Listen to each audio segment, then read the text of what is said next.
Chapter 1, The Dealt Card. 1. In life, you can only play the game with the cards you've been dealt.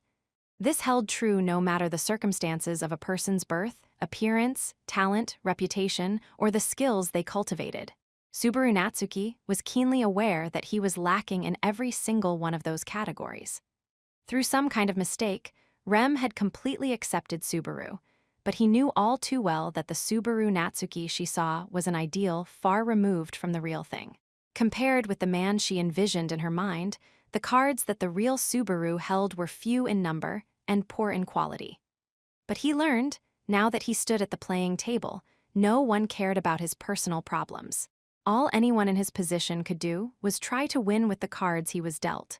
The rest came down to simply how well each person played, their timing, and if they used any bluffs. The white whale. Of all the cards in Subaru's hand, he chose the one that resulted in the greatest effect on the others. His declaration changed the faces of those around him in different ways. They were currently in the reception room of the Duchess of Carson's villa in the royal capital's nobles district. Not counting Subaru, 5 were participating in the discussion. First, Crush Carson, lady of the manor, accompanied by her 2 retainers, Ferris and Wilhelm. Also in attendance was Russell Fellow, one of a tiny handful of influential movers in the royal capital, acting as an advisor for Subaru. And the 5th was Rem, who was touching Subaru's sleeve, providing limitless strength by inspiring the courage within him. The conversation between those 6 in the capital quickly began hurtling toward an intense climax.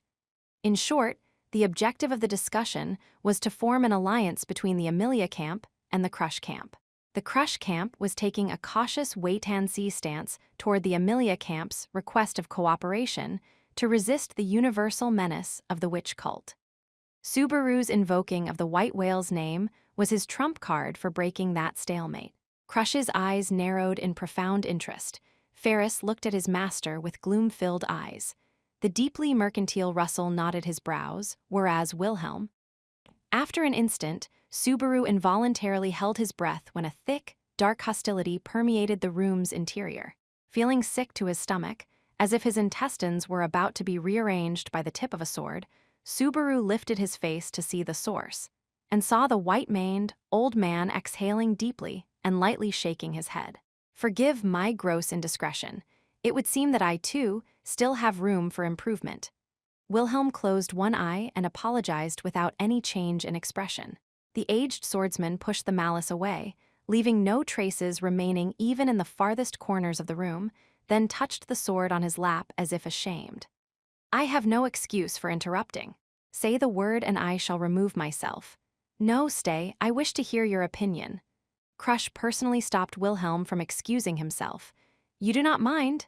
he said, shifting his eyes to Subaru, who answered as well with a nod of agreement. "Now then, the term white whale has been thrown out rather suddenly. May I take it that the white whale of which you speak is the demon beast of mist, one of the 3 great demon beasts?" "Yeah. A monster that spews out mist and swims around in the sky, that white whale. I know when and where it'll show up next. I want to offer that information as part of the deal for an alliance." "Is she gonna bite?" wondered Subaru, his nerves on edge as he waited for Crush's reaction. The lady of the house put a hand to her chin in contemplation. Before she rendered judgment, someone cut in. "Apologies. May I ask you some minor things?" Russell raised his hand and sought permission for questions. "Sure thing, ask anything you like." "First, there is a matter I must verify, Mr. Natsuki. Do you have an accurate assessment of what value to place on your knowledge of where the white whale shall next appear? It could reduce the number of people caught up in the white whale's damage. Merchants and land dragon cargo runners can revise their routes, and it would improve the condition of a lot of victims, I think." "Yes, precisely. However, that only earns you a score of 50. Russell's assessment of Subaru's mostly timid reply was rather harsh. "Are you aware of just how much blood has flowed due to the demon beast of mist to date?" he continued. "The unlucky caravans, which the white whale's mist swallowed up, vanished without a trace. The royal knights assembled to dispatch the white whale failed, rooted by the beast. Until a few decades ago, it appeared near villages and cities, swallowing them and their entire populations whole. It was not uncommon for cases where it was impossible to ascertain the truth of what had happened. The white whale is more than a very large demon beast. Russell's words, explaining the menace of the white whale, were hot, almost excessive. Subaru, prone to hiding his negative emotions behind a facade of denial, understood the desire to have others understand such feelings. Faced with an enemy too vast to fathom, people tried to extol the vastness of its existence to protect their fragile spirits. With such a demon beast, the most crucial measure is never to encounter it. Many merchants and travelers fear nothing greater than mist covering their path. The white whale is a symbol of calamity, and any mist itself is a veritable evil omen. If one could see ahead to know where it would appear, it would be worth an immense fortune. However, having clenched his fists and spoken with such zeal to that point, Russell suddenly looked down at Subaru with cold eyes. Information is assigned value from its trustworthiness. Mr. Natsuki, how can you prove such a thing? Without proof, it cannot be seen as anything but fiction. Most of which I wish to express would only repeat Russell Fellow's words. I was about to ask if you could prove your claim. With thin smiles, Russell and Crush both questioned the basis of Subaru's tip. Is the information true or false? Posed this question, Subaru felt a cold sweat against his back, but he could not reveal his anxiety. Returning a bold smile their way, he managed to keep himself from letting weak thoughts trickle out as he put his next card on the negotiating table. Just like he'd elaborately simulated many times over in his preparations beforehand. The reason I can know where the white whale will come out beforehand is this. Suddenly, he took something out of his side pocket and slapped it on the table. Subaru displayed his evidence on the table. He felt the expressions of everyone staring at it tighten briefly, but the next moment, bewilderment came over them. Subaru Natsuki. Yeah. When Crush quietly invoked Subaru's name, he puffed his chest out without a hint of fear. Without commenting on Subaru's impudent demeanor, she pointed at the proof Subaru had placed at the center of the table. What is this? It was a gleaming piece of cutting-edge future technology encased within a white, metallic body. She did not take her eyes off the cell phone for a single instant as she quizzically tilted her head toward Subaru.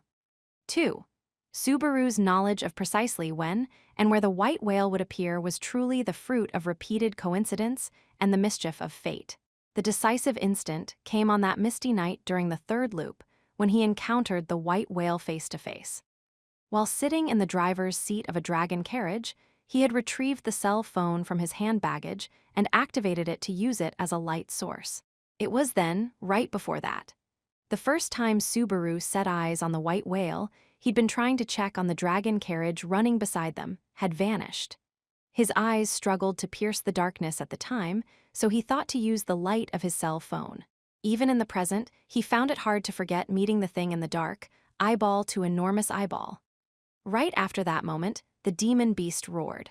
Then, its first attack blew Subaru and Rem's dragon carriage away, turning it into wood chips.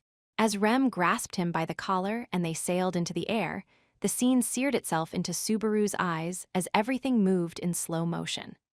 And with the world crawling forward one frame at a time, Subaru saw it crystal clear. His cell phone, knocked out of his hand in the initial blast, twirling through the air, and displayed on its backlit screen, 3:30 p.m. After arriving in a new world, the clock function of his cell phone had lost all meaning. But if he used it as an indicator of a determined future event, it was more accurate than anything else available there. More importantly, the cell phone played the role of an irreplaceable device. It's no fault of yours for not knowing what this is. This is one of those Mesha thingies, unearthed in my homeland. This is the proof for what I'm saying. It was the very fact that the cell phone was from an unknown land that turned it into a valuable weapon for negotiations. May I touch it? Russell was the first to swallow his saliva and reach out toward the cell phone. Subaru gave permission with a nod.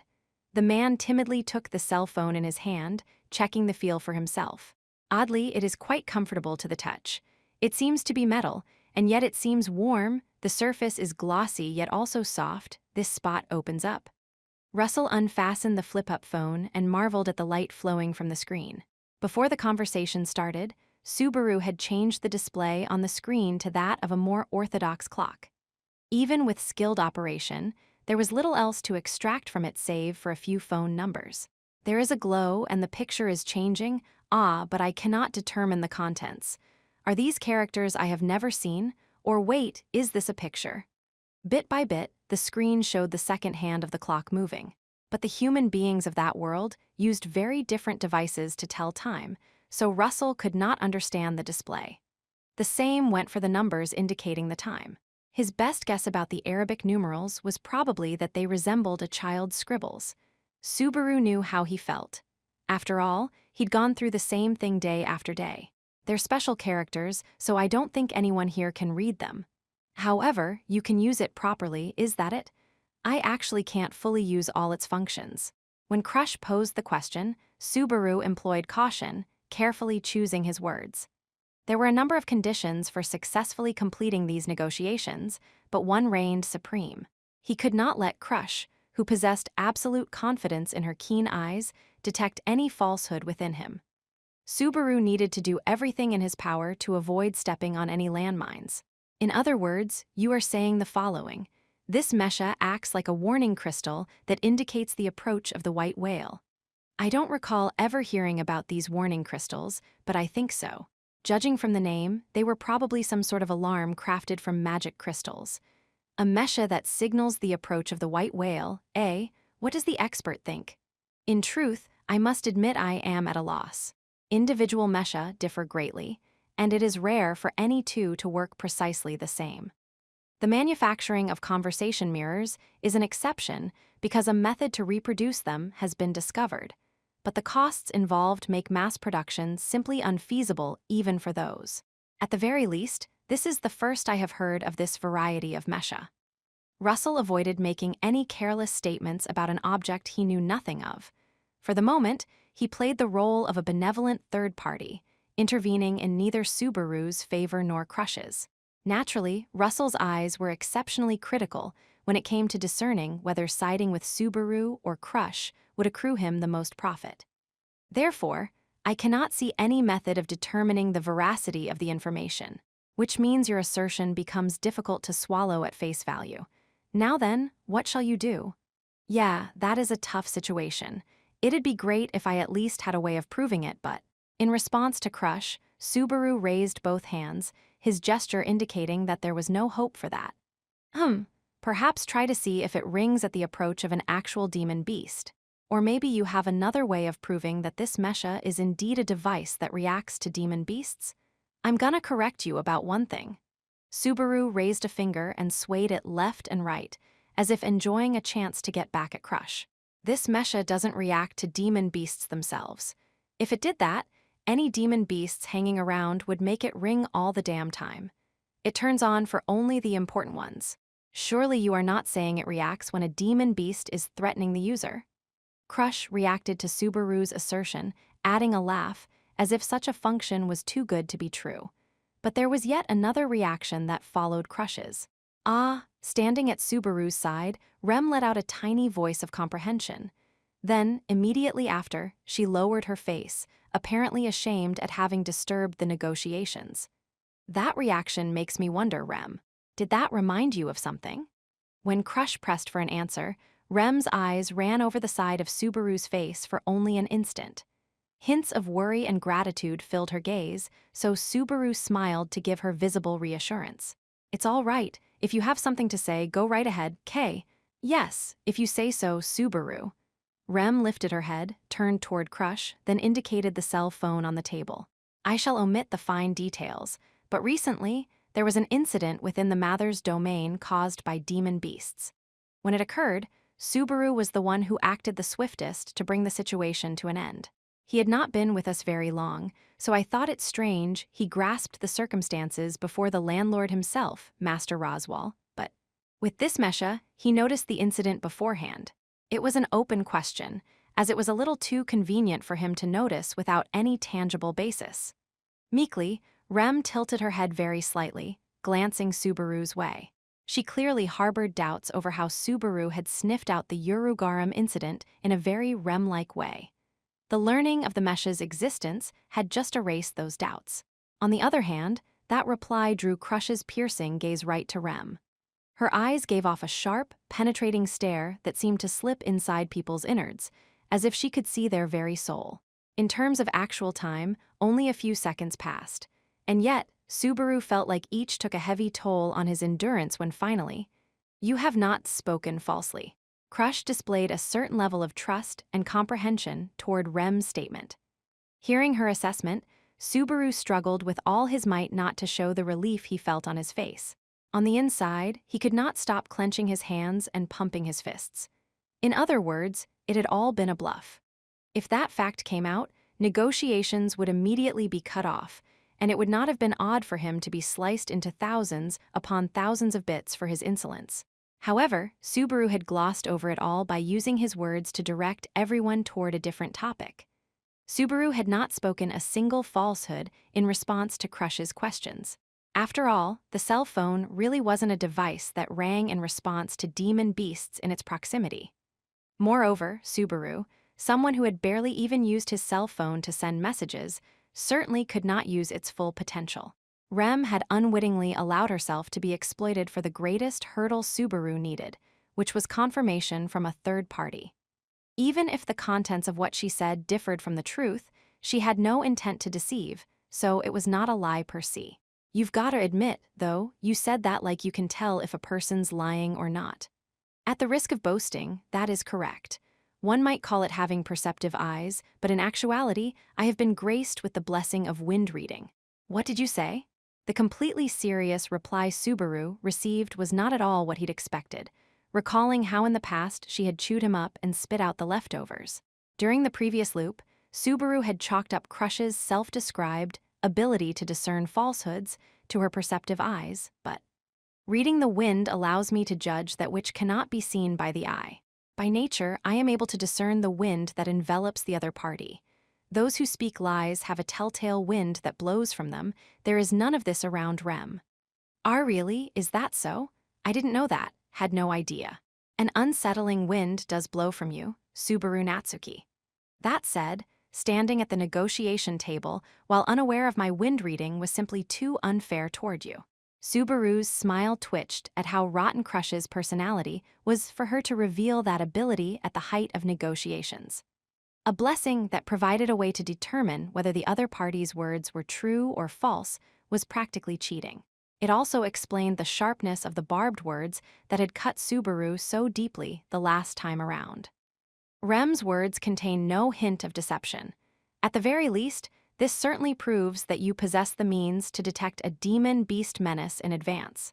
But in this one instance, her confidence in that blessing was a double-edged sword. Subaru was balancing atop a tightrope, embodying the very idea of letting his opponent get their cuts in as long as it meant he could hit back even harder. So can I take it that you believe in this Mesha now? That would be speaking too soon. Even knowing there is no collusion, it does not change that I must protect all my vassals.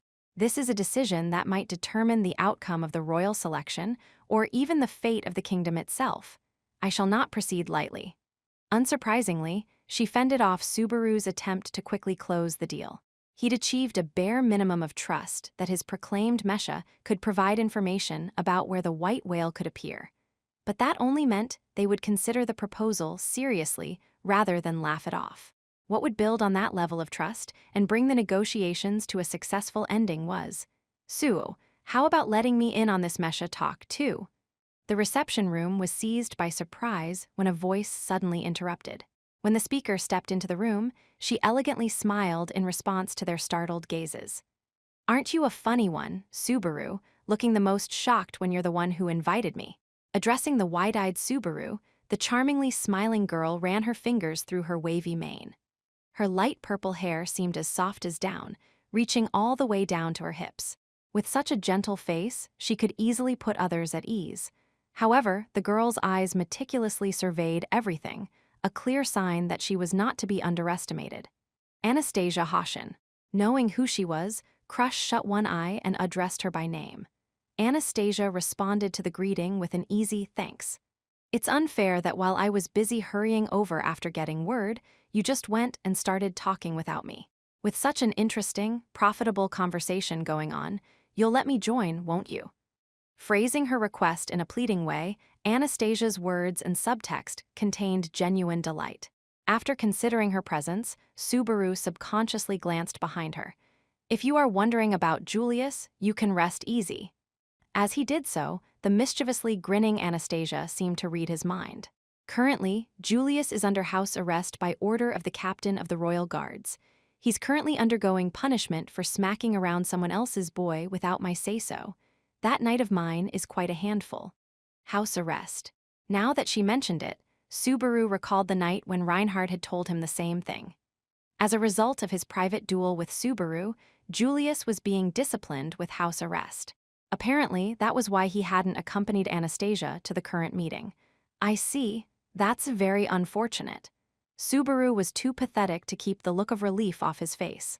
But even then, he was unable to summon any words he might have for the next time they met. You said you were invited here. By Subaru Natsuki, I take it? Crush addressed Anastasia, ignoring Subaru's wounded feelings. Anastasia sat in a chair offered to her as she stroked the fox fur scarf hanging around her neck. More precisely, it was the girl with him.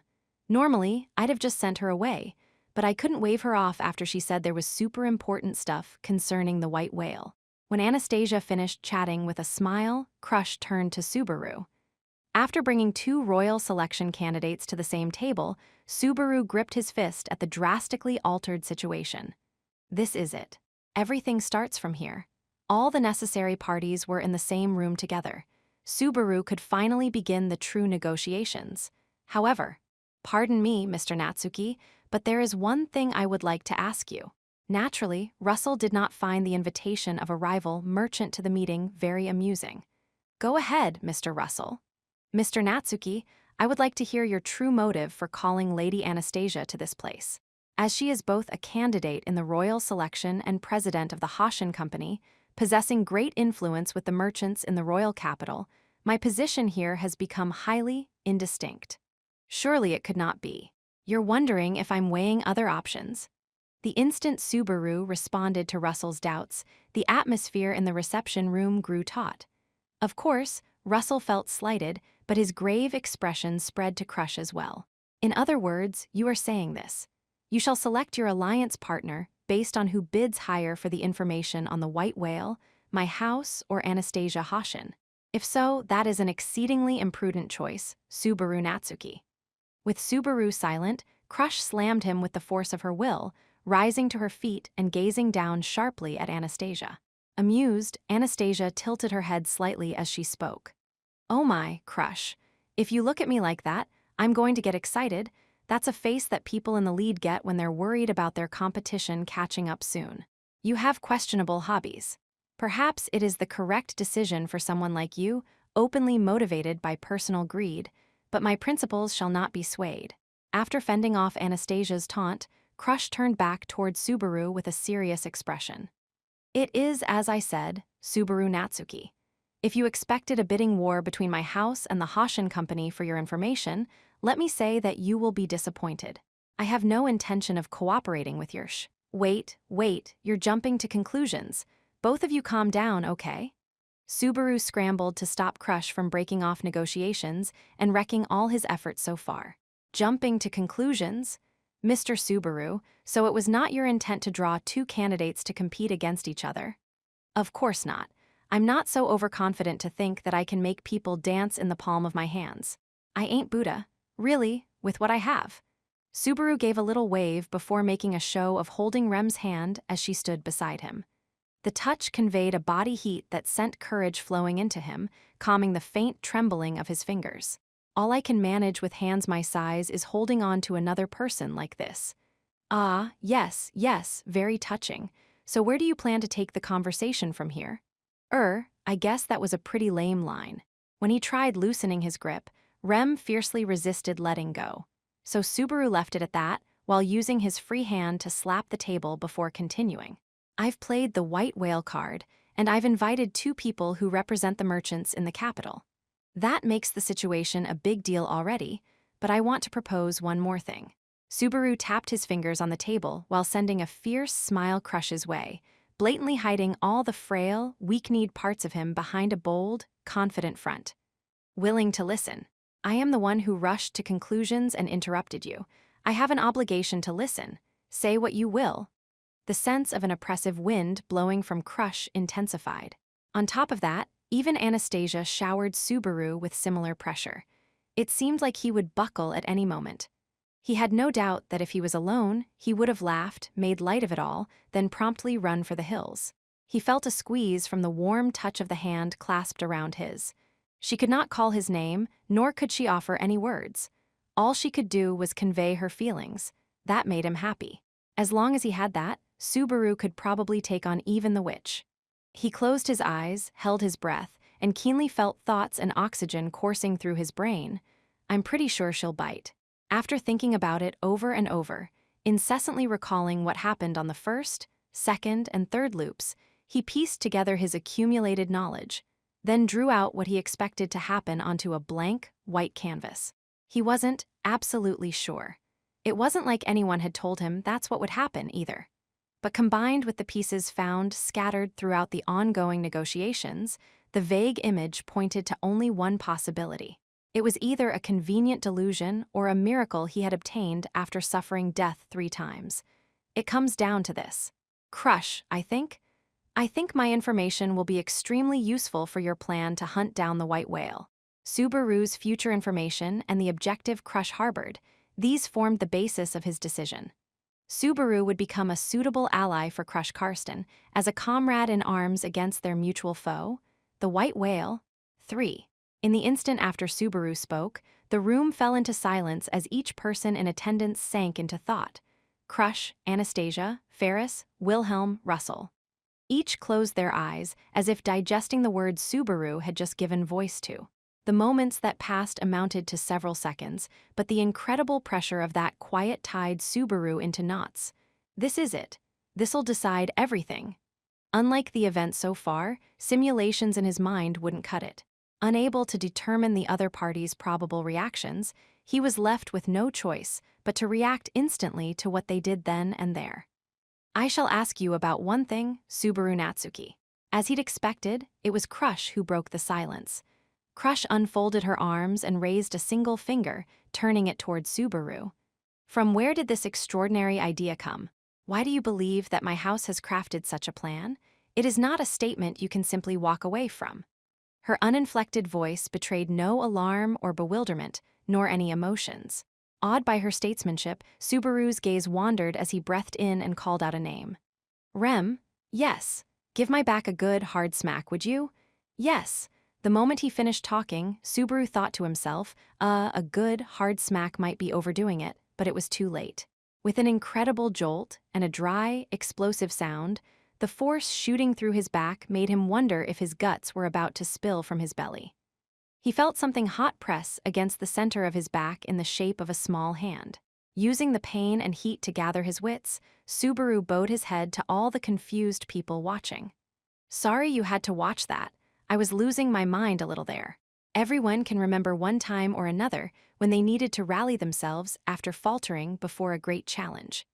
I was taught long ago to write enemy on my palm, then to swallow the word to steel myself. Lady Crush, that's the charm fairy taught you a long time ago. You still remembered that. What? Was it a lie? It wasn't based on anything concrete, but if the charm helped dispel any doubt in your heart, then it was no lie, Lady Crush. Fairy's really happy to have been a help to Mew. I see. So you were thinking of me. In that case, I forgive you. Seeing how easy it was to cajole, Crush made the earlier discussion about her blessing rather suspicious. Though after many years together, Ferris probably knew exactly how to exploit the loopholes in her lie-detecting ability. Gotta say, though, this kind of talk is in a different dimension compared with the negotiations earlier. It's not that strange. I do the same thing before I begin working on any important business deal. Jingling a sack of gold coins by my ear brings out my courage, what's with the face. I was just thinking that if we cut off the conversation here, no one would guess that you guys are competing for control of a kingdom right now. Subaru pretended not to notice how trivial their chat was compared with the important matters they should have been focusing on. Anastasia pouted at Subaru's reaction, then sighed deeply before continuing. All right then. Now that we've had a nice change of pace, let's leave it at that and let you pick up where you left off. Yeah, thanks for being so considerate. Crush and Ferris were simply talking as they usually did as master and servant, but Anastasia's benevolent humoring of the off-topic conversation had bought Subaru precious time to organize his thoughts into something coherent. There were a bunch of things nagging me while staying at this mansion for the past several days. First is the number of people passing through. The volume of visitors and goods going in and out has been more than just a little high. That's only to be expected once news that I am a royal candidate was made public. Surely you understand this? That explains the guests during the day. But what about the ones who came in the dead of night? After you've changed into your evening clothes, the only thing left for you is heading off to bed. Can you really claim that guests arriving at that hour are there just to talk? One night, during the first time around, Crush had invited Subaru to a drink in the evening. Having changed into a nightgown before sleep, Crush was incredibly feminine, and Subaru recalled finding it awkward not knowing where to look, along with the conversation they had, of course. But that wasn't the only thing he remembered. He distinctly recalled being together with Crush, a wineglass in her hand, while noticing the presence of people coming and going in the yard below. Given your personality, you'd never even think of drinking alcohol if you were receiving guests. So how do you explain all the people moving around the mansion after you'd gotten tipsy? They were there for something besides seeking an audience. This time, Crush did not have a response for Subaru's deductions. Having tentatively seized the right to guide the conversation, Subaru tapped the table with his hand. Another thing that bugged me was the market for metalwork here in the capital. According to a merchant I know, the price of various metal goods has been spiking. In other words, that means weapons and armor. Subaru had drawn this conclusion from disparate fragments of information he'd gleaned from his first, second, and third times around. So I'd bet that you've been gathering up a big amount of dirt-cheap combat gear. I heard that from that shop I know, and from traveling merchants coming here to visit you, Crush. Maybe she's preparing for a war, said some traveling merchant or other he journeyed with, laughing it off. It's significant enough to affect the entire market, so it seems like you're buying up quite a lot. If you're going as far as to buy weapons from outside your own lands, common sense says that something's up, right? Mentioning my house in the same breath as the white whale is far too great a leap from only that much circumstantial evidence. You've barely compiled enough to even speak the first letter in its name. It is a fact that my house has been acquiring weapons, but that is not proof that I plan to hunt down the white whale. Perhaps I am amassing military power so that I may ignore the results of the royal selection altogether and seize the throne by force of arms. You don't have any reason to plan something so violent, and even I can tell you're not that kind of person. Crush, who was the living incarnation of words like sincere or noble, was one of the last people willing to violate the trust of others like that. Though I must say I am somewhat surprised. Crush, who shouldn't have known what Subaru was thinking, sighed in admiration. She crossed her arms, tilted her head quizzically, and looked Subaru over from head to toe before speaking again. I had firmly believed that you went into the capital during the day purely as a diversion, but it was most definitely my own eyes that did not see clearly. NN? Yeah, that's right. It's not like I spend all my time playing around. Crush's open praise struck Subaru with heavy pangs of guilt. In truth, Crush's initial assessment was exceedingly correct. She judged that he was gullible and spoiled. All he could do at the moment was to respond, turning a blind eye toward the truth. Anyway, when I first realized you were gathering weapons, I thought you were preparing for war. The real question was who you were planning to fight, but a slippery merchant let something fall from his lips. A slippery merchant. Just to be sure, to avoid any misunderstandings, allow me to affirm that it was not I. When Crush glanced at him, Russell directly denied the misgivings that were undoubtedly on the tip of her tongue. Apparently, Crush sensed no hint of deception in his words, because she grudgingly showed that she believed him. As expected, Crush's intuition was very sharp, but her suspicions were actually both correct and incorrect. The merchant who'd let it slip from his lips was indeed Russell, just as Crush had suspected. However, it was not the Russell currently standing before them, but the Russell Subaru had met during a previous loop. Should Lady Crush succeed in her current endeavors, we would feel nothing but delight. Russell had spoken those words on the way out after his negotiations with Crush had broken down. Subaru had pondered the meaning behind those words for a long time. If Crush had stated she expected to succeed the royal throne, it was difficult to imagine that would cause negotiations to break down. But if Crush's and Russell's mutual goals were aligned then, if you go by popular rumor, a lot seem to think you're practically running alone in the race, Crush. But it looks like the merchants don't seem as eager to call it as regular folks do. I do not deny it.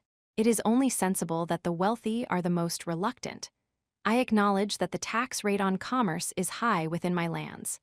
Naturally, I use those funds to defend the peace and order, but I am well aware of the difficulty in conveying this benefit to other parties. So unlike the people benefiting from your rule in the Carson domain, people who aren't swayed by fame can only judge what kind of person you are by how you appear to be, huh? It was entirely true that Crush was a capable ruler who managed her territory well. But beyond those who could confirm her true skill for themselves, people had to rate Crush based solely on second-hand bits and pieces of information. Much like Emilia, often judged based on the mere fact that she was a half-elf, Crush alienated those who were able to see only the negative side of her austere way of life. So I figured it's like this. I don't think you care much for people who judge based only on what's visible on the surface. But in a royal selection, you need to persuade even those people to come down on your side. So what should a girl do to convince people like that to see you in a better light? Well, hey, if people judge only from appearances, then all you need to do is slap on a fresh coat of paint, right? Anastasia picked up where Subaru left off, bringing his point to its logical conclusion. Well, that's pretty easy to say, but it's not so simple to actually do it. In the first place, chances are good this is all a miscalculation. After all, you're wording things to be pretty convenient for yourself there, Subaru. I can't argue with you there. There's no mistaking that Crush is gathering weapons together for some big plan to somehow court the merchants to support her. But maybe tying that together with the white whale is just a lot of wishful thinking on my part. I could have just convinced myself it's related to my knowledge about when and where the white whale's gonna show up. Then, Subaru trailed off with a final, but while staring directly at Crush. Crush kept her emotions off her face, and he couldn't get a glimpse of what lay in her mind. However, she hadn't refuted anything he had said yet. That made the gamble worth it. I'll say it again. In return for an alliance between Emilia and Crush, the Emilia camp offers the magic crystal mining rights in the Great Elior Forest, in addition to information on the time and place the white whale will appear. In other words, the honor of hunting down the demon beast that has threatened this world for far too long. If any part of what I'm saying is off the mark, then just go ahead and throw it right out. If I'm wrong, then you can go ahead and simply consider the info I have on the white whale as a plain bargaining chip for us to haggle over. Perhaps the two merchants present could simply take that information alone and turn a fine profit. Crush herself could surely use that information to improve her reputation with merchants as a whole. It had at least that much value. But if what you're after is in line with what I'm hoping for then? Subaru raised his right hand and offered it, inviting Crush to take his hand, to tear down the wall between them, and to prove the future Subaru had seen was worth something. We should take out the white whale, let's go on a hunt. Subaru was proposing to Crush that they hunt a creature of legend, a symbol of calamity to traveling merchants. That enormous, nightmarish demon beast of mist that Subaru hated for its link to one of his abominable memories. Allow me to ask you one thing. Crush examined Subaru's presented hand and raised her finger, pointing it toward him. Subaru instinctively understood that the question Crush would pose him was the final gate barring his path. You claim to know when and where the white whale shall appear. Is this absolutely certain? Yeah, it's true. Subaru released the breath he had been holding as he gave his answer. The final question was no accident. Subaru could not lie. I guarantee I know when and where the white whale will show. You can bet your life on it. In fact, it really was information he had literally paid lives for, whether his own or those of others, over and over. There was no doubt about how reliable it was, nor could Subaru show weakness now that he had come so far. Though there are still some points about which I have doubts, you have done well to see through my plans. With a small sigh, Crush closed her eyes as she replied, seemingly giving in. At first, Subaru was unable to grasp exactly what she meant, But as the words slowly permeated his mind, their meaning gradually took shape and became clearer. Then that means, I have misgivings, I have doubts. There are many elements I cannot comprehend, which makes accepting immediately difficult. However, Crush lowered the hand with which she had used to point at him and positioned it against Subaru's. Now, Crush's slender, pale fingers were firmly grasping the hand he had offered earlier. I shall trust in your eyes and the spirit that leads us to the current state of affairs. The negotiations had succeeded. Seeing both of them shake hands, it was actually Russell's shoulders that visibly relaxed first. With an exaggerated breath, he was beside himself as he shook his head before he started speaking. There were a number of rather close calls, but it seems you have come to terms. Mr. Natsuki, can I assume that the promise you made prior to this meeting is still firm? Yeah, sorry it's not much of a deal. You were a big help, Russell. Just like I promised, I'll give you my cell phone after we're done hunting the white whale. Subaru responded to the devious smirk that came over Russell with one of his own. Noticing the exchange, Crush had an exasperated expression on her face as she sighed. So you really were working together. Hey, I'm the one who invited him. I just asked him to give me a tiny helping hand. Please do not think poorly of me. In point of fact, I did my utmost to avoid any unnatural interference during the negotiations. At worst, I merely looked ahead to after you established an alliance. Crush shrugged her shoulders at Subaru's and Russell's nonchalant replies. Subaru had gotten in contact with Russell immediately after exchanging information with Rem. Once he got a hold of Russell, whose negotiations with Crush had similarly failed during Subaru's third time through the loop, they agreed to help each other during the meeting. That cooperation rested on the condition that Subaru would eventually hand over his cell phone. Properly speaking, Russell also had a false understanding of the cell phone's capabilities, but Subaru came to peace with it by seeing it as a chance for Russell to get his hands on an electronic device made with future technology. Now then, it is your duty to clear up these remaining areas of doubt. Crush shifted her eyes from the link between Subaru and Russell, turning them toward Anastasia. Anastasia noticed that doubting gaze and tilted her head in an open question. You look like there's something you don't understand. But about what, I wonder? I understand that Subaru Natsuki and Russell Fellow have goals that align. This makes your position suspicious. What, pray tell, were you invited here for? Well, guess I see your point. Anastasia embraced her scarf, pouting with an adorable mum before continuing. There are 2 royal selection candidates, and one of the capital's leading merchants assembled.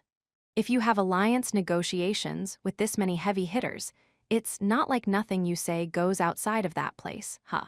But just having me here gave Natsuki's words weight, didn't it? I did have a little bit of that in mind. Giving an evasive answer, Subaru hoped to muddy the waters even as he broke out into a cold sweat once she pointed out exactly what he had been thinking. In actuality, he had another reason for calling Anastasia over, albeit closely related to the one she had just mentioned. It was not to keep Crush from saying anything carelessly. Subaru wanted to make sure Crush didn't assume that anything he said was thoughtless and unfounded. By assembling so many important figures in one place, he felt it would lend greater credence to his words. Though given Crush's and Anastasia's particularly sharp intuition, he was afraid to ask just how much it had actually worked. Then there was another reason as well, and that's super simple. It's because I'm a merchant. Putting a hand over her lips, Anastasia smiled as she practically hopped forward. Then, she put both of her hands over Subaru's and Crush's hands, still clasped together. I have big expectations for this hunt for the white whale. For merchants like me, the white whale is a matter of life and death. So if you're gonna take it out, I'll lend you 2 a big helping hand. Incidentally, you might want to consider the various products the Hoshin Company has on hand and ready to go. Please wait. Surely the Merchants Guild of the Royal Capital has precedence in this deal. Lady Anastasia, I would kindly ask that you refrain from interfering in this matter. Russell rebuffed Anastasia's blatantly mercantile probing. As sparks flew between the competing merchants, Crush looked at Subaru, seemingly having deduced something from the mutual exchange. Wait, listening to your words, it would seem that we are rather short on time. Well, I never heard a thing about that either. I just thought it felt that way from how the conversation was going. But you're actually pretty hard-pressed, aren't you? With both Crush and Anastasia staring at him, Subaru licked his dry lips. Now that they'd formed an alliance, there was no point hiding the information anymore. Yeah, that's right. According to the Mesha, the white whale will appear about 30 hours from now. The location is the area around the Great Flugel Tree. 30 hours? The Great Flugel Tree? Crush ground her teeth at the incredibly tight schedule. Anastasia tried to wrap her head around the name of the location. Yes, the rest was a race against time. Within 30 hours, we need to deploy our forces to the Liffes Plains and strike at the white whale with a coordinated attack just as it appears. For that, Crush, quickly adapting to the situation, turned her head only to see Wilhelm nodding. The aged swordsman broke his previous silence and spoke. With regards to the attack forces organization, it has already been on standby in the royal capital for several days. In the first place, it had assembled in the royal capital to coincide with the timetable of the white whale's expected appearance. Lady Crush, I believe you are blessed that this should coincide with the beginning of the royal selection. But that was fast, but what? Is there a pattern to when the white whale shows up? Though Wilhelm's news was a lifesaver, what Subaru heard also surprised him. As far as he knew, the time and place of the white whale's appearances were completely random. Its tendency to pop up anywhere, anytime, was a part of the demon beast of Mist's greatest menace, but it was Ferris, advancing to Wilhelm's side, who answered Subaru's question. Figuring out the times and places the white whale comes out is all old man Will's hard work, meow. He's spent the last 14 years living with only the thought of giving it a good pounding, meow. Ferris's cat ears twitched. Then he peered into the face of the broad-shouldered old man and spoke again. Thanks to Old Man Will, I'm not worried about the morale or training of the troops, but I can't say the same for our logistics network. I mean, if people figured there was an army under Lady Crush's command here in the capital, there'd be a huge fuss over it, so we've had to sneak stuff in bit by bit. When Ferris pointed that out, Wilhelm's sharp eyes shifted Subaru's way. Certainly, I cannot say that our weapons and equipment preparations are completely in order, Sir Subaru. Did you bring Mr. Russell and Lady Anastasia to the same table to address this? Well, sometimes these things just happen. I wanted to say that at least once in my life, okay? Subaru scratched his head and returned Wilhelm's gaze with the answer he had prepared. Russell, preeminent merchant that he was, accepted Subaru's reply and motioned to outside the window. I have already sent the guild notice to be ready to move. Preparations are happening as we speak. Allow us until tomorrow afternoon, and we shall gather everything that is necessary from the merchants here in the royal capital. Hey, the same goes for the Hoshin Company. Let's give merchants not part of the guild a chance to fill the gaps. You can expect various other things from us as well. Anastasia followed Russell's words up with a strikingly powerful reply. Then, as Crush folded her arms in relief, Anastasia smiled at her. I came here because it's an iron rule of commerce never to pass up a business opportunity. Selling things is nice, but doing favors are number one. Intangible, no depreciation, no overhead, and more than anything, you can slap a price on it after the fact. Hey, I'm glad she's on our side here, but hearing that makes me think, wow, this businesswoman's a real piece of work. All over again. Anastasia was a cute girl with an adorable blush to her cheeks, but she was a miser to the core and thus very, very scary. Subaru couldn't even fathom the price she attached to her favors. With Anastasia in a very good mood, Crush glanced at her and nodded with an accepting look. So you prepared the path before negotiations took place. I see. So in this instance, it was I who lacked foresight and resolve. You have done well, Subaru Natsuki. I just crammed super hard before the test. Me, I'm relieved to the bottom of my heart.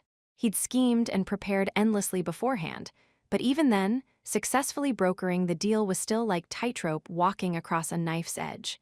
Even with wild cards on his side, he still had an awful lot to learn. Even so, guess I managed to save face for staying behind in the capital, Rem? Yes, you are incredible, Subaru, as I knew you would be. He lifted up their still-clasped hands as he and Rem, the unsung hero of the negotiations, shared in each other's joy at their success. There probably wasn't anyone happier at the result of the negotiations than Rem originally. These negotiations had been Rem's appointed duty. He could easily imagine how being unable to divulge her task to Subaru and having to speak with Crush day after day had whittled away at her spirit. Subaru had continually rotted by himself while the future of the Amelia camp had been entrusted to her. She must have suffered under that burden. He hoped that in some small way, this victory repaid the girl whose feelings had supported him for so long. If so, then for the moment, that was enough for Subaru to be happy. Sir Subaru. As Rem and Subaru celebrated together, a voice suddenly called out to him. When he looked over, he saw Wilhelm, standing with his back straight as he watched Subaru with a serious demeanor. When the aged swordsman's eyes met Subaru's, emotions flooded onto Wilhelm's wrinkled, fearless face. "Thank you." With that brief statement, he went down on one knee on the spot. The suddenness of it jolted Subaru. However, he was not alone in his surprise. Not only Crush and Ferris, who knew Wilhelm, but even the others like Rem and Anastasia were startled. "I offer thanks to you as deep as that I offer my Lord, Duchess Crush Karsten. I thank you for giving this elderly man an opportunity for vengeance." That's... As wise a man you are, Sir Subaru, you have likely already deduced this, but allow me to reintroduce myself. Wilhelm paid no heed to Subaru's confusion, drawing his sword from its sheath. He lowered the blade onto the floor, then placed his hand upon it. It was the greatest possible gesture for paying the utmost respect. Then he spoke his name. "Previously, I was known by Trias, my old surname. My true family name is Astrea. I took the previous sword saint, Thereja Vanastrea, as my wife, sullying the family line of the sword saints. That is I, Wilhelm Vanastrea." After a breath, Wilhelm's eyes were filled with a glimmer of hope as he carried on. "My warmest thanks for granting this withered body a chance to slay the damned demon beast that robbed me of my wife."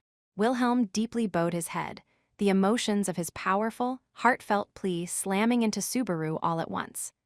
Everyone listening to the exchange was waiting in anticipation of Subaru's reply. To meet their expectations, Subaru drew a deep breath and answered, "All right, oh, of course I knew. Naturally, that's how I was sure Crush would agree to wiping out the white whale." Subaru Natsuki. Crush calmly interrupted Subaru's oddly flailing reply. Her amber eyes peered into Subaru's floundering expression when she sighed softly. "A deceitful wind is blowing from you." The power of the wind reading underscored how plain Subaru's paper-thin lie was. Chapter 2. Eve of the Decisive Battle. 1. Slaying the White Whale. With negotiations concluded, everyone involved acted quickly to make the word hunt a reality. Just as the two merchants Anastasia and Russell had proclaimed, weapons and equipment were scrounged up from all over the royal capital, with Crush mustering the punitive force she'd prepared beforehand. The rest, arranging dragon carriages to transport the additional people and supplies, was taken care of in short order. With so many dragon carriages being hired for this, no wonder I had so much trouble finding one to get back to Roswell Manor. As Subaru watched people and goods rapidly flow in and out of the mansion, he realized how much had been happening behind the scenes during the loop, completely without his personal involvement. During his previous trips through, Crush and Wilhelm had already been preparing to fight the white whale, even while Subaru was off in his own little world. Subaru had a rude awakening when he finally realized it after all that time. He'd caused them trouble on 3 different occasions. He wondered if there was anything he could do to help. "Hey, if there's anything I can." Subaru, there's nothing at all you can do, is there, meow?" "Hey, I said if." Subaru, swept up by the busy atmosphere, was on the verge of offering some kind of help, but Ferris, concealing a yawn with a hand over his face, foiled Subaru's half-hearted attempt. "Don't assume other people share your laid-back attitude. Even I must have something I can. Preparing supplies and organizing troops are both outside your areas of expertise, aren't they, Subaru? And we can't have outsiders running all around, so sit and behave, okay?" "Well, I can't do that. It's just that I'm the one who said, let's do this, and everyone else is working into the dead of night while I'm..." "That's where you're dead wrong." With Subaru all worked up, Ferris thrust a finger into the tip of his nose, interrupting with some terse words. Forced into silence, Subaru yelped as Ferris flicked his nose as he spoke. "Ferry really doesn't like that it's my fault way of thinking. Or rather, I hate it. I really am the reason why they're pulling an all-nighter, though. It seemed strange for him to blithely sit around and quietly wait for the results. Nowadays, everything's all about the royal selection, but way back when, Crush was just a normal, adorable princess without any thoughts of participating in kingdom politics. Huh. Ah, did the princess part throw you off?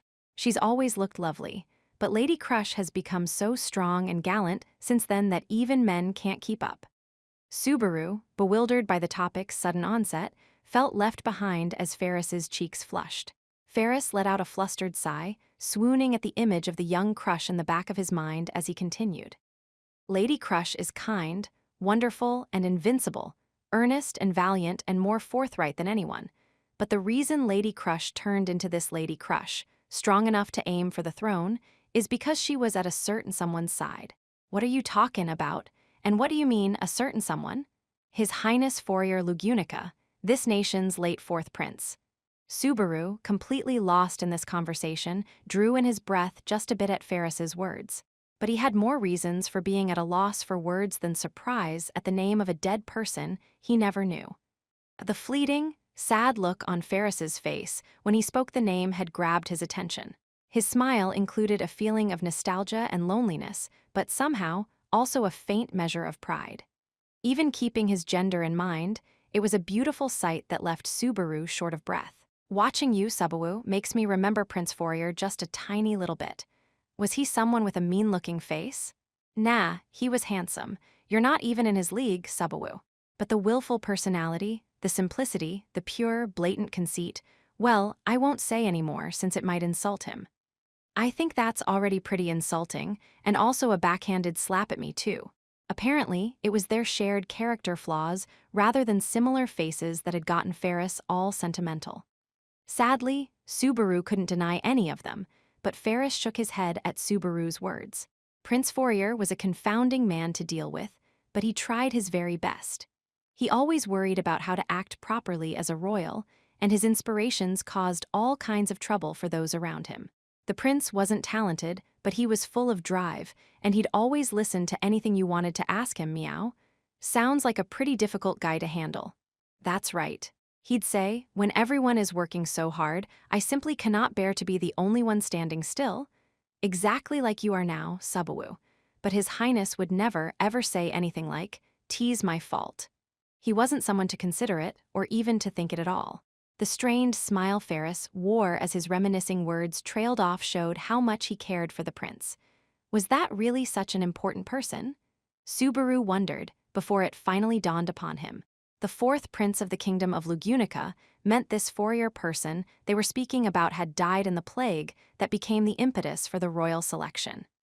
And if he was the reason why Crush was aiming for the throne, that would mean.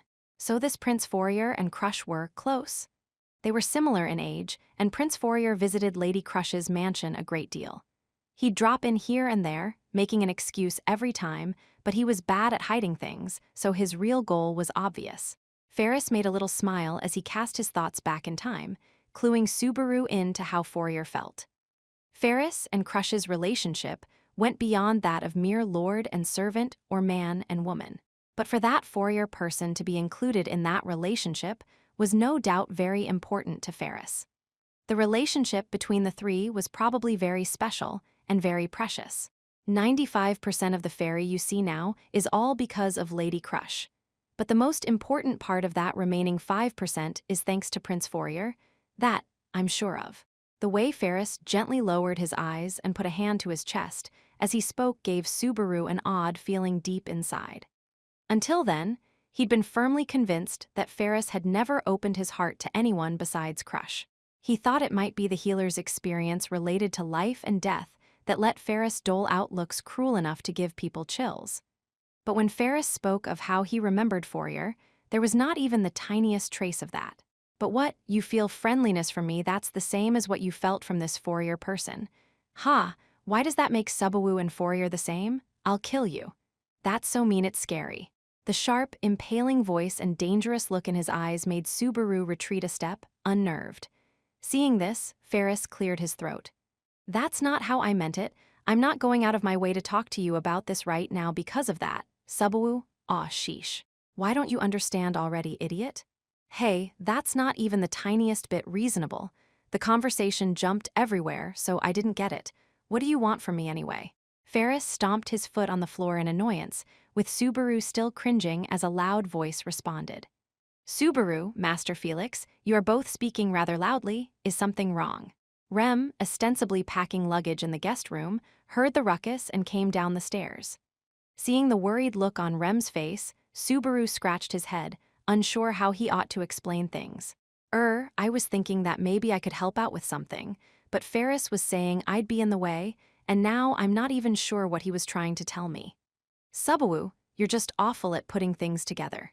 Sheesh, I tried to tell you, it's all because you tried to get in the way of everyone's work. Don't call it getting in the way. I want to help. I mean, all this started because of me. It's that. Ferris lifted his face, powerfully interrupting Subaru's meandering words. Then, the cat ears on his head made a little twitch as he poked a finger into Subaru's chest. Subaru, I hate how you say because of. It's not because of, it's thanks to. That's why everyone's pulling an all-nighter and why Old Man Will finally has a chance to fight the white whale. Thanks to me. Subaru quizzically tilted his head at words that didn't seem real to him. But Rem, standing close by, smiled at Subaru, agreeing with Ferris's satisfaction. Competing in the royal selection, fighting the white whale, it's not really for Lady Crush's own benefit. It's for everyone. With Subaru cowed into silence, Ferris continued on. Hunting down the white whale is Old Man Will's fondest wish. Apparently, he wasn't able to be at his wife's side when the white whale took her, the previous sword saint. The previous sword saint? To take his revenge, Old Man Will chased after the white whale like he had a death wish. Without anything concrete to go on, it was a lot like trying to grab mist with your hand. He recorded the places the white whale appeared, the time of day, the weather. For that, we went all over the place, testing different hypotheses, and finally, he figured out that there's something like an order to it. Subaru wondered just how deep Wilhelm's vindictiveness ran. Everyone knew of and feared the demon beast of mist, a mighty foe in no small part due to how everything about the creature was shrouded in mystery. And yet, all alone, this elderly man continued to struggle against that being. But when he finally figured it out, no one would believe a word he said. So the aged swordsman had spent night after night nursing his desire for vengeance as he pored over tomes with bloodshot eyes. Yet, when his fervor finally turned up a tangible lead, no one had the power to act on it. The kingdom's wounds from the great expeditions still run deep. With the throne vacant, there wasn't anyone who could help Old Man Will. No one had the will to fight the white whale, or the resources to spare. I think Old Man Will was probably on the verge of despair when he couldn't find anyone to cooperate with him. Wilhelm had yearned for vengeance, yet he could not even crawl to the foot of his hated foe. Subaru knew the despair that came from crushing helplessness, for weakness was a sin that he himself couldn't escape. It seems like he thought about leaving behind everything and everyone he knew to fight the white whale completely alone. I think his shame from not fighting it was outweighing the fact that he couldn't win. Men really are idiots. His wife wouldn't have wanted him to do that, I'm sure of it. I suppose not. Yes, it was Rem, silent to that point, who agreed with Ferris. Rem touched a hand to her own chest as she gently glanced at Subaru with her pale blue eyes. I want the person I love to be happy forever. Even if I am gone, I want to be remembered with a smiling face. It's way too soon to talk about remembrances, you know. Subaru couldn't help turning down Rem's sentimental words. He reached out with his hand and gave Rem's head a tiny poke, then gently touched her with his palm and caressed her. Rem fondly narrowed her eyes at Subaru's open outburst of emotion. Then it was Lady Crush who approached Master Wilhelm. Ferris nodded, averting his face with a distant look in his eyes. That's because Lady Crush is truly kind at heart. She'll reach out to someone drowning in grief and despair, or speak to a person everyone's turned their backs to, and she'll help anyone who wants to take care of someone precious to them. She'd say, that's what His Highness would do. For a moment, Ferris closed his eyes, then he lifted his face with a normal expression on it, sticking out his tongue. All right, weird talk over. It was a long talk, but the point is, Subaru, you don't need to brood over this one itsy bit. Besides, it's not like we're doing any of this for your sake anyway. No one's as interested in you as much as you think they are. Maybe you were trying to hide your embarrassment or something, but that was actually mean. It is all right, Subaru. I am very interested in you. If this is what others think of you, then my feelings are 10 times stronger. That's scary too. After Ferris's harsh statement came Rem's very different follow-up. Buffeted by both, Subaru nonetheless tried to understand the core of what they were telling him. Man, that was a convoluted conversation. That now I understand attitude really annoys me, meow. HMPH, that's subawoo for you. All that said, your tongue is somewhat too glib, Ferris. Meow? Though he had adopted a blunt demeanor, Ferris jumped in surprise at the voice that suddenly came from behind. Anxiously, he looked back to see an aged gentleman standing behind him, arms folded. Wilhelm's sharp stare seemed to make Ferris shrink. I cannot say it is a good hobby to speak excessively of a man's shame to others. It's nothing to be ashamed of, meow. It's like a fairy-style literary deconstruction of old man Will's character. Ferris brought his fingers from both hands together and stuck his tongue out in a flirty pose. For all the world, he seemed like a pretty, adorable, cat-eared girl, but sadly, he was very much a guy. Of course, that sex appeal was unlikely in the extreme to work on Wilhelm. At any rate, do not prattle so much about a person without his permission. Got it. Curtly dressed down, Ferris's shoulders drooped as he meekly backed away. It was just like Ferris to bid them farewell, only to slip in a wink at the end. But it was Subaru whose mental state was in chaos. Having unintentionally heard all the details about Wilhelm's past, he couldn't help feeling guilty. He thought briefly about divulging his own past embarrassments to make up for it, but he could imagine what kind of scorched earth landscape that would leave, so he firmly rejected the idea. As a result, the silence continued unbroken, with a bead of sweat trickling down Subaru's brow. My apologies you had to hear that unpleasant tale. I do not wish to waste your time with an old man's trivial delusions. Please forget them. It was Wilhelm who broke the silence, trying to act like the conversation earlier had never happened. Seeing the painful smile on his face, Subaru silently resolved to respect his wishes. Ask nothing, said Wilhelm's silent wish, so he would ask nothing. You truly love your wife, don't you? Miss Rem? Subaru's shock was palpable. Rem had walked directly into a veritable minefield. Paying Subaru's nervousness no heed, Wilhelm raised an eyebrow for a moment before he replied. Yes, I love my wife. More than anything, more than anyone, no matter how much time may pass. Wilhelm's age itself gave his statement that much more weight. On several past occasions, Subaru had heard Wilhelm voice his feelings for his beloved wife. In those few moments, Wilhelm had conveyed just how dear his wife was to him, but now that he knew that these were Wilhelm's feelings for someone departed from this world, it stirred a different emotion deep within Subaru. If you will excuse me, preparations for tomorrow yet await. Please rest peacefully this evening. With the pair falling silent, Wilhelm turned his back to them and gently headed off. Tomorrow. As Wilhelm excused himself, Subaru spoke to him spur of the moment. He stopped, but he did not look back when he started speaking. Tomorrow, Rem and I will be fighting with you. That is, as if we can sit back and watch while our allies face a powerful enemy. Don't worry. Rem can fight, and I have things to do too. Subaru piled onto his hastily spoken words, cutting off any rejection of his cooperation. Then he added, let's join our strength together and give that whale bastard a real beating. I'll help every way I can. Subaru raised the thumb of his right hand as he swore that he and Wilhelm would be comrades in arms. For a time, Wilhelm said nothing to his declaration. Then, my wife was a woman who loved to admire flowers.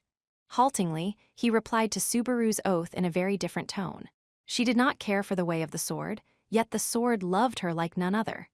She was not permitted to live any life save one with the sword, and my wife came to accept that destiny.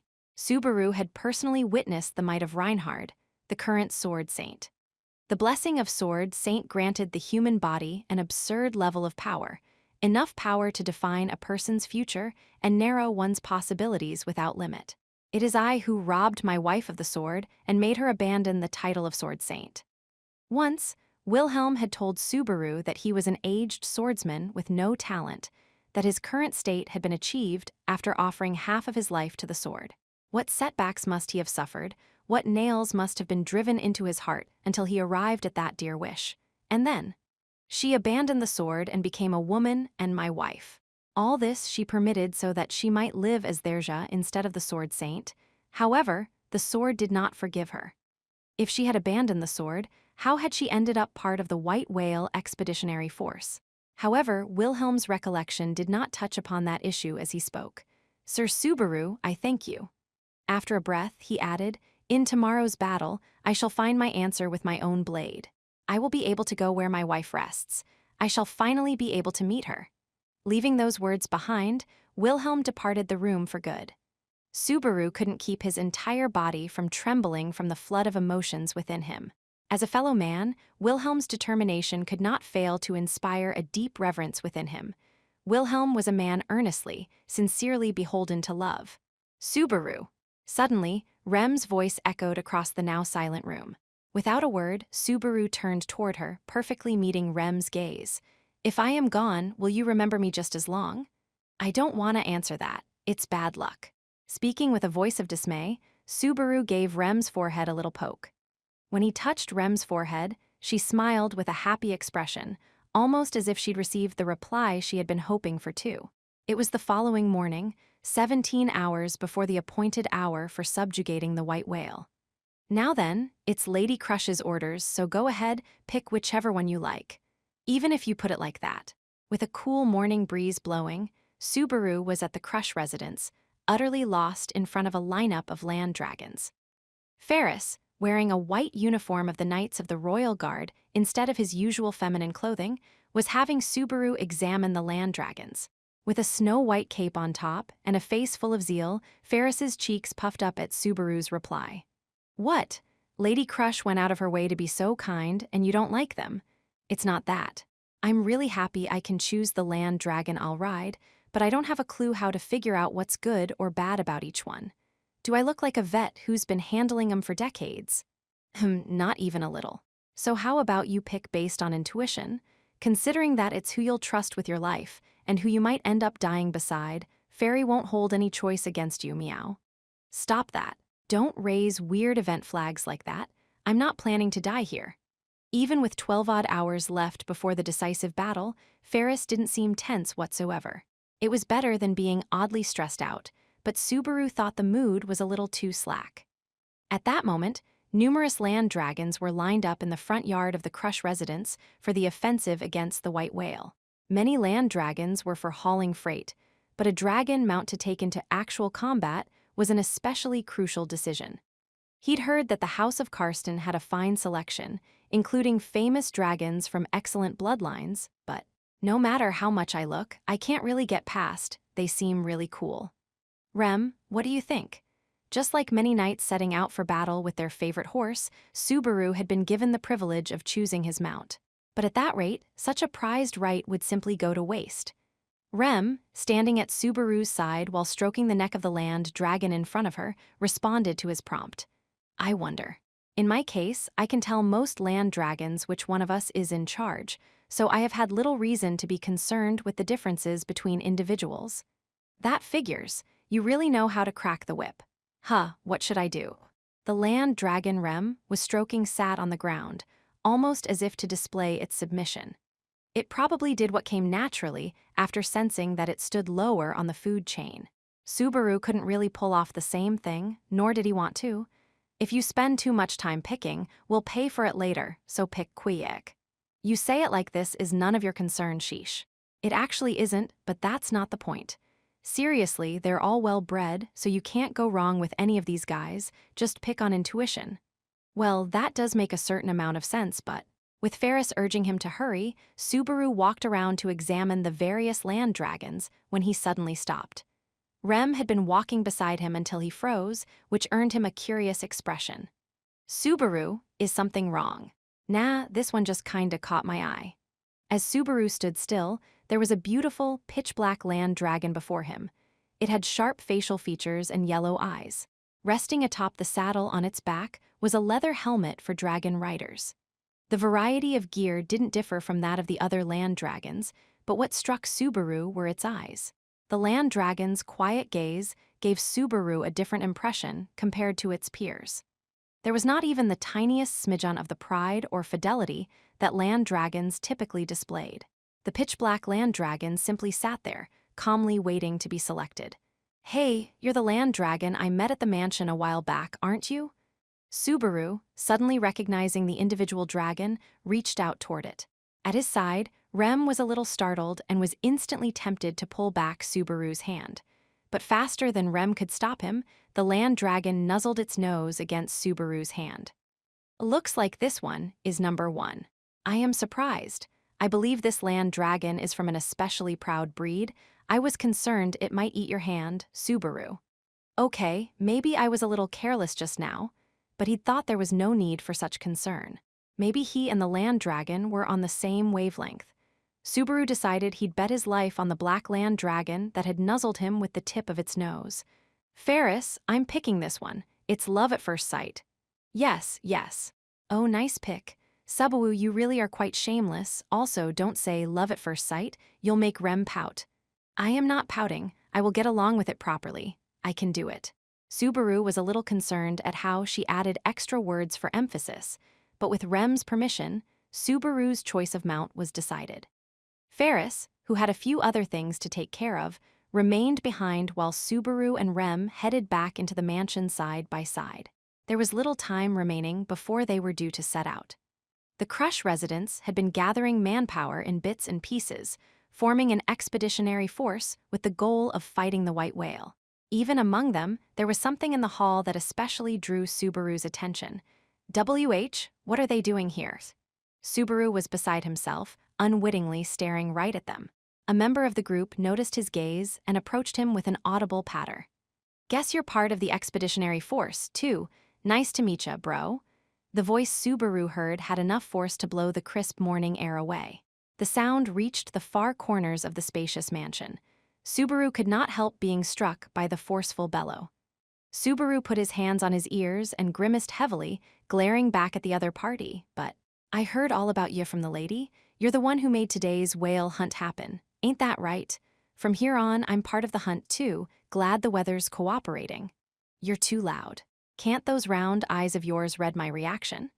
As a natural response to the booming words, Subaru ended up shouting, too. His angry voice sent the dog-faced beast man into a laugh that was even more stupidly loud. His entire body was covered in brown fur, with an oblong, dark brown mane adorning his head like a Mohican hairstyle. However, he was almost 6.5 feet tall, and the sight of his extremely muscular body clad in a leather outfit felt a lot like a truce coming after wildness and culture coming to blows. Subaru's eyes lingered on the steel epaulette protecting his otherwise exposed upper body, and the Hashin Company logo engraved upon it. "That logo on a beast man from Kararagi, that means you're Anastasia's Iron Fangs?" "Wah. Your voice is too quiet, bro. I can't hear what you're saying." "Oh, shut up for a second. What the hell did you eat to grow that big? What race are you?"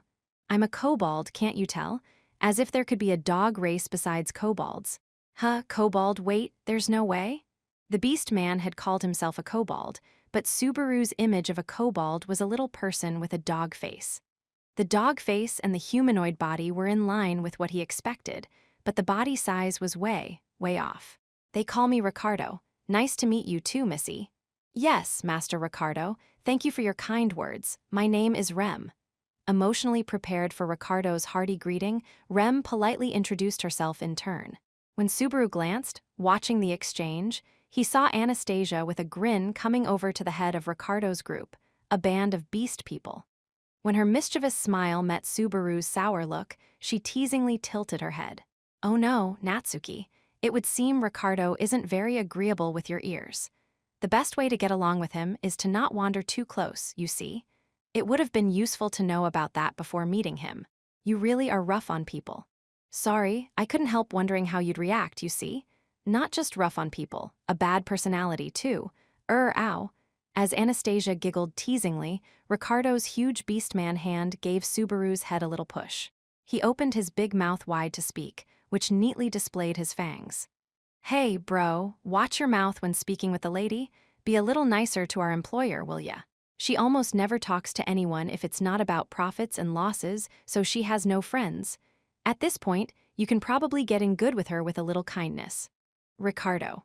If you're going to sweep something under the rug, best not to be insulting about it along the way, yes. It's not an insult. I'm worried about you, miss.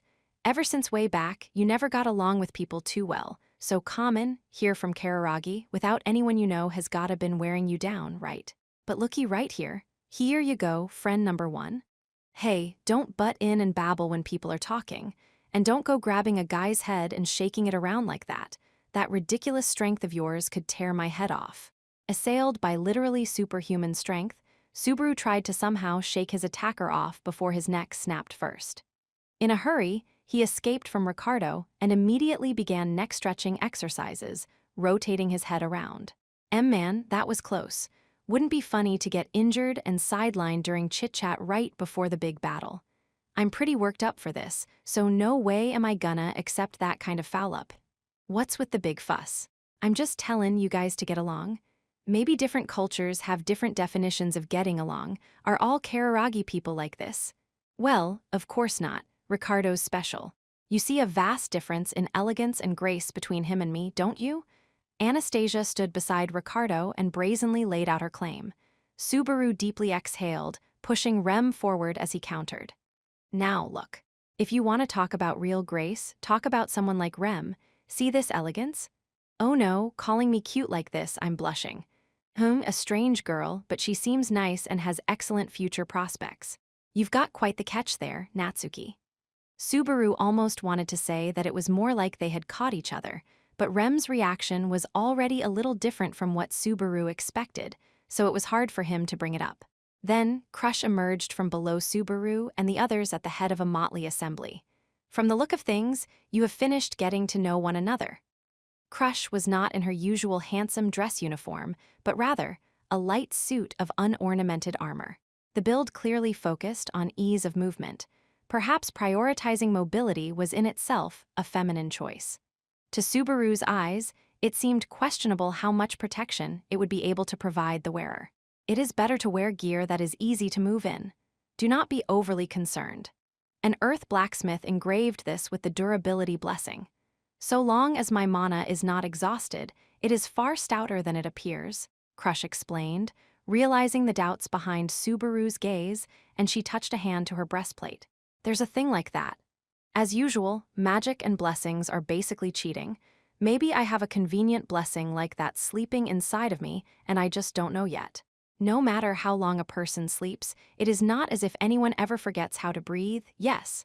That is what blessings are like for those who possess them.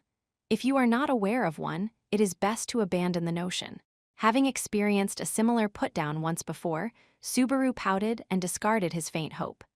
Rem comforted Subaru as if she were consoling a sulking child. Meanwhile, Crush noticed Ricardo gazing down at her, so she peered up at his huge frame and spoke again. I see. I had heard the stories, but you are an even greater warrior than rumored. So you are the captain of the Iron Fangs, the blade who stands by Anastasia Hashin's side. In the end, we're just being paid to do a job. You're Crush Carson, right? Besides the usual rumors, I've heard about you from the lady, but seeing you in the flesh is. With Crush folding her arms and looking up at him, Ricardo audibly sniffed, using his canine sense of smell. Then, the folds of his nose crinkled and his throat rumbled in laughter. What a piece of work. This royal selection's gonna be pretty tough, miss. Well, that's why we have to sell favors like this. The price tag I can put on it depends on how hard you work, so better work hard, Ricardo. Gay ha ha ha, that's our lady. Whether it's people or dogs, she works them to the bone. Anastasia seemed to agree with Ricardo's assessment of Crush. Maybe she and the stupidly laughing Ricardo had been working together for a long time, for Anastasia seemed like just a regular young girl when talking with him. She must have had a soft spot for him. Loud voice aside, Subaru didn't sense any problems dealing with Ricardo either. Maybe it was just his personality as a man, or perhaps he should say as a dog. However, Subaru did feel like he was just a bit too outspoken. Did you rest well last night? Crush shifted her gaze away from Ricardo to show Subaru some consideration. Subaru was still massaging the neck Ricardo had twisted a short while ago as he responded. Yeah, thanks. It didn't seem like a good thing to be sleeping so easily while the rest of you were busy, though. There is a time and place for everything. Your job was assembling myself, Russell Fellow, and Anastasia Hashin last night, and accomplishing the formation of the White Whale Expeditionary Force. Indeed, from my perspective, your offering to assist in fighting the white whale was unexpected. After a faint smile, Crush's lips became taut as she stared straight at Subaru. Seeing the complex emotions behind her amber eyes, Subaru wilted at what might be coming next. I am grateful for assistance in fighting the white whale, but can you fight? Not really. If you count me in, I'm like the cat's claws you borrow because you're scraping the bottom of the barrel. A dog's claws can get pretty big, though. Hey, were you talking 'bout me just now? I was, but you don't need to butt in. Man, you've got convenient hearing. Subaru yelled at Ricardo for interrupting the conversation, but Crush's eyes had gone wide when he openly declared that he was useless in combat. Subaru racked his brain over how to explain it to her. So as fighting goes, it's like that, but I think I'll be a help against the white whale. Let's hear it then. What do you mean?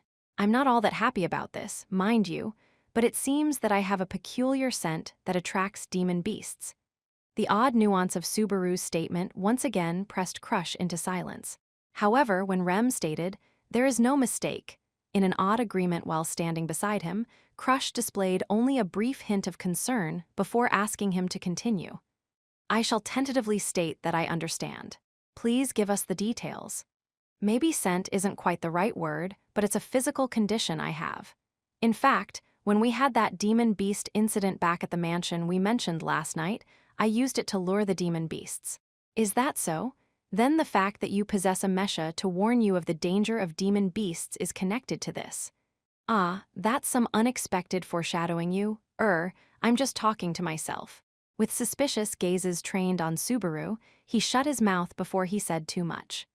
Anyway, I think that characteristic of mine will probably work on the white whale, too. If I'm there, we can predict to a decent degree where the white whale goes.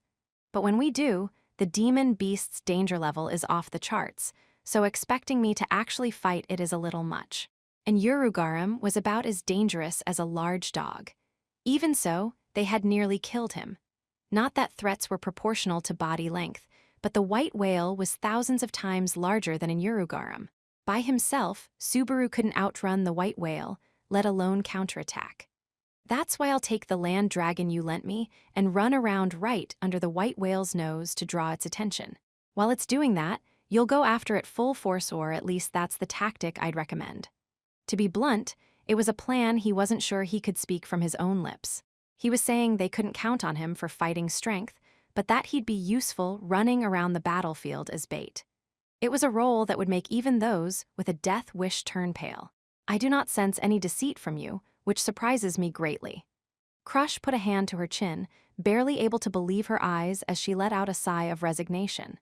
She'd no doubt weighed Subaru's statement with the blessing of wind reading, considering how the truth or falsity affected its effectiveness for the operation. Many times in the half-day since last night, I have wanted to doubt my own blessing. I do not claim it is infallible, but you've lost a little confidence in it.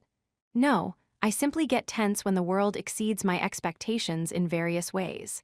As she said those words, a smile came over Crush that did not seem sore or bitter. It was the expression of a beautiful lioness, which she immediately hid under a gallant expression as she continued speaking. I heard from Ferris that you selected a fine land dragon even by my house's standards. If that is the role you desire, I have no objections. However, I require that you obey my commands. Also, I guess it goes without saying with that outfit, but you're planning on fighting, too, Crush. Do you think I can simply sit in a chair at my mansion and await good news? Crush flicked a finger off a fitting on her armor, puffing out her chest as if the answer was obvious. Subaru, seeing her so valiant, politely lowered his head for having asked about something so self-evident. It seems everyone has assembled. Accepting Subaru's apology, Crush closed one eye as she murmured. As if taking those words as a signal, people trod into the mansion's great hall one after another. All of them were clad in combat gear and possessed stern visages. Their various pieces of equipment seemed well worn, giving off the impression of seasoned veterans. But Subaru was struck more by their ages. Somehow, some of these members don't look so young. Subaru gave voice to what immediately came to mind. The people passing before Subaru's eyes were probably participating in the expeditionary force. In one line, there were 10 or so men with a rather high average age. It was probably that none of them were younger than 50. It was unlikely that anyone had heard Subaru's comment, but suddenly, one of the men turned to look his way. Before he knew it, Subaru froze as the man stepped toward him. "Lady Crush, we have arrived, is this him?" "Yes, it is." The one posing the question to Crush in a sober voice was a middle-aged man with both hair and beard graying. The man nodded to Crush and faced Subaru once more, stretching a hand to his shoulder. Then he spoke. "Thank you, lad. Thanks to you, our dearest wish has been granted. We have never been happier." Subaru unwittingly lost his bearings as the hand grasping his shoulder conveyed the man's strong feelings. "Thank you," said the man, patting a rocked Subaru on the shoulder before walking off. From behind, Rem watched the men leave as she whispered into Subaru's ear. "All of them most likely have some connection to the white whale." "Connection to the white whale? You mean, related to the old expeditionary force or something?" Though there were many who had already retired from fighting on the front lines. These are the warriors who answered Wilhelm's call to participate in the current expeditionary force. Their morale and level of training are in no way inferior to any currently serving as a royal knight. So it's some old men who are dying for a chance at vengeance, huh? I'm getting all fired up. Subaru felt something stir within him as he glanced over, watching Crush examine the soldiers. It was Crush who had set her sights to even exterminating the white whale so that Wilhelm might realize his vengeance. The old men joining the battle must have felt the same gratitude toward her for giving them a chance to fulfill their greatest wish. It was probably partly the kindness of Crush that Ferris had spoken of the previous night, and the will of His Highness, who had so greatly influenced her way of life. "You're not telling me that those guys are all the forces we've got for this fight, right?" "Those that arrived here are the principal members. The remainder should have already set out for the Great Flugel Tree to facilitate the force's deployment along the Liffes Highway." In other words, with the appointed hour impending, those assembled were the VIPs of the expeditionary force. The participation of the old veterans really imparted the feeling that the decisive battle was finally drawing near. As he might have expected, the tension in Subaru's heart rose, along with the feeling that it was a must-win battle. "The time is ripe. I want both of you in the hall as well." Crush looked up at the time crystal above the entrance, speaking curtly. She was surely to address the troops before departure, a kind of motivational speech to boost morale. Just as Crush set out, Subaru saw Wilhelm and Ferris entering from the hall. Ferris was dressed in the same outfit Subaru had already seen him in when encountering him in the courtyard earlier, but Wilhelm was not. Gone was the usual black uniform. Instead, he wore a light, minimalist suit of armor protecting only the most vital of organs. On both sides of his hips, he wore a total of 6 slender swords, and he seemed almost too ready to fight. "Oh, so you're here too, Russell. Maybe we can chat a bit." Following behind Wilhelm and Ferris was dark blonde-haired Russell. He looked like he had been working all night, but with the great battle before them, his eyes were overflowing with vitality. "If you're making that face, then it's probably safe to say that you held up your end. How about you, Anastasia? Did you really think I'd come up short?" "Not really, but I just thought I'd ask." When it came to who seemed the most meticulous out of all the royal selection candidates, Anastasia was second to none. With preparations steadily completed and the appointed hour fast approaching, the hall was tense with fighting spirit. In moments, all would be set into motion toward the decisive battle. But before that, Subaru had one thing he had to do. Rem, standing beside him, tilted her head and glanced sidelong at Subaru as he called out to Anastasia just as she turned to head off as well. "Anastasia, would you mind letting Russell join us for a little chit-chat?" "Heh." When Anastasia stopped and looked back, her face was all business. She was acutely sensitive to the fact that Subaru had something to offer. The girly attitude vanished from her eyes, replaced by the glint of a merchant flicking an abacus in her head. In that moment, the transformation was reassuring. Subaru headed for Russell, and impish Anastasia in tow. Noticing the pair's approach, life returned to Russell's tired face. Truly, merchants were a reliable bunch. "I have something to discuss with you, as 2 merchants who are successful and possess a sharp eye for the future. You might laugh this off as counting my chickens before they hatch, but this is about after the whale's taken out. With that preamble, he proceeded to prepare the battlefield on the eve of the white whale's extermination. 3. 400 years. The appointed hour came, and with those words she began to address the assembled troops. Her voice was grave, the atmosphere strained. Amid sharp sensations akin to pain running up a spine being stretched, Crush stood perfectly straight, chest thrust forward, as all eyes rested upon her. Crush stood upon the floor with a treasured sword bearing the mark of the House of Karsten, the lion rampant, and rested her hands upon its hilt as she slowly surveyed the faces of all present and said, 4 centuries have passed since the Witch of Jealousy, the worst calamity in all of recorded history, threatened the world. During this time, the white whale born of the witch's hand has made the world its very own hunting ground, dominating and savaging those weaker than it. The Witch of Jealousy was the one who had apparently swallowed half the world in ages past. Her very name had been synonymous with fear for as long as anyone could remember. Having lost its master, the demon beast of mist danced to its own tune. From the great expedition launched 14 years prior on down, the monster had given rise to many casualties in every nation, swallowing one's very will to fight. The lives the white whale has taken are beyond measure. Perhaps it is better to say, the mist's vile nature itself ensures that we will never know the true number of casualties. Over the course of 400 years, the number of names on tombstones and the graves that do not even have names have only increased. Crush's words made some old men stare at the ground, gritting their teeth as they held back sobs.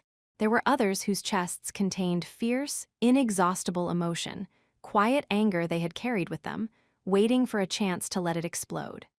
Their regrets, their hatred piled up with every corpse, began to envelop the atmosphere of the hall in stagnant darkness. However, but today, that time is over. We shall bring it to an end. When we slay the white whale, it will dispel so much sadness. Those who have never permitted themselves a moment shall finally be granted a proper chance to grieve. We shall end this pathetic demon beast, unceasingly obeying the command of its dead master. Subaru's chest was on fire. Without saying a word, everyone conveyed the same heat that was burning inside him.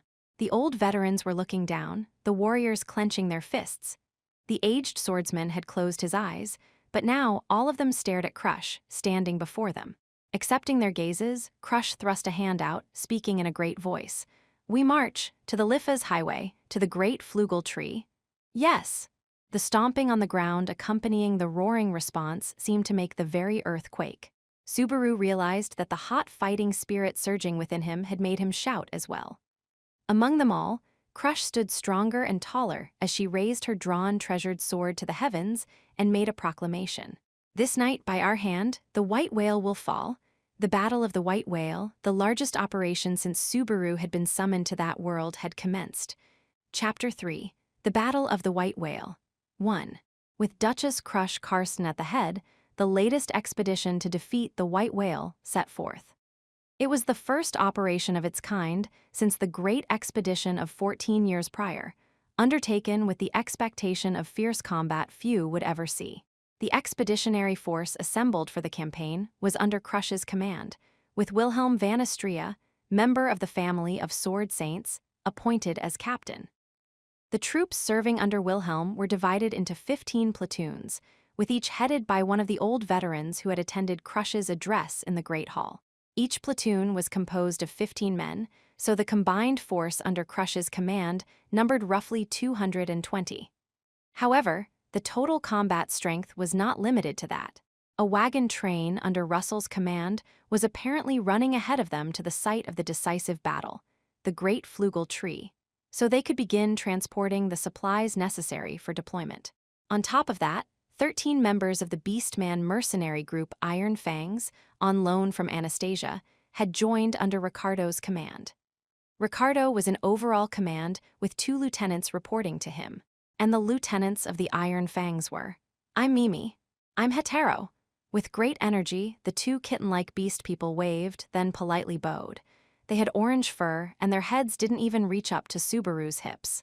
They had adorable faces, and really, the snow-white robes covering them up to their necks suited them very well, so if Subaru was to put his thoughts bluntly.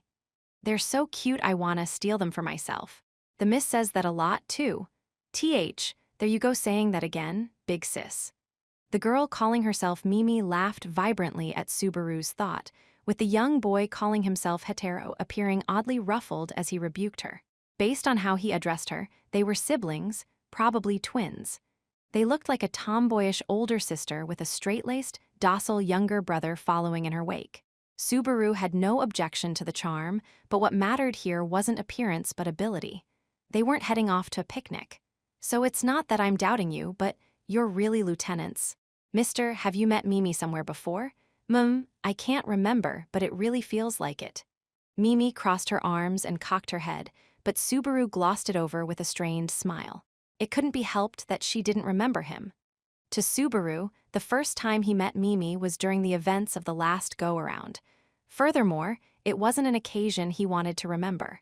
However, then and now, Mimi's bottomless cheer was completely unchanged. Don't worry about it. My name's Subaru Natsuki, so are you too good? Okay, won't worry, and Mimi and Hetero are the best. If T-Beast with us, we're even stronger. Super bestest, ka-ching? Yes, that's right. Big sis and I will both work hard. The younger brother took the reins of his boastful older sister and somehow brought her under control. Watching the two, Subaru had to wonder if that world had any older sisters besides ones making the younger sibling follow in their footsteps. What is the matter, Subaru? When Subaru, harboring that question, looked at Rem, she tilted her head with a questioning expression and an adorable smile. At that point, Subaru cleared his throat, turning back to face Mimi as he said, "Well, that is an awful lot of confidence. Lieutenant's not something you can be unless you're hot stuff. In place of the captain and big sis, I give orders out to everyone else." Ah, I see. Tough job, huh? Subaru imagined the older sister running alongside the belligerent giant, dashing across the battlefield with a hearty laugh. That would mean, lieutenant or not, Hetero was the only one actually performing the appropriate duties. The cute older sister was like an image of naive recklessness drawn by a child. We will follow Lady Crush's commands to the extent possible, but we have our own ways of fighting. I thought it was best to inform you of this to minimize chaos, Mr. Natsuki. Mr. Natsuki? No, I'm just impressed you're so sharp and serious. That attention to detail is comparable to Rem. He's just amazing. Now you'll make big sis get carried away again, so cute. For some reason, Mimi was the one to puff her chest out in pride when she saw Subaru's frank assessment of Hetero. Hetero had a constrained look on his face from Mimi's reaction, only to slip in what he really thought at the very end. Subaru added the drawback of overly spoiled big sisters to the list of high-spec misgivings he had about twins of that world. Hetero was in Rem's league on that point, too. Growing up with Mimi surely had no small amount of influence on Hetero. Having finished meeting the siblings, Subaru glanced at his cell phone to check the time. 12 hours remained until the white whale was scheduled to appear. They had about half the distance left to their destination, likely giving them about 5 hours after arrival until the decisive battle. Once we get to the Great Tree, we'll have to go over the operation one last time. It seems like having me running around is gonna create a fair bit of chaos. This time, you will have me by your side, Subaru. I won't allow a repeat of what happened when we fought the Urugaram. Rem replied to Subaru's comment with quiet resolve burning in her eyes. I really am opposed to this. I believe using the scent of the witch to lure the white whale is too dangerous, and in the first place, the fact that the scent comes from you is. I'll use anything I can. If it adds 0.1% to the win rate, that's a bet I'll take. I come up short on so many levels, if I don't do even this, I'll never make up for it. You are amazing, Subaru. Even faced with Subaru's determination, this was one thing Rem stubbornly refused to let go of. The way she seemed to pout as she turned her face away was a rare display of a flood of emotions, making Subaru's smile not so much strained as very, very soft. Subaru felt all too keenly the obvious change in Rem's demeanor in the last half-day. Ever since the demon beast incident, he'd been convinced Rem had opened her heart to him, but it was only the previous day that their hearts had connected in a true sense. Perhaps Rem had sensed that where time had stopped, it had begun to move once more. Truly it was so. That was why. I wanna win this. Quietly, Subaru voiced that hope. At present, things had proceeded apace to a degree he couldn't even have imagined during prior go-arounds. Where no one would listen to him no matter how much he pleaded, this time, they accepted his request. Relations with the Crush camp, destined for rupture, were good. Setting aside the exposure of all the embarrassing things inside him, it was no boast to say his relationship with Rem was now a far stronger bond. But on the other hand, it was a fact that things had developed in a way more perilous than ever before. Even in that moment, the menace of the white whale was seared into Subaru's mind, clear as day. Even Rem's might had proved completely unequal to the task against its huge, flying frame, able to send a dragon carriage flying in pieces with not even an attack, but a flick of its tail. Its open maw swallowed a land dragon and the ground under it whole. Its death cries, when those vile, millstone-like teeth ground its flesh, would never leave his ears. Just the thought that he was heading to face that thing made his limbs tremble, but he couldn't stop running forward. Yet, even as Subaru's mind backslid toward weakness, Rem, sitting beside him, peered at Subaru as if she could see straight into his mind. A weak, helpless Subaru Natsuki could not be permitted before Rem's eyes. Even I know that resolve doesn't make everything okay, but even if he'd stopped being a pessimist, that didn't mean his fortunes had improved dramatically.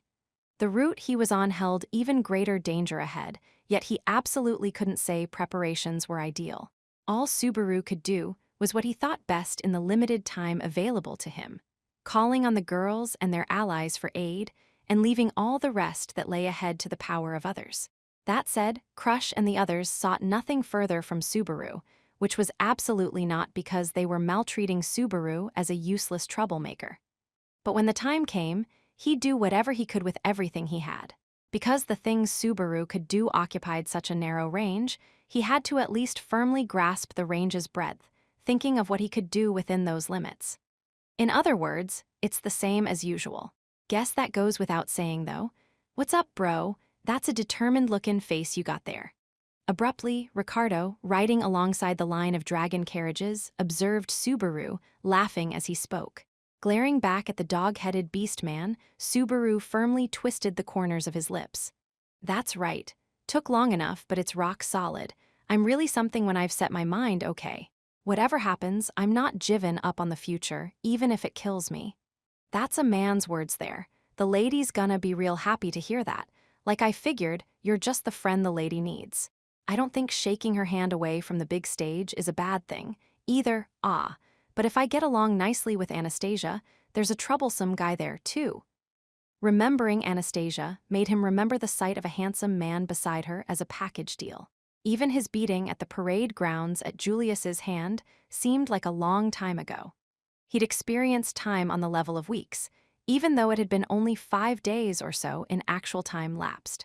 Then, Subaru's words brought a huge, irrepressible smile over Ricardo's big mouth. From the reaction and the teasing look in his eyes, it seemed he'd heard all about Subaru's humiliation. Naturally, Subaru turned his face away in a visible sulk. If you're gonna laugh, laugh nice and hard. Even I can now appreciate just how little I read the mood back then. Hey, wait up. It's not that I'm findin' funny, it's something else. Well, you'll figure it out on your own, so dumpin' it all out here would be just rude. Thus self-convinced, Ricardo stroked his own mane as he cut the topic off. The suggestive behavior tugged at Subaru, but even if he pressed the point, odds of a reply were slim. Incidentally, I've been meaning to ask you something since we set out.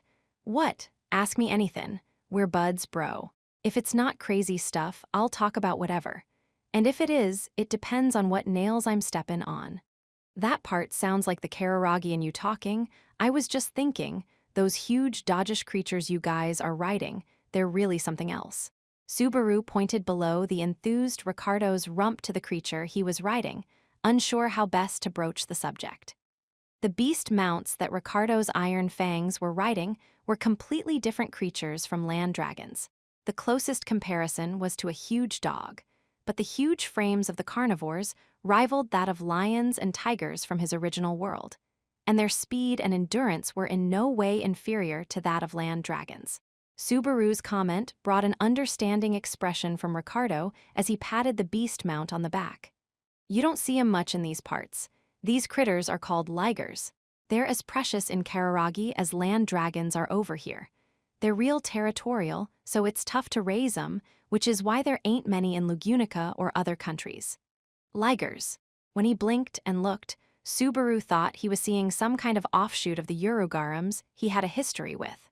Fortunately, there were no signs of horns on their heads, and compared with those demon beasts, their faces were clearly more adorable. If the demon beasts seemed more like wolves, he could say that the Ligers definitely looked more like dogs. But having Ricardo, a dog-type beast man, riding on top of that super huge dog was a little. Somehow, it's a really weird feeling, like someone should paint this, but don't you feel awkward? Sometimes people mention that, but not really. I mean, I'm a beast man, this is an animal, big difference between us. Ah, now that you mention it, some guys might get ticked off if you say that. I don't mind, though. Nah, I was wondering if I should say anything or not. Sorry, my bad. Gahaha, well ain't that honest of ya. Baring his teeth as he laughed, Ricardo gave the back of the Liger's neck a good rub.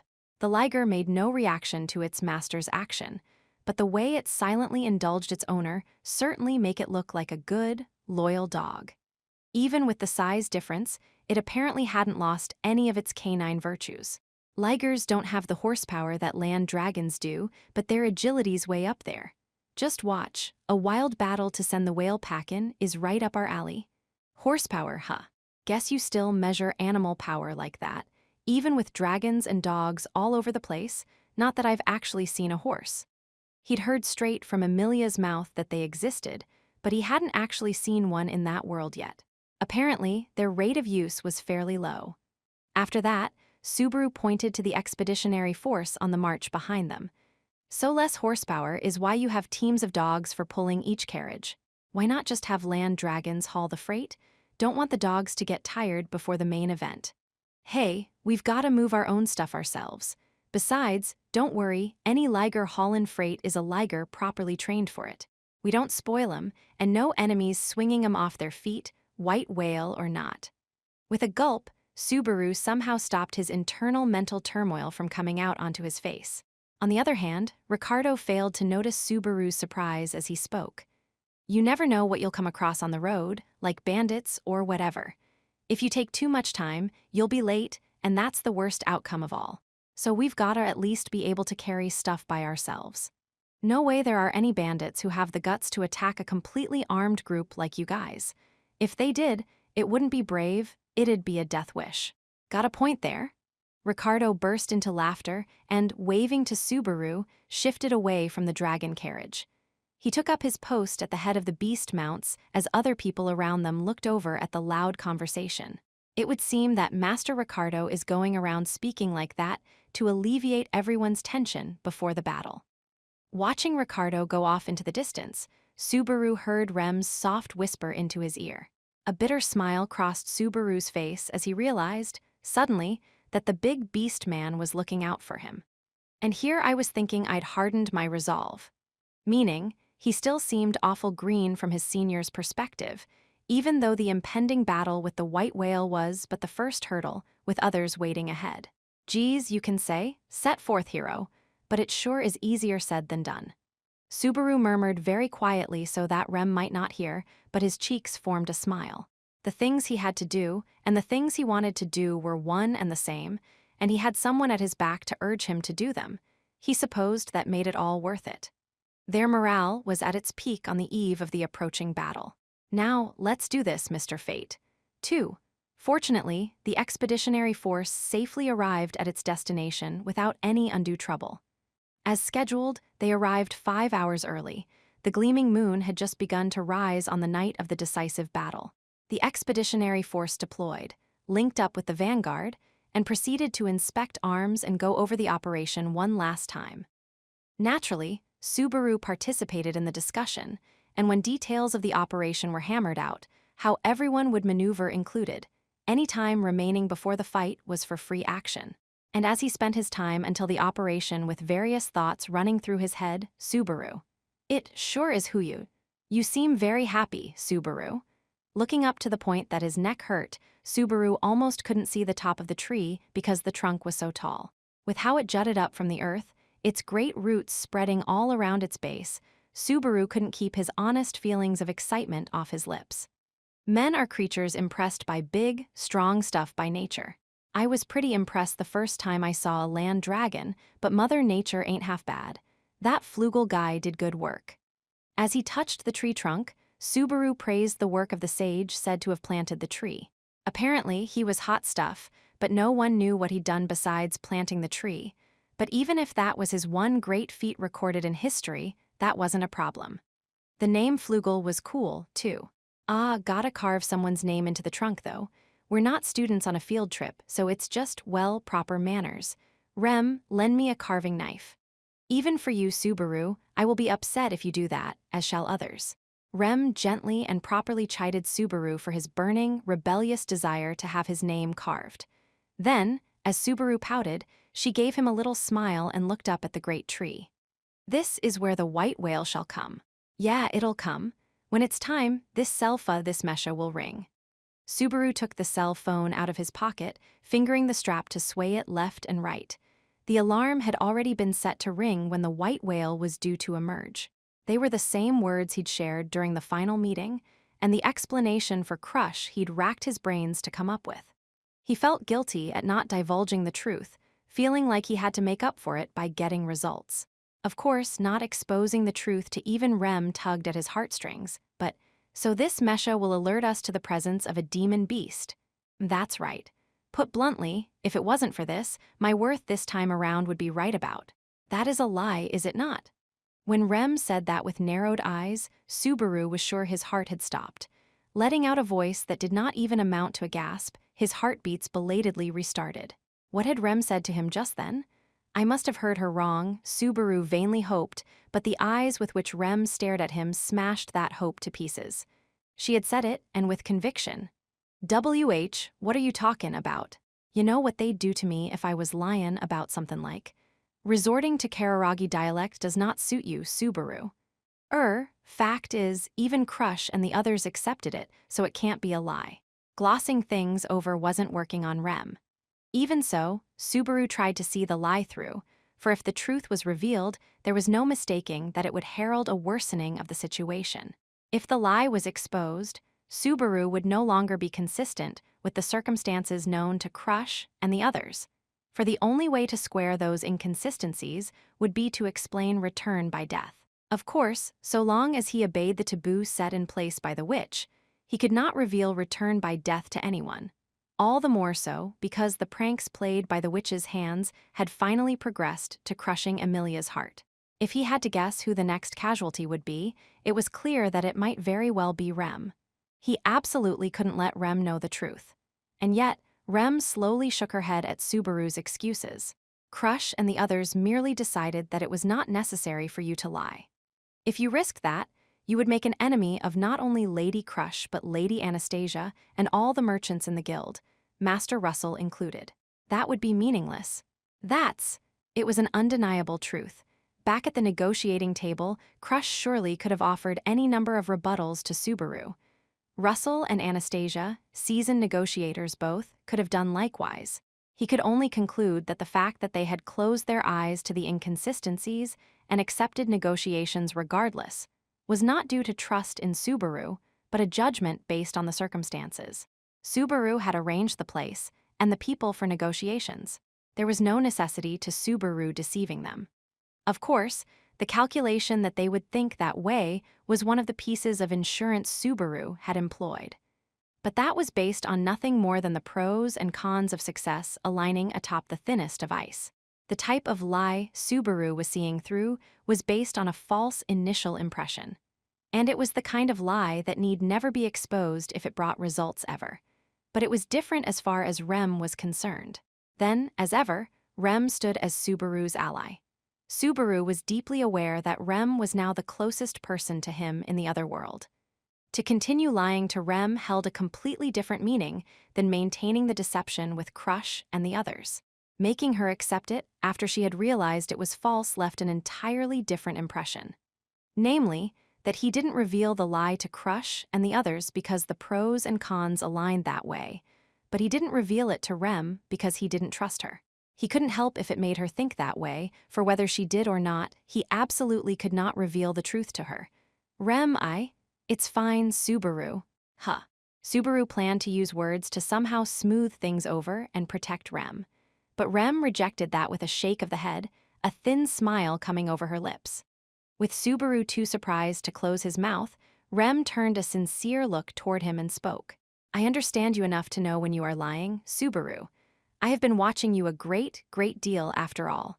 With a bashful, blushing smile, Rem teasingly touched a finger to her lips. Then, she moved the finger in Subaru's direction and continued. I also know you won't tell me the reason for the lie, but the fact that you won't speak to me about it does not bother me that much, you know. After all, I believe in you, Subaru. At the base of the great flugel tree, a breeze passed between the two as they faced each other.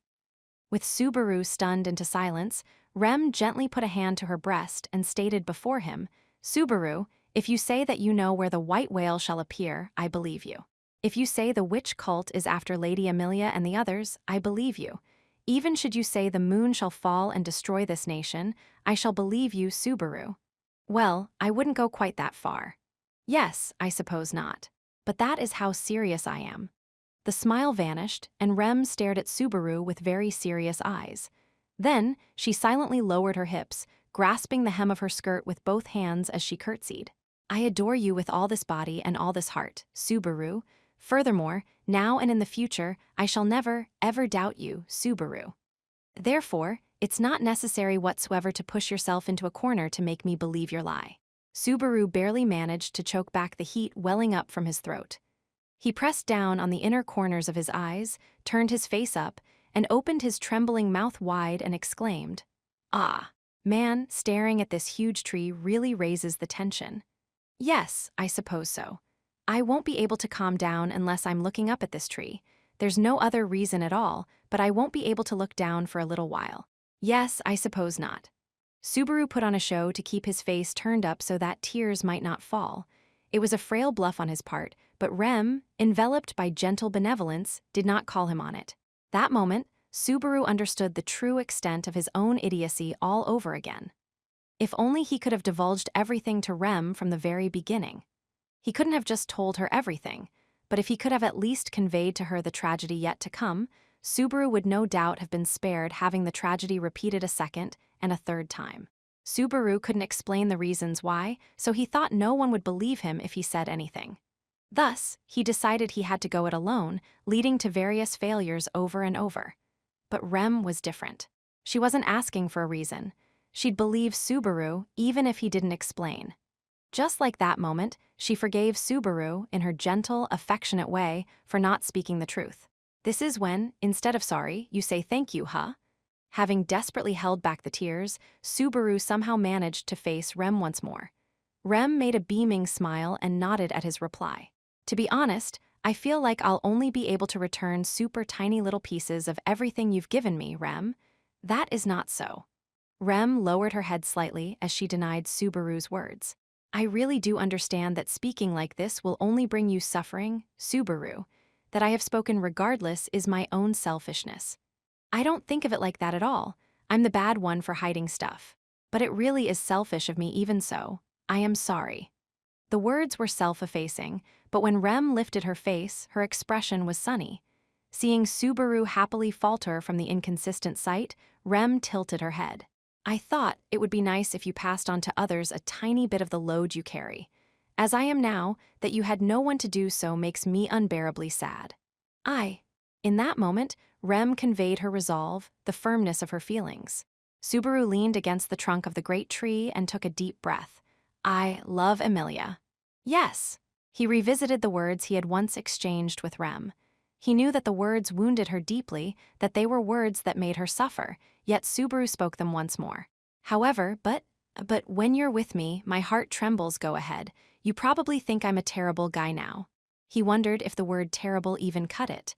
But they were Subaru's honest feelings. For even though he knew he could not answer Rem's hopes, only her words had warmed his heart so.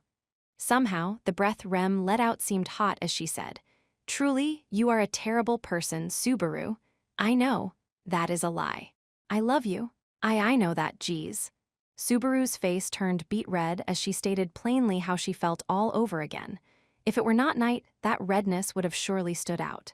Subaru turned his back, as if trying to conceal the red surface of his face, and began to walk away from the tree. "Time to head back," he said. "We need to get mind and body ready right up to when the white whale appears." Before he passed in front of Rem, he grasped her dangling right hand. When her hand was grasped, Rem raised her voice in a little awe, but immediately hurried to match Subaru's walking pace, staring at the side of the young man's face, one he did not wish her to see, with teasing eyes as she said, "Subaru, what? I am fine with being your second wife." They were words to make a man unwittingly halt in his tracks. When Subaru, unable to resist, looked toward her, Rem made a face like that of an adorable puppy, seemingly wagging her tail as she awaited Subaru's reply. "Oh, good grief, just how far is this girl gonna? If Amelia Tan's a very generous first wife. Well then, when we get back you must convince Lady Amelia. I shall try hard as well." Rem clenched the hand not grasped into a fist, very animated as she spoke with a smile. Speaking jokingly like that broke all the tension, driving home to Subaru how weak he was. He truly couldn't hold a candle to the girl. No man could hold a candle to a woman, be it Amelia or Rem, in that kind of situation. Not that he really minded accepting that particular weakness, compared with the other ones he had known to date. 3. With the approaching hour growing nigh, the area around the great tree grew taut with the tension particular to the field of battle. Having taken meals and sleep in shifts, the condition of the expeditionary force gathered in the battle zone was tip-top. The land dragons and ligers for the cavalry were breathing roughly through their noses, eagerly awaiting the signal. Everyone lowered their breaths and calmed their hearts, continuing to wait for the time to come. In the night sky of the Liffes highway, the strong wind made the clouds flow quickly. As the clouds obstructed the moonlight, not a moment passed without gazes raised, checking to see that it was not the white whale's giant body swimming in the sky above. That was how much vigilance ruled the hearts of all present. It is a short time until the appointed hour. When Crush made that small murmur, Ferris, standing beside her, nodded briefly, glancing from the corner of his eye. In that moment, not even Ferris, having served Crush for so many years without ever losing that witty nuance, could voice a single jest. It was not that he'd been swallowed up by the strained tension. It was because Ferris knew his role, that of one of the expeditionary force's lifelines, and had wholly set his heart upon fulfilling that duty. It was more than likely true that Ferris's actions would alter the final number of victors surviving the battle. Crush believed that her force would emerge victorious, but she was not so conceited as to think they could slay the white whale without sacrifices. Nonetheless, she held self-confidence that she could mitigate the number of casualties required. That self-confidence came from the trust she held in Ferris, her knight, so perhaps one could question if it ought to be called self-confidence. The sword-armed Wilhelm stood in front of her, on the very front line of the expeditionary force. Of the 6 swords on the aged swordsman's belt, he wielded one in each hand, poised to rush out in an instant. The quiet antagonism wafting around the sword devil was in a polished realm, honed to a fine point as he faced the moment for which he had so yearned. Crush could not fail to be enveloped by an out-of-place sense of admiration at the sword devil's sheer purity, that a person could maintain a soul so pure, so unswerving. Crush thought from her heart that one day she, too, would arrive at the same realm. The faces of each brave warrior of the expeditionary force alongside Wilhelm had an expression of hardened resolve, their morale high. They obeyed Crush's command, but as they awaited the white whale, surely their hearts harbored doubts of their own, both about Subaru, the primary source of information for the white whale's emergence, and the fact that they had far too little time to develop bonds of trust between them. And yet, they obeyed without a single contrary utterance, for they deeply valued Crush's judgment. Crush was strongly aware of her own duty to respond to the trust they placed in her. As the time limit approached, the brimming will to fight was reassuring, but inside, Crush was nervous. Crush touched the hilt of her treasured sword, ensuring by feel that the engraved crest of the lion was truly there. It was a habit from her youth, a little spell by which she poured resolve into herself. They had to win. She felt the presence of Ferris at her side and the legacy of the Lion King on her fingertips.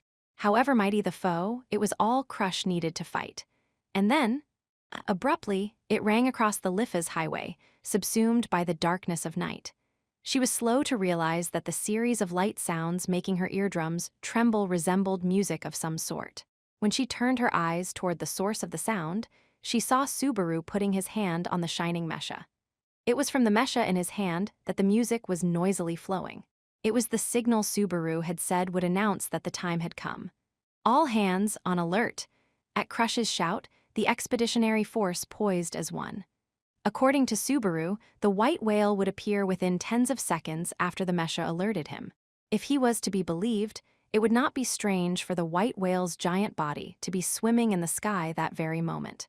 With the mecha having alerted him, the place had to be correct as well. She had plenty of room for doubts, but Subaru had given her no reason to doubt him. Crush set her misgivings and apprehensions aside, honing her nerves as she awaited the demon beast. Amid the silence, she felt no sign of the enormous demon beast appearing. The expression on her face was not disappointment, properly speaking, but after a minute had passed with no change on the field of battle, Crush could not help herself from being, for one, unnerved. Discrepancies in the information, mistaken assumptions, some kind of random accident. There was no change in the silence that had descended over the Liffa's highway. There was no sight of the enemy in the landscape around her. As before, the moonlight was obstructed by clouds, causing a large, dark shadow to fall over the plains, but, looking up, Crush instantly cursed her own shallowness. The moonlight vanished as a shadow fell over the plains.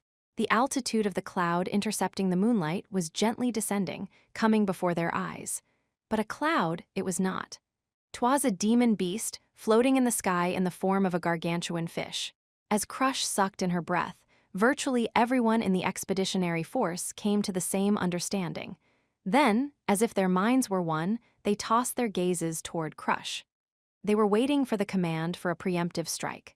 They had succeeded in taking the initiative, catching the white whale at the moment of its appearance. All that remained was to launch a surprise attack as planned, seizing control of the front. Crush breathed in, as if to settle her heart upon the first command to unleash. The white whale had yet to notice the puny beings arrayed against it. The way the white whale was moving its enormous head was as if to check where it was. And as it acted thus, its guard was down, full of openings. That settled it for Crush. All hands, full-scale attack, she went to command when, "Nail it, Al-Huma." As Signal leaped ahead of Crush, Mana was simultaneously deployed via magical incantation. The world made a sound as if it had frozen over, bringing forth enormous and incredibly dense pillars of ice. Each and every one of the icy pillars rivaled the central pillar of a mansion, with there being 4 in total. Launched at super high speed, the pillars raced through the sky and scored a direct hit on the white whale's torso. With a slight delay, the demon beast's scream and spurting blood poured down to earth. When Crush hurriedly looked, the land dragon Subaru and Rem were both riding was galloping, cutting across the vanguard. As Subaru clung to Rem's hips, he raised a fist, and Rem, having succeeded in her own duty by launching the preemptive magical attack, wore a very satisfied expression. How the two of them jumped the gun, rather, got the jump on the rest, rocked the expeditionary force. At the sight of them galloping forth, Crush could not keep her own mouth from twisting greatly. Not in anger, but in mirth. All hands, follow that pair of fools. Crush's order erased the unrest as the various members of the expeditionary force began the offensive. Dust kicked up in the process, and on the other side, the white whale's cries grew loud once more, echoing across the night sky of the Liffa's highway. After much waiting, the battle of the white whale had begun. 4. No matter how many times Subaru experienced the wind repel blessing, he could not help thinking of it as unnatural. Vibration, wind, posture, the impossible phenomenon blocked all those things from affecting them. While Rem sat squarely on the land dragon as it ran, Subaru put a hand around her hip as he strained his eyes. He licked his lips, which had begun to dry, moistening them a bit as he sucked in his breath. The cell phone alarm had rung as it was set to, and the white whale had appeared in the twilight above the plains.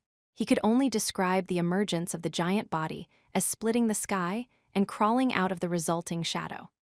Its massive body instilled primordial fear in Subaru, with all the memories of it having menaced his life surging back into his heart. When he looked around, tension was running through the expeditionary force, noticing it just as Subaru had. As prearranged, they ought to be launching an all-out attack at Crush's order. But for a brief moment, the feeling of oppression had left even Crush drawing a blank, her breath caught.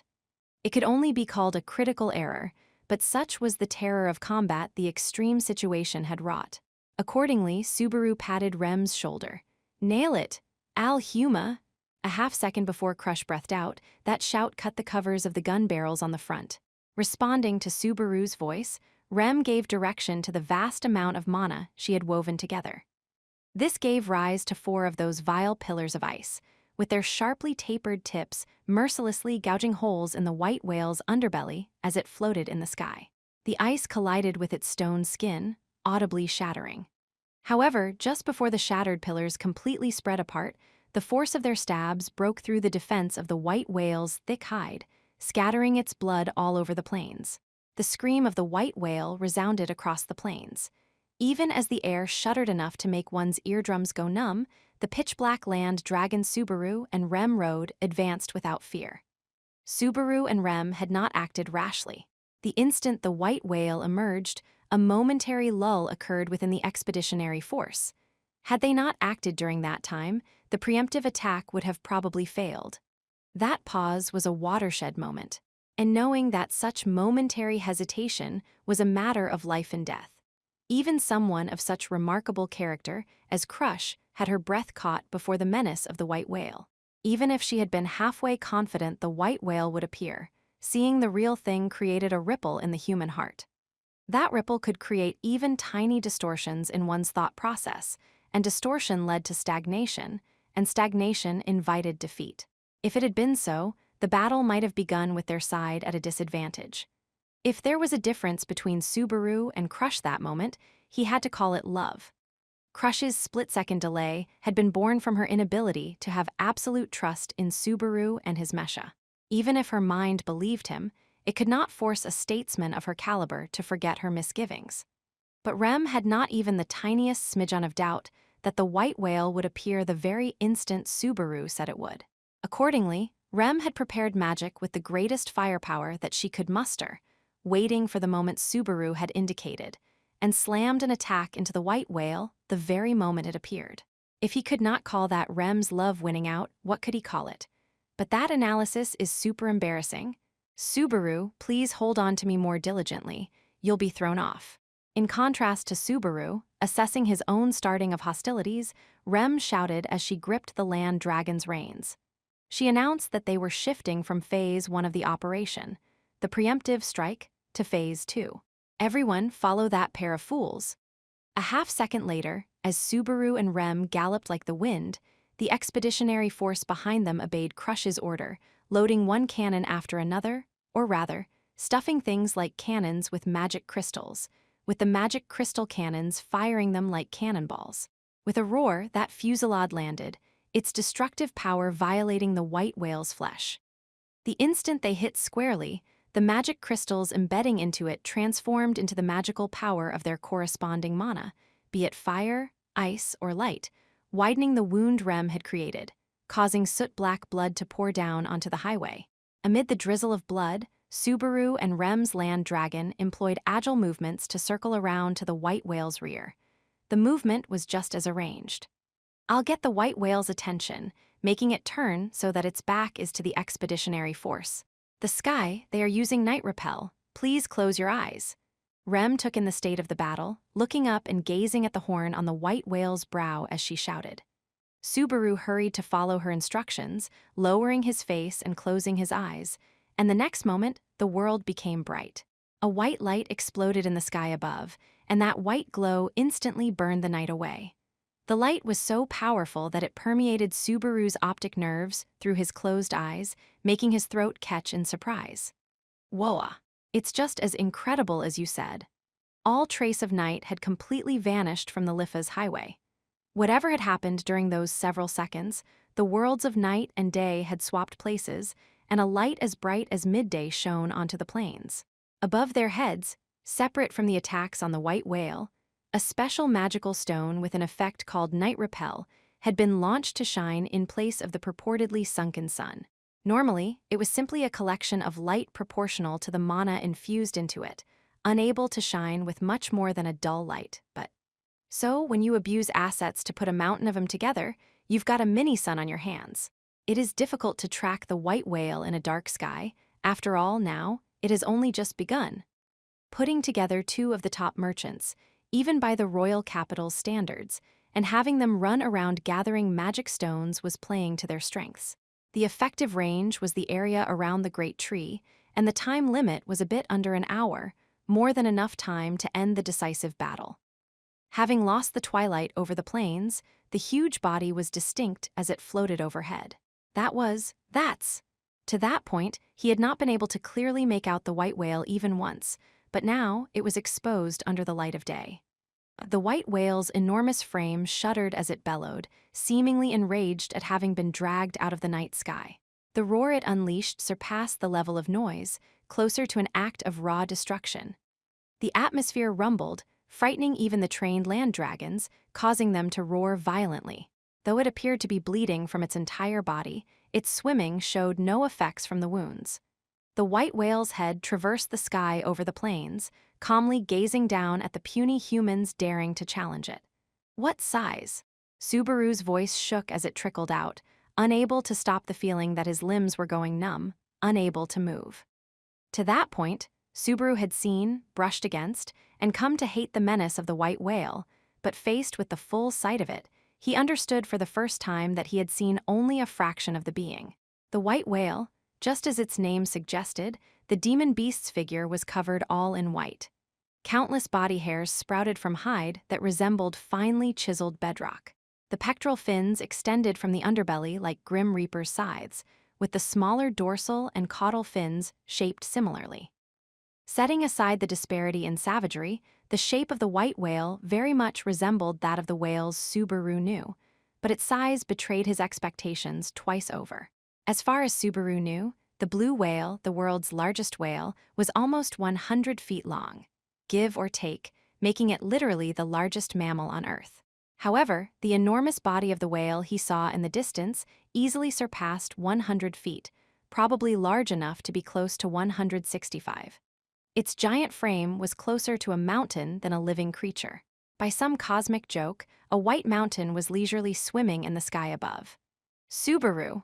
With Subaru trembling even then, unable to align his teeth as he bit down, a voice called out to him.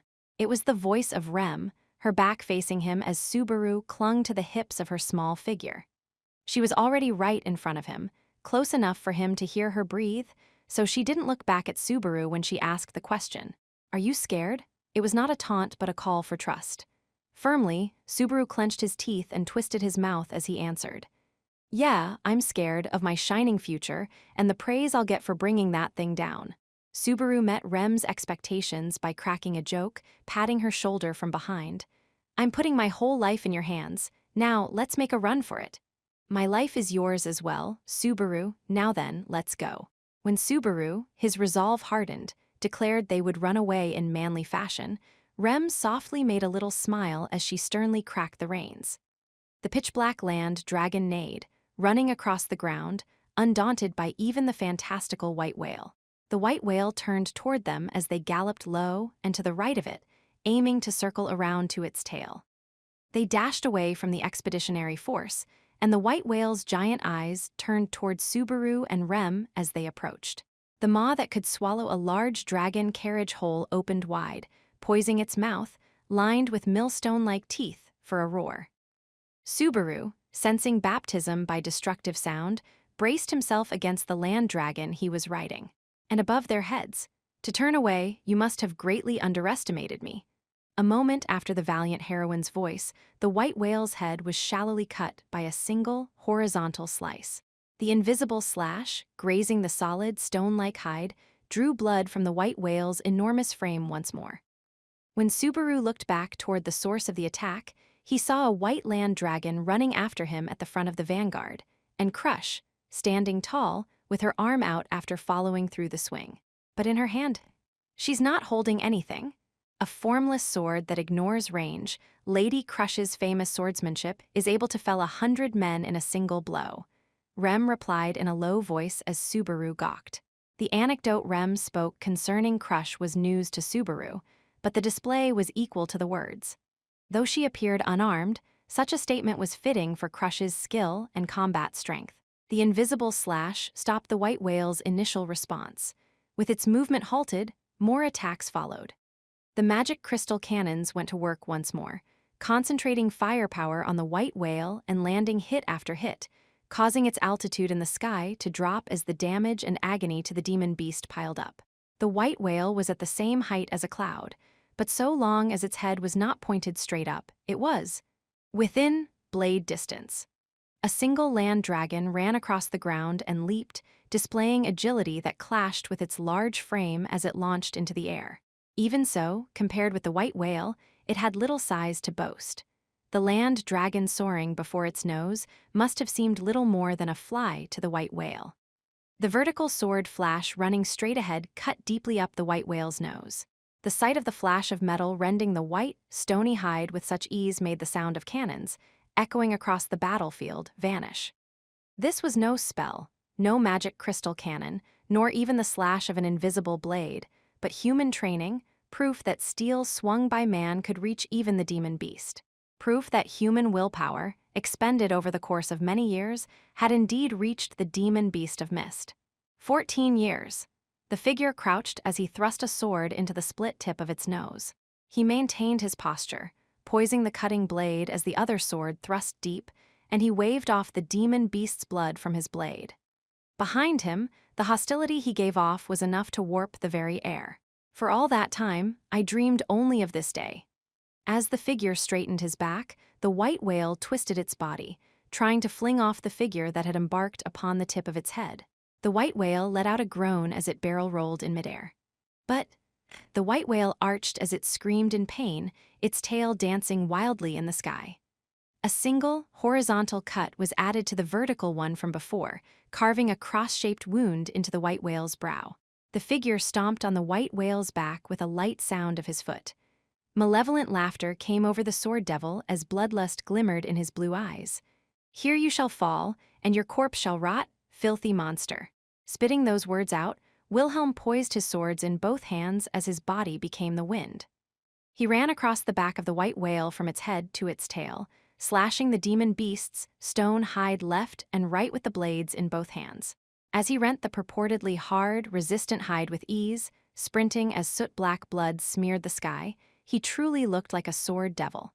With Wilhelm clinging to the white whale's body, it had no good method of shaking him off. Unable to dislodge the aged swordsman, even as it moved to somersault in midair with the force of a whirlwind, he proclaimed, "Good of you to help me slice you more." A moment before the white whale turned its body, Wilhelm made a short leap and stabbed his sword right under him. When the white whale whirled its body, the thrust blade created a vivid slash down it, using the white whale's own body in service of the blade. Amid a scream and a mist of blood that mottled his own torso, the sword devil laughed. Laughing, his old bones continued swinging both swords as he headed for the giant frame's flank. With a swing, his blades carved a V shape into the flesh, leaving a reddish-black laceration behind. A bellow tore through the sky as the white whale aimed to slap the falling sword devil with its tail. But a moment before the tail was to strike him, a leaping land dragon snatched Wilhelm's body away. He had slipped away from the menace of certain death. Upon landing, the land dragon instantly broke into a run. The white whale gave into anger and chased after the elusive sword devil. "Hey, don't look away, moron. You're fasten the lot of us too." The single swing of the huge cleaver struck the white whale squarely on the jaw with enough force to knock out several of the white whale's enormous teeth, making a dull sound as yellow molars were sent flying. It was Ricardo, riding a liger, who bellowed as they galloped onto the white whale's face at an angle. Just as he'd said, the ferocious dog had greater agility than a land dragon, and it was using that nimbleness to the fullest extent, master in tow, traversing the white whale as its body rose into the sky. "Hey now, we ain't done with you yet." Atop the sprinting liger, Ricardo gave a cry more bestial than a beast's as he swung the massive cleaver. The outer hide shattered and flesh was gouged, all in a single charge. and following after Ricardo. All Rie, let's go. Big sis, you are too far out in front. Everyone now? The lieutenant twins, both on the backs of small ligers, split apart, issuing commands to the mercenary band behind them. With ferocious leaps, a pack of ligers grappled onto the white whale and began to run rampant with its giant body as their foothold. They swung sword and spear, inflicting damage to the white whale like a swarm of wasps. Save for making its enormous frame dance, the white whale had no countermeasure for shaking off the interlopers clinging to it. Its very size made small movements difficult, a weakness that was being exposed. Furthermore, at that point, all hands move away? When Crush's order cracked across the field of battle, the iron fangs clinging to the white whale leaped off its body as one. All the ligers landed agilely, and the white whale, now freed of them, made a large turn, believing it was finally time to counterattack. But it was mistaken in that judgment. So you've exposed your flank. Crush's second attack struck far overhead, her diagonal slash running along the white whale's side at an angle, and that stroke of her sword was the prelude to yet a third attack. This time, from the magic squad, which had not attacked until that moment, devoting themselves solely to concentrating on chanting. Algoa, from the compounded chants from multiple squad members came a red-hot aurora. In that world, with both a sun and a moon floating in the sky, a new second sun was born, low in the sky and clad in incandescent flames. Even knowing that it was the power of fire magic bundled together, Subaru could not turn his eyes away, gawking at the conflagrations scorching the world before him. The waves of heat given off by the huge fireball, over 30 feet in diameter, could burn the skin even at a distance well removed, burning with enough heat to rob the moisture of his eyes, even with his eyelids protecting them. That great fireball wavered, then it gained velocity. Yoo-hoo! Velocity gave way to acceleration, and acceleration to high speed. The fireball headed for the white whale's side, then slammed it right in the belly. Through its accumulated wounds, the fire burned inside its body, and the white whale screamed while its internal organs boiled. Mercenaries hurriedly evacuated so as not to be caught up in the fragments of flame scattering over the plains. Subaru and Rem took part in that evacuation, even as their eyes continued to track the burning white whale. That overwhelming, even one-sided, circumstance meant nothing less than that the surprise attack had borne fruit. At that rate, might not the demon beast be subjugated without it being able to do a thing? Feels like that hit it pretty hard. Maybe it'll all go like this. At a distance beyond the flame's reach, Subaru watched the white whale from the back of the land dragon, shaking a closed fist. Until that point, they'd completely overwhelmed the white whale, surely inflicting no small amount of damage. With the failure of the Great Expedition 14 years prior as precedent, he'd been on his guard, but this put him into an easy win mood. It had bitten on the prearranged plan hook, line, and sinker, making him feel exhilarated that a quick victory was just before his eyes. However, with regret, Rem shook her head at Subaru's optimistic viewpoint, glaring up at the flame-engulfed demon beast. No, were that the case, the surprise attack would have caused it to crash to the ground. Her words made Subaru's eyes go wide. He turned his eyes to the white whale, wondering what she meant. Even then, half of the demon beast's body was being burned by the great magic, with no sense that the flames, spreading over its body hair, were dying out. The magic crystal cannon's direct attacks had inflicted many wounds, and the sight of blood trickling from them was downright painful. But the altitude ain't dropping. Looking up, he saw the white whale calmly remaining in the sky. It was not up so high that the cavalry could not leap up to it, but it would be very difficult for men to challenge it on foot. More importantly, without the demon beast falling to the ground, they could not shift to the next phase of the operation.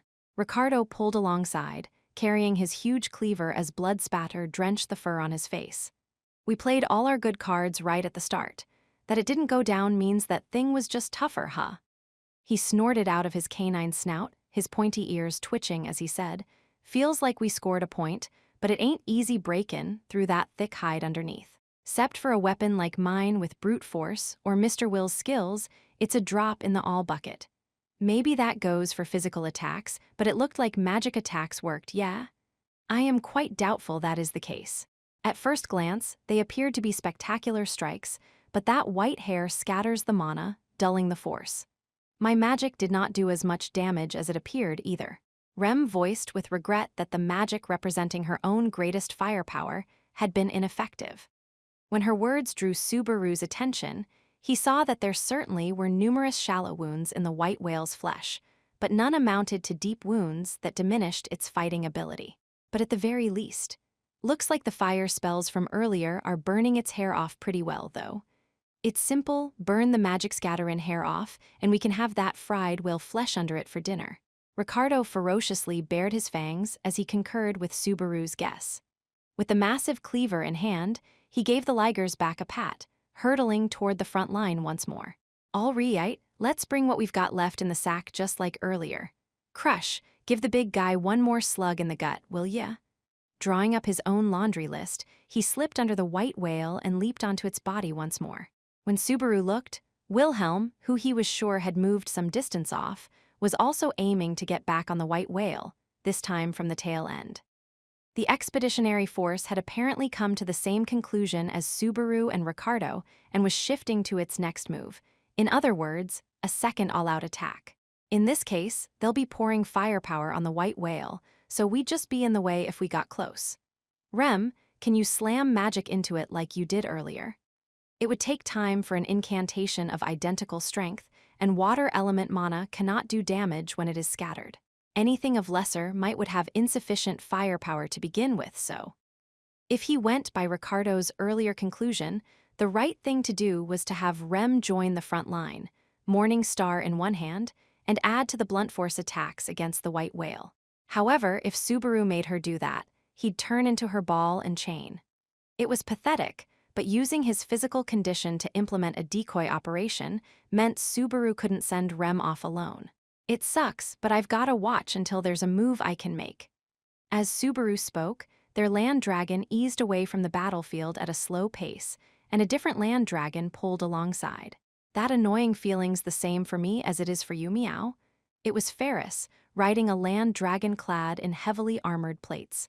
Fairy doesn't have any ways to attack, so watching is pretty much all I can do. I'm sorta used to it, but it always bums me out, Meow. Maybe so, but your healing is the expeditionary force's lifeline. Can't be having you go out in front. I'm begging you, focus on that job, okay? Subaru bluntly emphasized that to Ferris, taking that moment to approach in his normal demeanor. The reply made Ferris close one eye with a hum.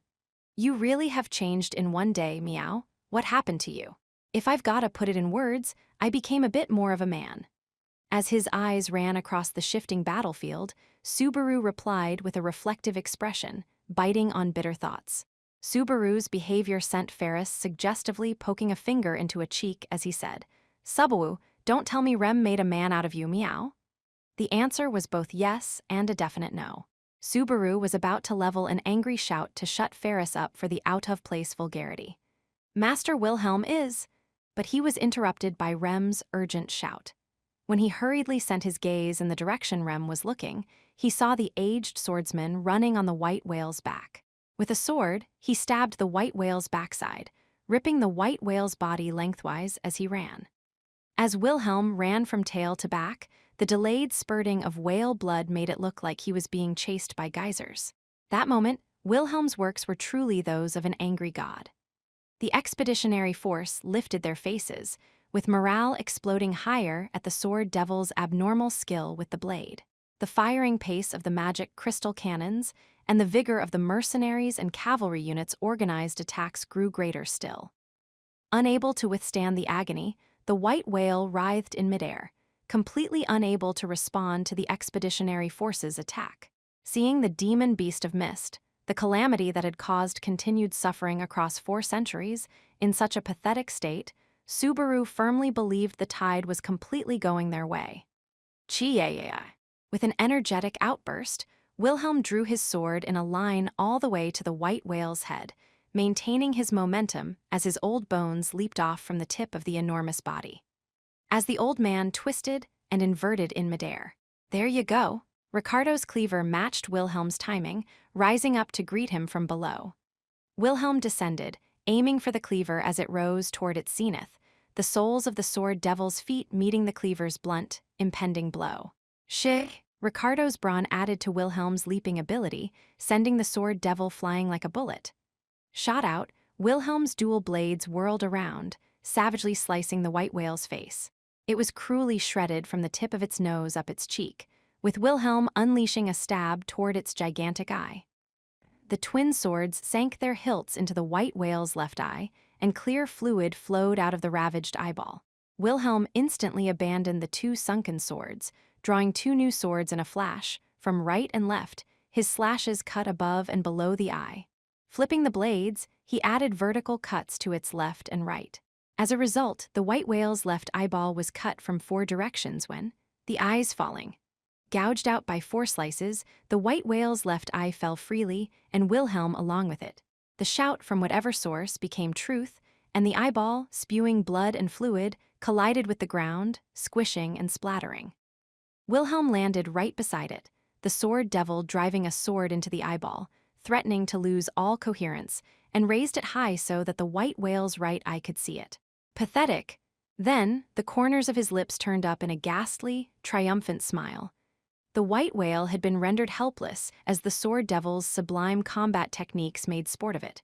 It was clear to all that their fighting strength was not determined by the overwhelming difference in the sizes of their bodies. Perhaps it took the loss of its left eye for the white whale to finally accept that fact. The color of the white whale's eye is.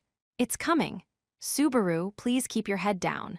The instant Subaru noticed the change, Ferris shouted, and Rem accelerated the land dragon. Because they had stopped, the wind repel blessing was not in effect. Subaru, clinging to Rem as he endured the ferocious wind and shaking, somehow managed to turn his eyes to the white whale overhead. Within Subaru's field of vision, the white whale's state changed at once. The white whale, angry at having an eye gouged out, let up a roar as its one intact eye was dyed deep red. The eyeball, now the color of blood, shot like a dagger through the expeditionary force, pulling back to put distance between it and the beast. Immediately after, the white whale's body quaked in hatred and rage as a change came over its flesh. The instant that change began, Subaru was unable to repress a sense of disgust that defied words. The white whale opened its mouth. No, those words were both correct and incorrect. To more accurately express the truth, the mouths of countless cavities over the white whale's entire body opened and began to raise their voices. Reverberations like shrieking voices poured out of the countless mouths created all over the demon beast's flesh. The discordant sound one would not think existed in that world seemed to claw away directly at the listener's spirits, coursing from their hearing to violate their cranial nerves. The damage did not stop at human beings alone. The land dragons and ligers employed as mounts stopped in their tracks, seized by instinctive, primordial fear. The expeditionary force was overcome by its worst instance of defenselessness since the start of the battle to bring down the white whale. And then, raising a chorus, the countless mouths spewed an immense amount of mist. In the blink of an eye, the mist poured onto the plains, and the world illuminated by the effect of night repel was blotted out in white. His vision obstructed, his entire body cowering, Subaru understood that the white whale had acknowledged them as its enemies. It was the demon beast of mist raising its war cry that announced the true commencement of hostilities. 5. Loud laughter echoed across the Liffes highway. Discordant sounds trickled from the small mouths open across the giant body of the white whale as it swam leisurely in the sky. When it roared from its proper mouth, it came with such destruction that it made the earth shudder. But the sound given off by many mouths out of sync was twisted and repulsive, like being clawed by the very wind. The unpleasant feeling was not a blow to the eardrums, but rather, like having one's brain poked at by slender needles. With that ghoulish change in the white whale, Subaru sensed that the tide had turned. They'd pounded that immense preemptive strike into it with the expeditionary force, from Wilhelm on down, adding their own concentrated attacks. The damage inflicted on the white whale was by no means minimal. After all, the combined firepower was enough to kill Subaru 100 times over. If comparing with other demon beasts, it was attack power sufficient to wipe out an entire Urugarum pack 10 times over. The beast, bathed in all that, had taken enough damage to lose one eye. If it was not enough to settle the battle, Subaru had hoped it would at least result in bringing the beast down to earth, but crap, the mist. Continuing to raise a shrill cry, the white whale spread mist from its countless mouths. The mist spread in a wide range across the highway, its encroachment progressing as it fell thickly from the sky. Subaru's field of vision became progressively wider, and the effect of the night repel magic crystal waned. The demon beast of mist had come into its own. With visibility worsening, the expeditionary force was unable to maintain tight cohesion over the mist-shrouded plains. Moreover, didn't it look like even the white whale was melting into the mist, vanishing from sight? You're kidding me. Subaru, please entrust me with your life. Rem leaned forward and shouted to Subaru, shaken by the vanishing of the white whale. Subaru responded to her shout by deepening his arm's embrace of Rem's body. Obeying Rem's snap of the reins, the land dragon whirled around, splitting the ground as it began to sprint. Ferris, beside them until just earlier, similarly turned the head of his land dragon toward the interior of the mist. With the white whale entering a state of combat, the counterattack would grow desperate. Naturally, casualties could not be avoided.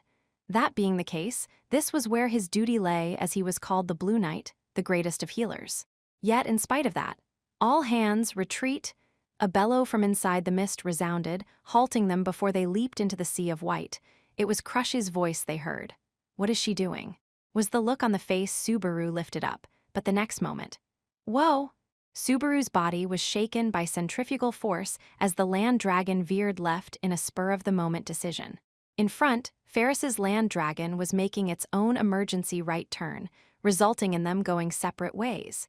And white came violently surging into the corners of Subaru's tilted vision. Hey now, hold on. The middle of the path that had opened up by their splitting apart was blown away in a single gust of very dense mist. The force of the tall wave of mist shooting through would have surely swallowed up the land dragons had they evaded even a second slower. Without having seen the real thing in action, one might laugh it off as making a big deal about mere mist. But no one seeing the nature of that mist up close with their own eyes would ever dismiss it so lightly. The surface of the plains grazed by the mist was gouged out as if melted away, with the highway surface vanishing all the way down to the foundation. A human body fully bathed in that mist would invariably share the same fate. If we got hit by that, Subaru thought he'd fully taken to heart the briefing beforehand concerning the threat of the white whale's mist, but the real thing was beyond even his expectations. So this is the serious mist. The white whale, called the demon beast of mist, had mist that broadly fell into two varieties. The first was the wide area mist it scattered to expand its own swimming area, such as what it had used to cover the highway. And the second was the annihilating mist, which had erased a good chunk of the ground before his eyes just then. He hadn't seen the means of attack until then, but it was the latter, the annihilating mist, that wrought destruction. And though a single glance was sufficient to understand its destructive power, there was even more to it than that. Namely, yeah! In a vigorous flash, a gallant voice cut through the mist as something suddenly sliced open the white scene before Subaru's eyes. It was a white land dragon with Crush on its back that leaped out of the mist.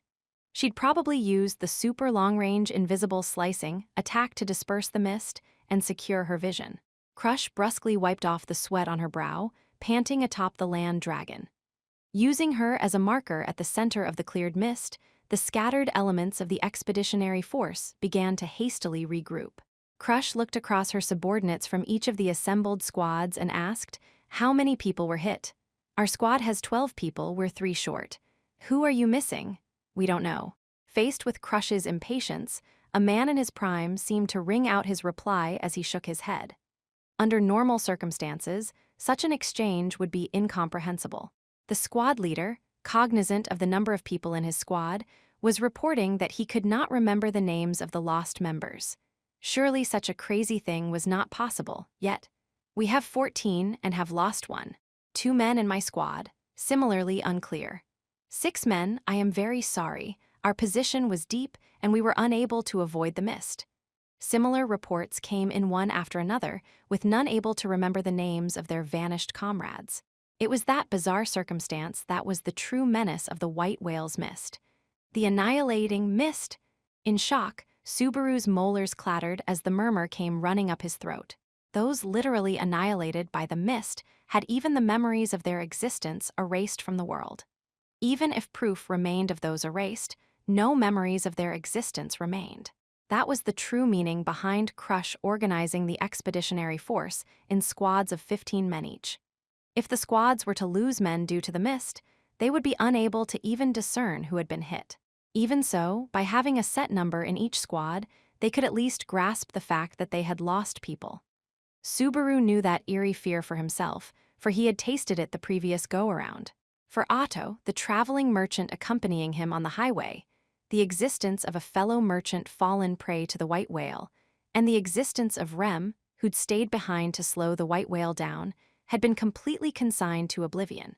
At the time, Subaru was of the thought that Otto had forgotten those inconvenient memories out of fear. But it made more sense that he was under the effect of the white whale's mist. All memory of his fellow merchant and Rem was erased from that world, just like when, back at the mansion, even Rem's older twin sister, Ram, had forgotten her. Now, the same thing had happened again, yet, even in spite of that, I'm the only one who remembers. In a daze, Subaru voiced the undeniable fact. Just like in the last go-around, when Subaru never forgot the erased merchant or Rem, sacrificing herself so that Subaru could escape, he alone remembered. Two of the squad leaders gathered under Crush had become different people. Bathed by the annihilating mist, the original squad leaders had been erased.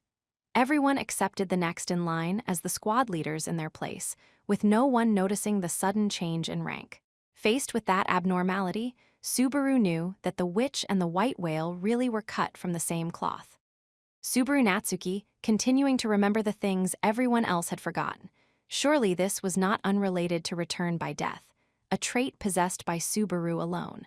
Crush looked over the faces of the expeditionary force and cut the conversation short. Now that it has submerged into the mist, we cannot know from whence it attacks. Crowding together is a poor plan. We shall disperse and employ mono-repulsion crystals. Seeing everyone nod at the order in his peripheral vision, Subaru's eyes widened when he realized he didn't see Wilhelm or Ricardo among them. Surely even those two were not erased by the mist. So you have returned, Wilhelm. But Subaru's nervousness was belied by a figure's timely return from the mist. Having sliced through the dense fog, the sword devil seemed ghastly, his entire body bathed in blood. Wilhelm wiped off his blood-sullied swords, tersely smearing the blood from his cheeks as an afterthought. I ran too far ahead our losses? Wilhelm asked.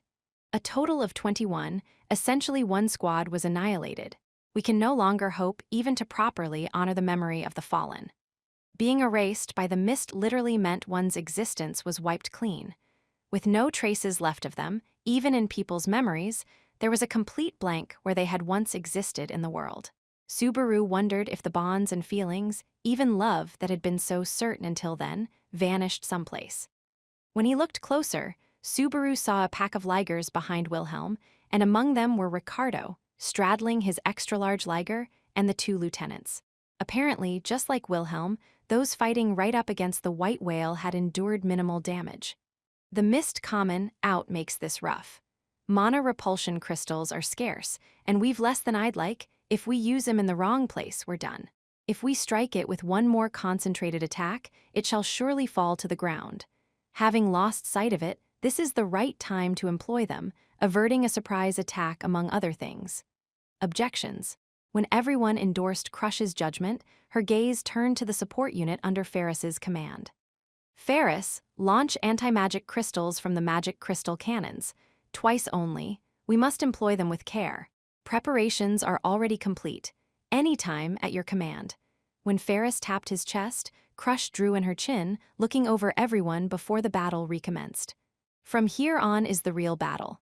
The response remaining in your own hands shall prove that our attacks are effective upon the white whale. Certainly, our opponent is mighty and unfathomable. Worst case, there may be none who shall remember our deaths. However, Crush, able to launch cutting blows with her bare hand, drew from her hip the treasured sword of the House of Karsten, a sword no doubt long bereft of use, and raised it to the sky, declaring in a loud voice, "For the sake of the dead with no name left on their tombstones, For the sake of the weak who would be menaced by the mist in the world ahead, we shall slay it, whatever it takes. Come with me." Every manner of weapon was raised to the sky, everyone shouting in exultation as one. The mist shuddered from the incredible surge of morale, ferociously setting their dampened fighting spirit alight. Launch the anti-magic crystal. At Crush's order, the individuals under Ferris's command fired magic crystal cannons in a salvo. The next moment, with a great roar, the magic crystals soared high into the misty sky when the mist is clearing. The glow of the magic crystals shattering in the heavens erased the white mist, obstructing their sight all at once. Properly speaking, all the mist covering the four corners of the plains had not been swept away. In the end, all that had changed was the density of the mist, which had thinned so that it was no longer difficult to maintain a clear view. But one could call even that result sufficient. The white whale's mist was apparently a calamity wrought from the vast mana it possessed. In other words, the white whale scattered its mana in the direction of its choosing, and this became the mist visible to others. The anti-magic crystals, by rights, crystals with the effect of forcing the mana in an area back into a colorless state, thus neutralizing it, had used their power to nullify the mana of the mist, blowing it away. It was a dangerous gamble, for if the anti-magic crystals worked too well, it would also diminish the strength of their own magic attacks. But it seemed there was no need for concern so long as they could see remnants of the mist. Not enough to clear away all the mist, huh? In turn, there is no effect on our own magic. I too am in peak condition. Rem gave a little nod, but it was the glow of the horn on her forehead that offered the real answer. The fact that it sensed mana swirling around the area and had begun building Rem's magical energy once more was the proof. All right, I can't get cold feet now. I've come too far to be useless now. It's time for us to take the stage? Yes, let us go. Rem handled the land dragon's reins, and its neigh matched the bounce of Subaru's rump. He grabbed hold of Rem's hips atop the dashing land dragon, searching for sight of the white whale in the thin mist above their heads. With Crush at the head, the expeditionary force set out as well, dispersing as its various parts searched for the white whale. With the battle resuming at possibly any moment, Subaru felt the tension drying his throat out in a hurry. No one saw the white whale come out yet.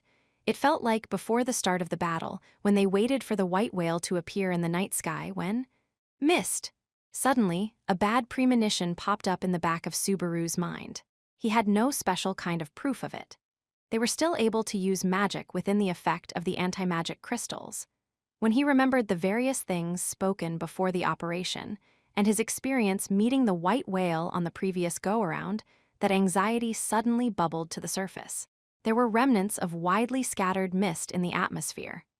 The white whale had expanded its own turf and obstructed their fields of vision, the oldest trick in the Demon Beast of Mist's book. That was all the prior information he had, but could he really say that it was the only reason he was afraid?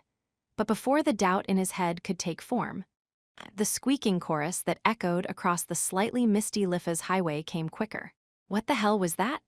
The high-pitched echo was like a woman's shriek, instilling a sense of disgust that made Subaru want to cover his ears. It was both roar and laughter, yet repulsive on a whole other level, traversing the mist to mock them across the plains. Just now, Subaru tried to put the question into words when he noticed it, that the mist coiled around his entire body seemed to melt into him, as if trying to permeate his flesh. And then, AAA, AAA, AAA. The first shift came in the mounted dragon unit running alongside. Subaru's shoulders jumped at the strange voices, sounding nothing like ones coming from sane human beings. Guessing that something had changed, he looked over to see cavalrymen racing beside him, tumbling from their land dragons one after another. Hey, what's wrong? Following the shouting Subaru's intentions, his own land dragon did a U-turn and headed toward them.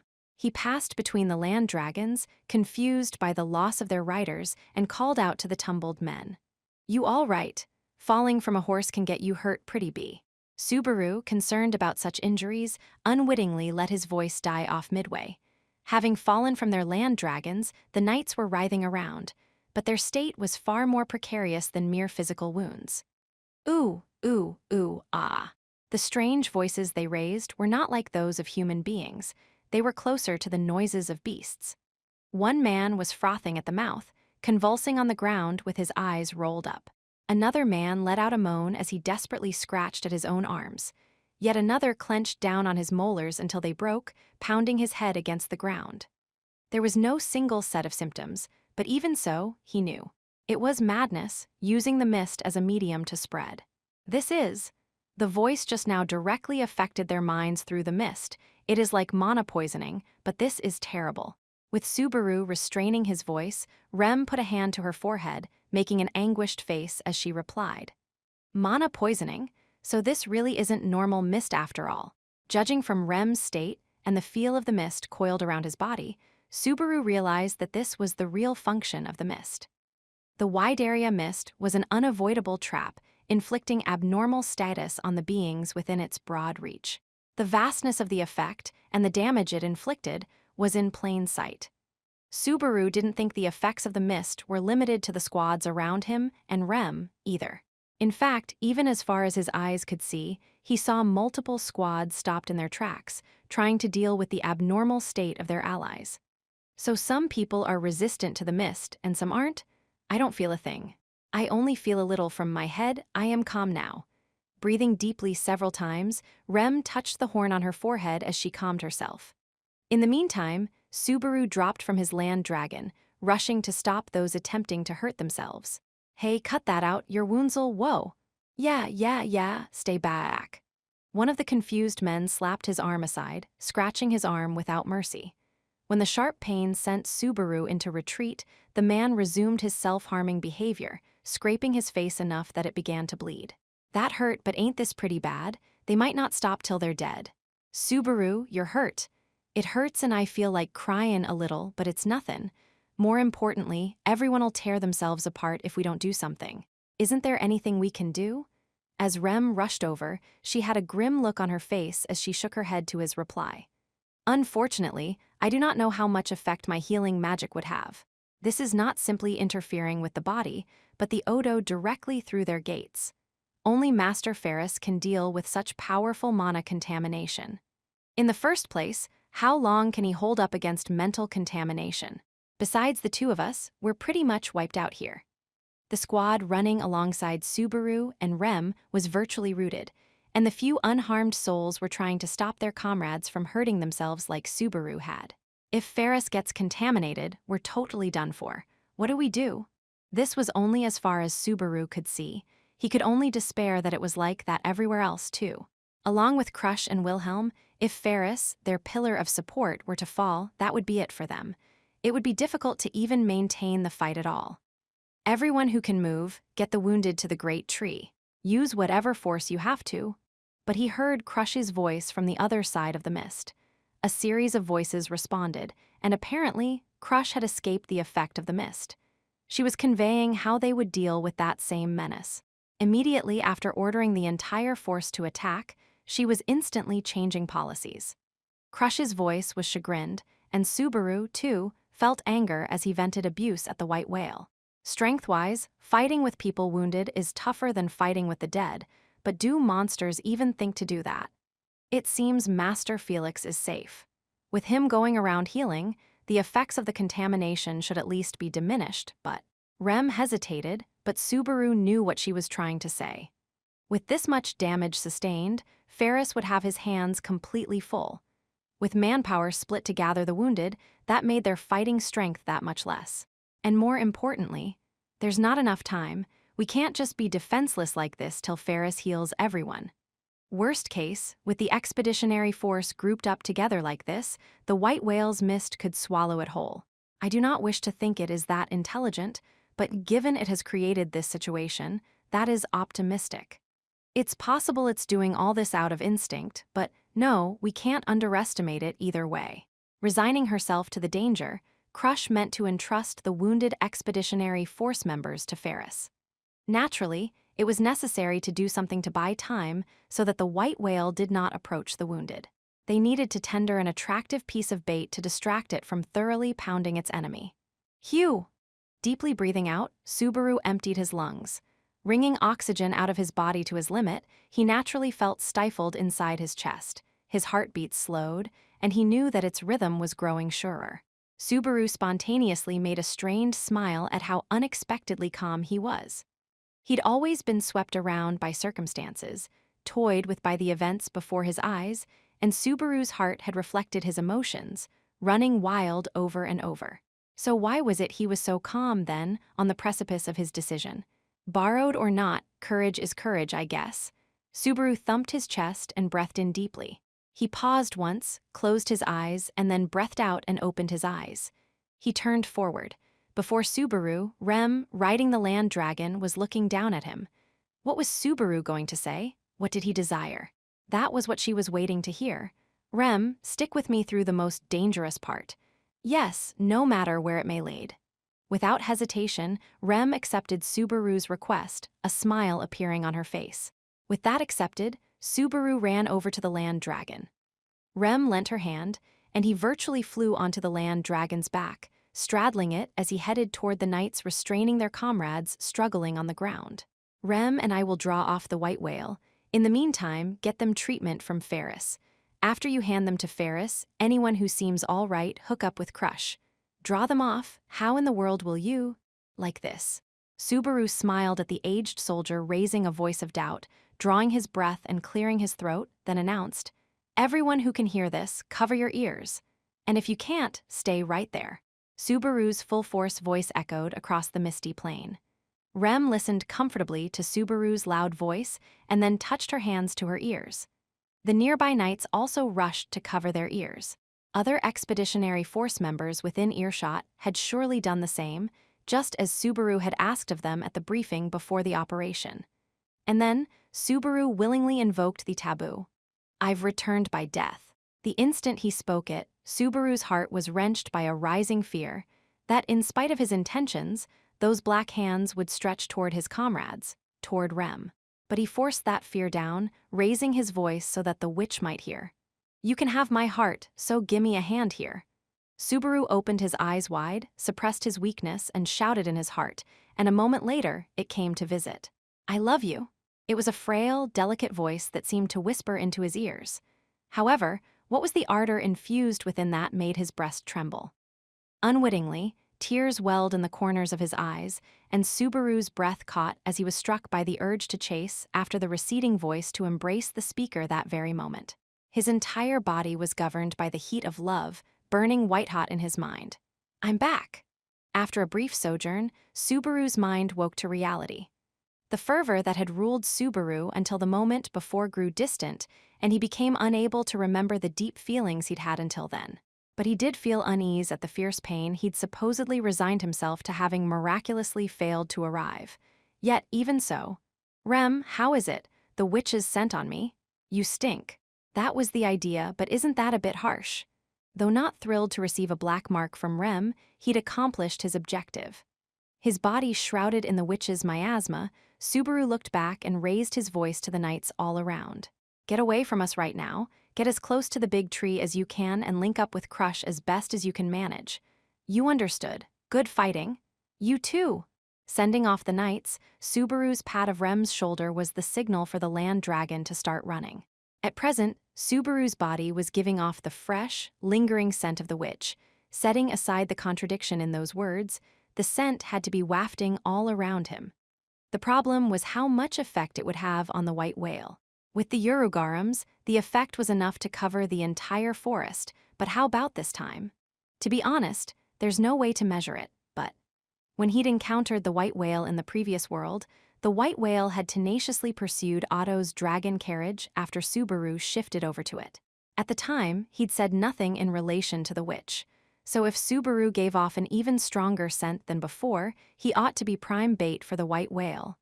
Just after he had that thought, the land dragon, charging straight ahead, sensed something and turned abruptly on its own judgment, with centrifugal force drawing in Yuji out of Subaru as he hastily hugged Rem, right before his eyes, seemingly clinging for dear life. "What's the white whale?" As Rem, pressed against him, shouted, a gargantuan maw suddenly emerged from the side, breaking through the mist. By a hair's breadth, Subaru and Rem diverged from their path and escaped, with the white whale's huge mouth seeming to slide past them a little to the left, biting into the ground, swallowing grass and topsoil whole. Its stony outer hide seemed to be grazed as the demon beast rushed past, and from nearby they heard the sound of its maw biting the ground apart. Then, with a roar, it chased after the pair. Whoa! There was an overwhelming amount of pressure as it chased them from the rear.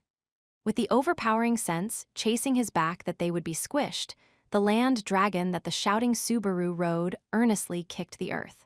However, the swimming speed of the pursuing white whale was extraordinary. With an enormous body like a mountain, it swam with such force that it surpassed the wind, closing the distance quickly. Steadily, the maw pressed close, drinking up the world around it. When the tip of its nose was right at their backs, close enough to bathe them in the raw stench of its breath. Rem, ol Huma. Rem responded with an incantation, sending 3 pillars of ice thrusting out of the ground as one. Her aim was true, punching into the white whale pursuing the pair from right below it, impaling its belly in an attempt to halt its movements. Yet it won't stop. The icy spears, each as thick as 100 spears bundled together, were snapped off at the base, giving off a high-pitched sound as the ice shattered. The destroyed spears of ice instantly returned to the mana from whence they came, and though the white whale, having lost what was sealing its wounds, bled from them, there was no effect on its movement. That it had been wounded and bled so much seemed only to bring into sharper relief the extent of its endurance. Subaru was aghast all over again at just how high a hurdle bringing down the white whale was. This ain't like with the Urugarum when it was one-on-one. As Subaru moved farther from the white whale, he raised his middle finger, taunting it. Enraged at the gesture, the white whale's roar thundered across the plains, but from the side of its torso. Raya! Wilhelm intervened, flying in with a vertical slash. Driving his blade in, Wilhelm ran up the white whale's flank. As Wilhelm cut through the bloody mist, the kitten siblings appeared alongside, straddling their ligers and looking at each other's faces. Big sis, join with me. Let's do this, Hetero. As the ligers crossed, Mimi and Hetero leaped off and joined hands.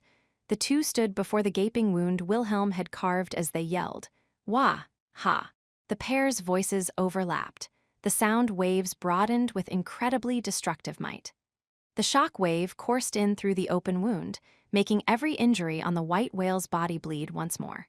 The enormous body shuddered, and the white whale's altitude dropped precipitously against its will. The white whale groaned in agony, raising its voice as it endured the pain, and barely managed to avoid crashing as the twins, riding their ligers, leaped off its back. Trump card complete. Captain, please. Oh yeah, leave it to me. If the runts are tryin' hard, then I've gotta, too. In place of the landing twins, a large liger climbed onto the white whale from the tail end. Swinging his cleaver upward, Ricardo went around smacking the countless mouths that spawned mist.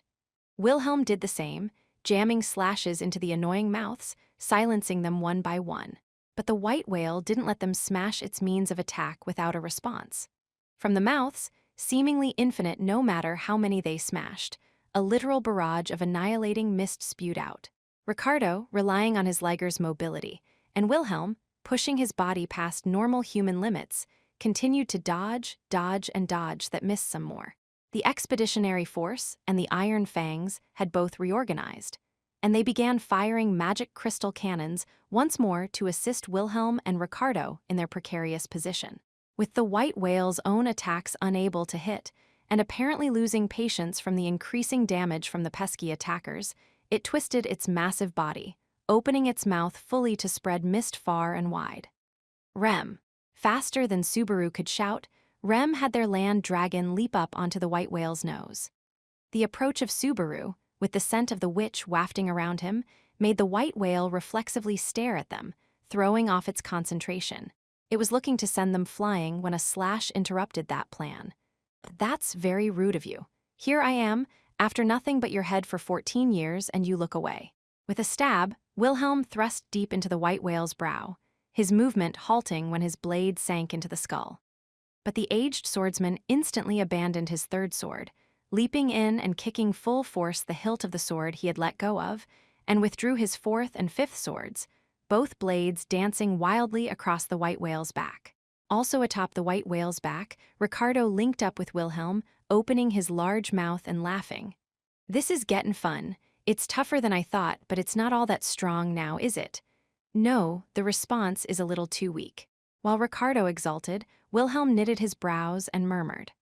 Biting his lip, Wilhelm sliced into the white whale's tail fin as he said, "I cannot easily believe my wife, the sword saint, could be defeated by this level of demon beast, even considering that it did not take the initiative and split us apart with mist at the beginning." As Wilhelm swung his blades, his thought process was interrupted by the white whale whirling its body about. Do! Wah! The demon beast's action, differing from all those before it, sent the white whale's head suddenly rising up, with the force sending Ricardo and his liger flying off. Then Wilhelm, still atop the white whale, said, "I'll take one more before I take my leave." With the demon beast wriggling its body as it swam in the air, Wilhelm ran down it with nimble movements. The white whale's body was climbing, with Wilhelm leaping down in the opposite direction, finally adjusting his center of gravity, and using the stabs of his blades to control his posture by force. The highly experienced old swordsman exercised his body to the fullest, chopping off at the base one of the dorsal fins at the extreme edge of the enormous body. Listening to the white whale's scream, Wilhelm rode the fin he'd sent flying onto the ground below. Normally, you would think a fall from such a great altitude would result in instant death, but the soles of Wilhelm's feet kicked off the fin just before impact, and his land dragon caught him, softening the blow. "Wilhelm?" Subaru tried to make sure he was all right, but Wilhelm did not respond, for his eyes were on the white whale, still rapidly ascending. Drawn in, Subaru looked up, and his vision was caught by the white whale's tail as it swam in the sky high above. Blood dripped from the fin that had been sliced off, pouring downward with violent force. The grassy plain was dyed scarlet, and Wilhelm was bathed in red rain, his will to fight undiminished. Subaru didn't think the white whale was going to just turn tail and run, either, but the demon beast's goal in heading up into the sky was unclear. The Iron Fangs and the expeditionary force uneasily looked up at the sky, and Subaru grew concerned for the wounded gathered at the roots of the great tree. "It's coming." Wilhelm made a small murmur as he turned his gaze upward. Seeing the aged swordsman narrow his eyes and return both hands to his sword hilts put everyone on guard. And then, as they held their breaths, they regretted it. Too late, they knew they should have deployed instantly without waiting for the white whale, floating above their heads, to act. "Missed! Incoming!" Subaru shouted as loudly as he could. Rem made the land dragon whirl about and move away from the front. The land dragons and ligers all around them started running all at once, but there was no longer any leeway for Subaru to raise his head and see if the others were safe. Billowing, annihilating mist came falling to earth with such force that it seemed to blot out the sky. The mist was like the clouds themselves were falling. There was no way to avoid it save escaping the area. Sheltering behind rocks or trees was meaningless resistance before destruction that would swallow all obstacles whole. There was nothing they could do but start running and pray that they were in time. Too afraid to look up, Subaru merely felt the oppression of the soundless apocalypse hurtling from above. He earnestly squatted against the land dragon's back, lowering his posture as far as he could as they ran. We got through. Having apparently slipped out from under the thick mist and entered a clearer area, Subaru turned his head around and looked back. There were several figures on the ground behind them that hadn't made it out in time, swallowed up as the mist pressed down upon them. With expressions of fear and anger chiseled on the human beings' faces, they earnestly fled, but they were engulfed by the mist from the head down and vanished. The land dragons were obliterated with them. With the mist falling and scattering to the ground, no trace of their destruction remained. Not even their names would remain in anyone's memories. None save Subaru, the only one who would remember their deaths. UAA. There were little moans in front of Subaru from distant figures scattered about the mists. It was clear that their numbers had greatly diminished since they had regrouped. That, of course, went for the Expeditionary Forces knights, but the Iron Fangs had not escaped unscathed, either. "If we at least have our big guns," thought Subaru, shifting his gaze. "Will!" He spotted Wilhelm, barely keeping one hand on his land dragon's back as he escaped the mist's area of effect. It was when Subaru called out to him from behind that he realized that from the other side of the dense mist, the demon beast was chasing Wilhelm, opening its huge mouth. "Run!" NN. Wilhelm noticed the impending menace at his back at about the same time Subaru shouted, but both came too late for him to react in time. Approaching without a sound, the maw of the white whale swallowed the ground, the land dragon, and Wilhelm whole. Scraping the ground, everything on the surface around Wilhelm was gouged out, entering the white whale's mouth. Ah! Faced with the shock of that spectacle, it was not only Subaru who shouted but Rem as well. Knowing the grudge the old man bore, the sense of loss was all that much greater. More importantly, losing their main fighting strength would make their situation most dire, but oh no, you don't. This time, someone else raised his voice from right beside them. Before they could react, a liger came in from the side, bumping their land dragon and sending Subaru and Rem flying. Whoa! Tumbling from the staggered land dragon, Subaru grimaced from the pain of getting smacked all over. From the voice, he knew that it was Ricardo who had committed the sudden act of violence, but before he could ask what the big idea was. Gah! Subaru gasped as he saw crimson flowers bloom before his eyes. Huh! The liger was sliced apart, pieces of its flesh sent flying as its corpse cruelly rolled onto the grassland. The large-statured beast man who should have been straddling it had vanished, with a vast pool of fresh blood left behind in his place. The white whale swam at low altitude, swaying its enormous body and waving the tail that was covered in Ricardo's blood. He shielded us. Then what happened to Ricardo? There were various questions coming to mind, but Subaru set them aside when he realized something he could not ignore. Before him was a white whale, which had mowed down Ricardo with its tail. And no way! When he looked back, he saw the white whale that had swallowed Wilhelm and the ground around him beginning to bite down. In front, behind and up above, he saw yet another whale-shaped figure high in the sky, scattering mist all around. The infinite mouths of the three white whales laughed together, drawing out the despair of men. Bit by bit, Subaru once again felt hope being blotted out by a nightmare. Chapter 4. A Gamble to Resist Despair. 1. The chorus grew higher and farther, echoing as they overlapped.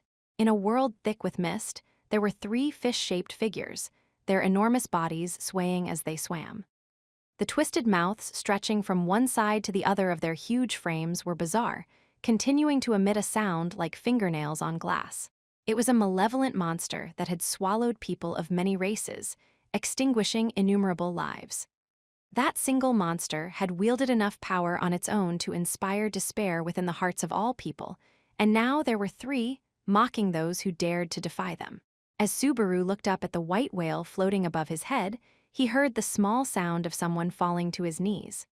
A string of similar sounds followed, joined by a chain of high-pitched clatters, weapons falling from their wielders' grasps. He saw the shoulders of one of the knights participating in the expeditionary force had fallen, and the man stared at the ground as he crouched low. His shoulders trembled, and none could hold back the weep rushing up into his throat. When Subaru gazed at the man's fellow knights around him, not one had a single word to say. They'd come fully equipped with all the numbers they could muster, seized the initiative and slammed their firepower into it, yet having taken the offensive to that extent, they'd come to this senseless situation. Their numbers had already been halved by the depth of the mental contamination, and their remaining main fighting strength had been pulverized in a surprise attack by the newly emerged white whales. Even if they gathered all their remaining strength together, it would still amount to less than half the fighting strength they had started with. On top of that, the demon beasts they had to fell numbered 3. Surely there was no chance of victory. Everyone grasped it in a single second. They realized that their objective and their lives would be ruined in that place. The terror of the demon beast was great, and the bonds that the demon beast had robbed them of weighed heavily. And yet, they were powerless, unable to make it pay for the loss of precious life it had stolen from them. When the weight of all that crashing down, and the hearts that had supported them until that moment had broken, who could blame them for falling to their knees on the spot? In the face of such a senseless, unchangeable reality, could anyone deny that they should give up? Don't let it swallow him. Abruptly, an angry bellow reverberated far across the silence that had befallen the plain. Hearing that voice, Subaru unwittingly lifted his face, and he saw a lone figure kicking off the ground, leaping toward the white whale. A girl, with a flutter of her maid uniform and wielding a vile, spiked iron ball with her hand. With a gale entwined around it, the roaring iron ball came to a halt when it slammed straight into the white whale's nose, easily smashing the hard outer hide. continuing on to gouge out exposed flesh and bone, widening the destructive wound further. The white whale let out a scream and tried to lift its head up to the sky. But a blade of ice stretched up from the ground to impale its tail, and as it twisted its body around, the small-statured girl whirled her iron ball around, scoring a merciless hit that made the white whale's enormous frame shudder as blood was scattered all about. "We can still save him if we get him out before he's in its belly." There was a young man shouting, holding a rent shoulder as blood flowed from his brow. He walked out in front, giving orders to the girl swinging the iron ball. He grimaced, bitterly feeling the powerlessness that kept him from joining the battle himself, but even so, he stepped forward. A land dragon stood at the young man's side. He slowly climbed onto its back, his clumsy posture clearly from not being accustomed to riding, but still, he strongly gripped the reins and shouted, "We're not done yet. None of this is over." Before the knight seized by surrender, the young man lifted his face as if he was bolstering his own spirits, bared his teeth, opened his eyes wide, glared at the white whale, and yelled, "Don't think this is enough despair to stop me." 2. Subaru keenly felt the sound of despair's footsteps approaching. One was above his head, one was behind him, and one was right in front of him, 3 in total. This ain't funny. How much fighting strength had they poured to confront just one of them, and how much did they actually wound it? Because things weren't going so well, it called out 2 of its buddies to start the real fight. It was all a bad joke. Just how many senseless hardships would it take until fate was satisfied? Shielded by Ricardo, Subaru had been tossed to the ground and remained there as he grit his teeth. Had he not clamped his molars shut, he would have let out sounds of weakness or even sobs. Gently, he felt everything before his eyes go dark. His brain was unable to bear the strain of accepting the bitter circumstances. His mind seemed ready to give out from hopelessness at any moment.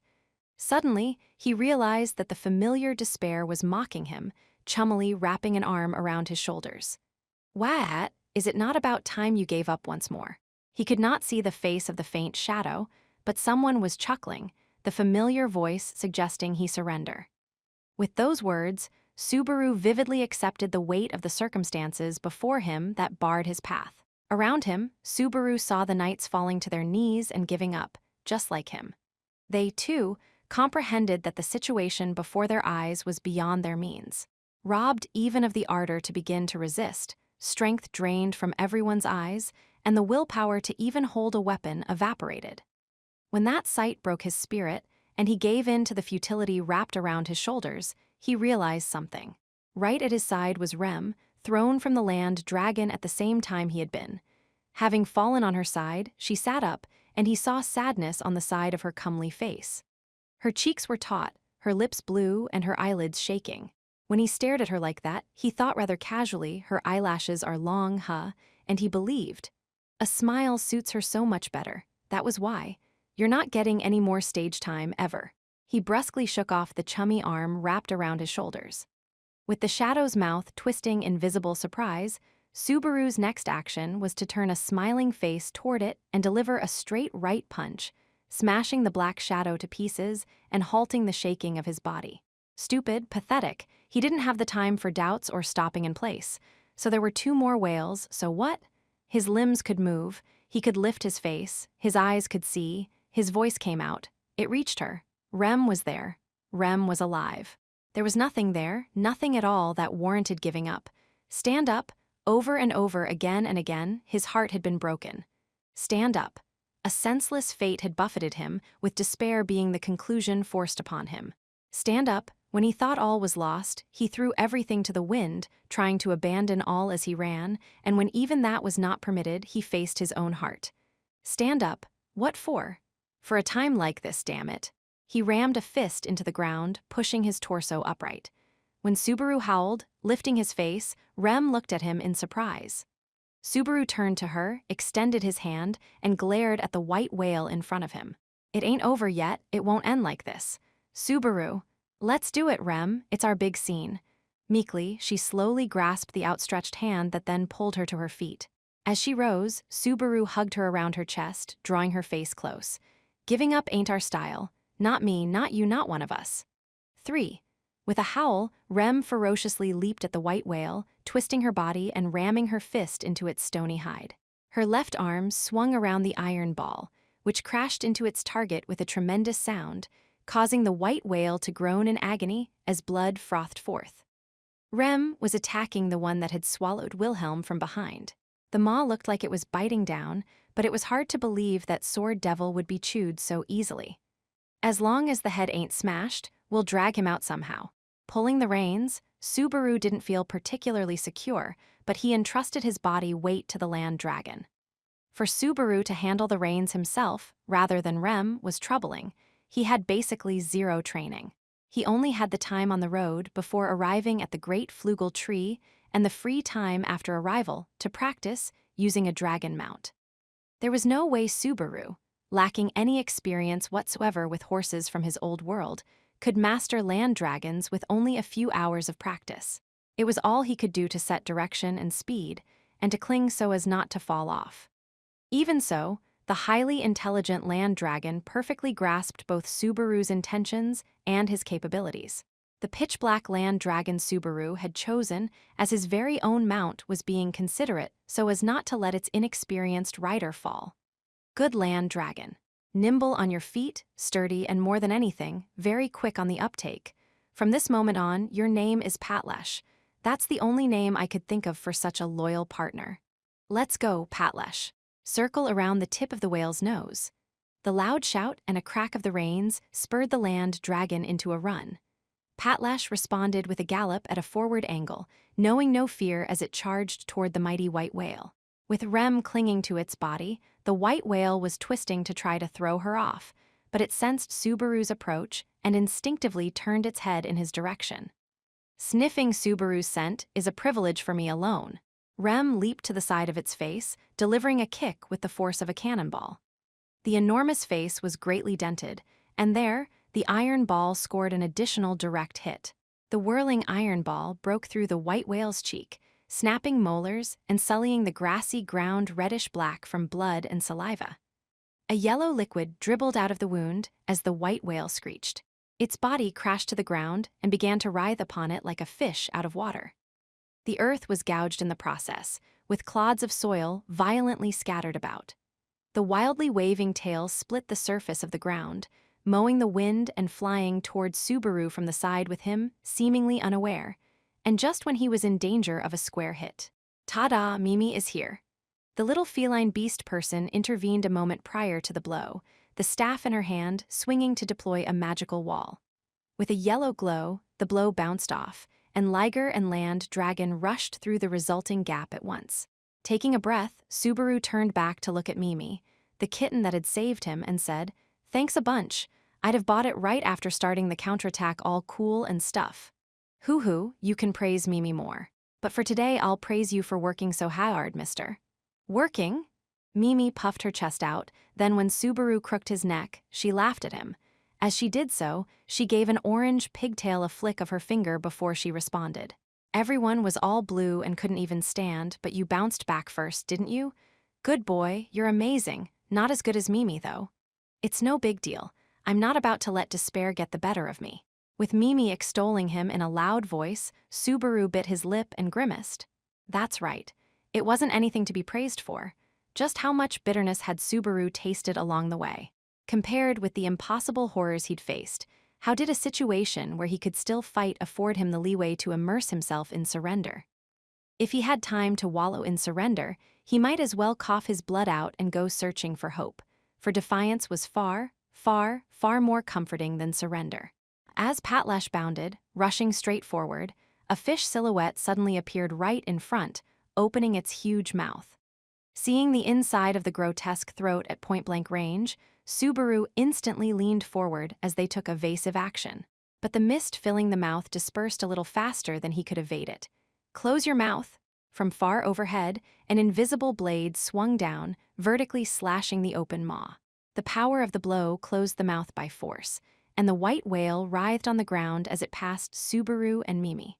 When Subaru lifted his head after just barely escaping, he saw Crush was galloping over from the other side of the battlefield. She ran until she pulled alongside Subaru's land dragon, vilely glaring at the white whale as she spoke. From a glance, this seems to be the worst possible case. What happened to Wilhelm?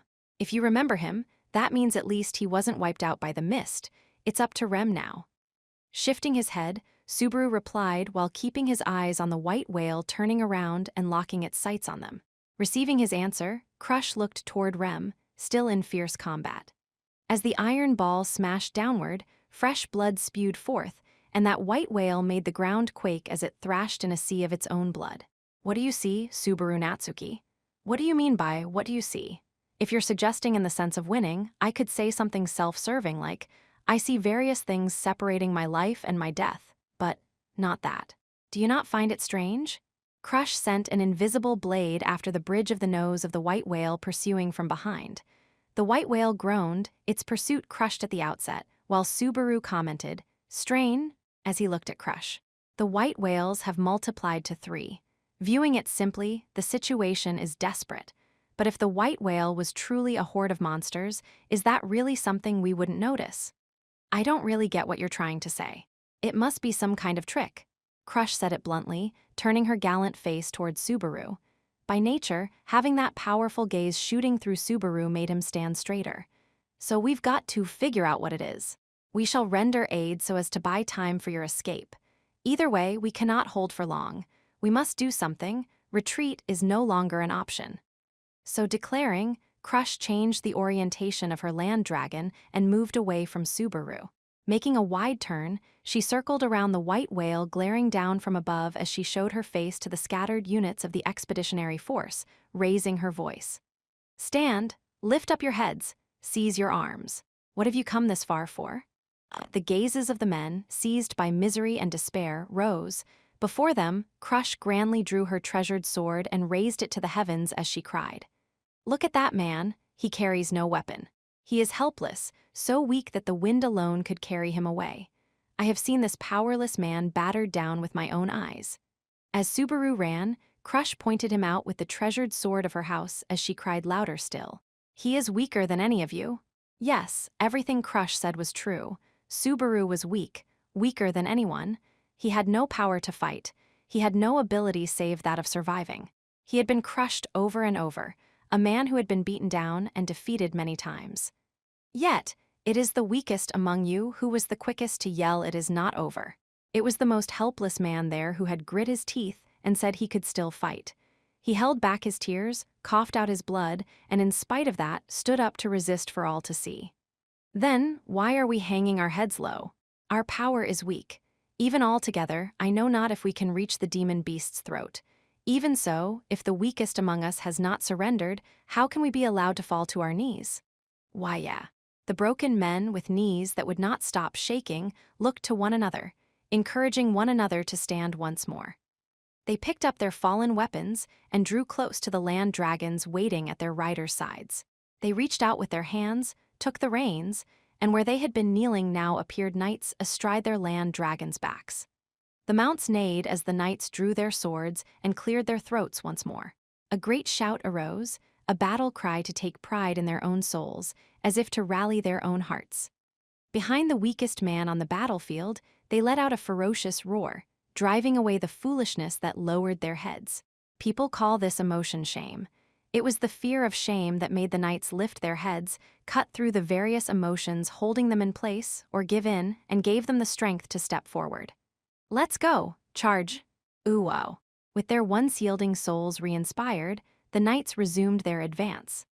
The force of land dragons kicked up a cloud of dust. Though the expeditionary force now totaled just under 50 souls, they ferociously charged the 2 white whales within reach of their swords, with Crush at the head. Listening to the upsurge in the expeditionary force's morale, and to the scolding from Crush that had sparked it, Subaru couldn't keep the corners of his lips from making a strained smile. Rub in how much of a weakling and a beaten dog I am, why don't you? The fact that he couldn't bring himself to refute it only proved the severity of his case. They could call him what they liked, use him as they liked. It was the truth that Subaru was helpless, a loser, broken and flung about, and thus he had arrived at that point. It was because Subaru understood it that he could bellow then and there. Losing didn't mean it was over, being broken didn't mean you had to submit, being flung about meant there was still time, and being helpless was not allowed. I'm counting on you, Patlesh. Go right up close one more time to the tip of its nose. The land dragon leaned down at an angle, clawing the ground and making repeated sharp turns, crying out as it rushed the white whale. With the white whale trying to shake Rem off before their eyes, Crush and mixed split-off squads went on the attack in support. The knights' swords kicked up sparks as they rent the white whale's outer hide, and they pulled away so that mounted dragons running parallel could add explosions via magic crystals. The white whale let out a cry, slapping the ground all around it. Even that act of writhing in pain was a difficult-to-evade violent force to the human beings around it. One land dragon and mounted knight pair was sent flying by the attack, crushed by a very heavy weight, the sound of bones breaking scattered about. Blood spurted, and a single human life was snuffed out. Subaru burned the sight into his eyes. A chill ran up his spine. He could not have saved him in time, but this was the result of Subaru's decision. It was the result of Subaru choosing to start that battle. He could not look away. The instant Subaru rejected that fact would be the moment he lost to the emotion of shame. When he'd lost to his own heart, when he'd faced his most despicable weaknesses, he deeply, gently rejected those weaknesses even so. That was why he could pamper himself no longer.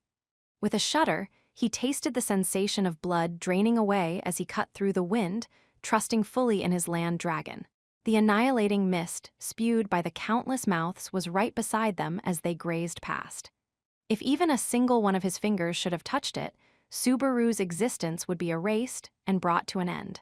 His entire body would be engulfed in a sense of loss different than death, and he would vanish, ended without even anyone to remember him. However, El Fulla, like we'll let you, where do you think you're looking? Wind magic swept the mist aside. Blades rising with a bellow and mauls with a roar pounded and crushed the mouths spewing mist. The knight's support slightly thinned the barrage of mist. Even so, the mist's firepower was cause for despair, but Subaru's entire nervous system had grown finely attuned to the aura of impending erasure. Leaving their course to Patlesh, Subaru's flesh took evasive action atop its back. He sprang onto his arms and pushed up. In so doing, Subaru evaded the mist pressing upon him from the rear, but having completely thrown off his balance, he was on his way to a fall when, Gee-goo-wutz. Gripping the reins, he thrust his knees onto the saddle, barely averting the fall. The gripping power he'd honed swinging a wooden sword, something meaningless in his original world, allowed his hands to just barely hold on rather than slip from the shaking and vibrations. Subaru hung on to Patlesh, clawing along the ground as they broke past the barrage. Their vision cleared, and when the considerate land dragon slackened the pace, Subaru receded himself, ending what must have looked like the most disgraceful sight ever. His endurance, never great to begin with, had fallen, and at that rate, next time would be one-sided. But Crush and the others advanced on the white whale, launching their attack. Gotta rack my brain, shit. Don't just put your life on the line. Think, damn it. Even as he breathed raggedly, putting his life on the line to earnestly act as a decoy once more, Subaru's thoughts wandered to the trick Crush had brought up during their prior conversation. Where the white whale's ecology was concerned, Subaru was the least informed person there. He had no way of appreciating the damage the being had wrought beyond the extent of the words great expedition. There had to be something Subaru could notice, something that only he could notice, that others could not. Wilhelm had been chasing the white whale for 14 years to avenge his wife. The notion that the sword devil, having nursed that grudge to arrive at that field of battle, could overlook such critical information as there are multiple white whales was simply unthinkable. Naturally, that meant the phenomenon was unknown. Then why hadn't anyone been told? No, why had it escaped their knowledge? Why did more come out all of a sudden? The premise that there were 3 to start with is just weird. He felt like he was about to catch on. But before he could, Patlash's earnest sprint had brought them within smelling range of the white whale. Crush was chasing the white whale, adding slashes from her treasured sword to it, but its gaze was shifting heavily toward Subaru. Simultaneously, it opened its mouth, releasing a roar that seemed to shatter the air along with the dense, vastly destructive mist that had filled its oral cavity. Patlash stomped down, sharply changing directions. That got them out of the oncoming tyrannical mist's immediate reach, but was half a step short in getting them out of its effective range yet. "We'll handle this. We won't let ya." Hetero and Mimi intervened, buying them the time to take that last half step. The twin cat people opened their mouths, unleashing overlapping roars of wah and ha. The sound waves intermingled to combine into one, entwining as they transformed into destructive power. Then the vast oscillation wave rippled across the plain, striking the onrushing mist head-on and blowing it apart. "Whoa, that's awesome. Oh yeah, oh yeah, oh yeah, praise me more, woohoo. There you go again, big sis." Subaru's honest praise made Mimi puff her chest out, her cheeks loosening in satisfaction. Running alongside her, Hetero exhaled, the two sandwiching Subaru as they darted close to him. "We will support you. Without you, Mr. Natsuki, I do not see any way of winning this battle," Hetero said. "So can we go bam, boom, bada-boom and stuff?" Mimi asked. "Big sis, we've been going bam, boom, bada-boom, but we still need Mr. Natsuki's help." Heh? The low-stress conversation continued with Subaru stuck in the middle. Leaving aside Mimi acting like she didn't grasp the situation in the slightest, Subaru turned his head toward the receptive-looking Hetero and said, "That team-up attack, that's the one you smacked the white whale with midway, huh? Can you do it again? Mana is tight, so one more and I will be at my limit, big sis, and I will defend you until the captain finishes healing up. That Ricardo guy, he's alive." When Subaru raised his voice at the unexpected good news, Hetero said yes as he nodded. That gesture spread the relief in Subaru's heart. When the liger Ricardo had ridden was cruelly slain, he'd seen the large amount of blood and feared Ricardo might have been blown away without even a trace. "Our gravely wounded captain had a message for you, Mr. Natsuki. A message, it's not something like, 'You owe me big.' I believe he will say this to you later from his own mouth, but it goes as follows. Ahem. Wah, it got lighter. Fact I ain't dead is proof-o that. End of message." Hetero conveyed the message, mimicking Ricardo down to his Kararagi dialect. Subaru made no comment on the quality of the portrayal as he mulled over the meaning of the words spoken to him. It was a message Ricardo had literally put his life on the line to get to him. If he could only wrap his mind around the meaning within and the real message behind it. "You don't sound anything like him."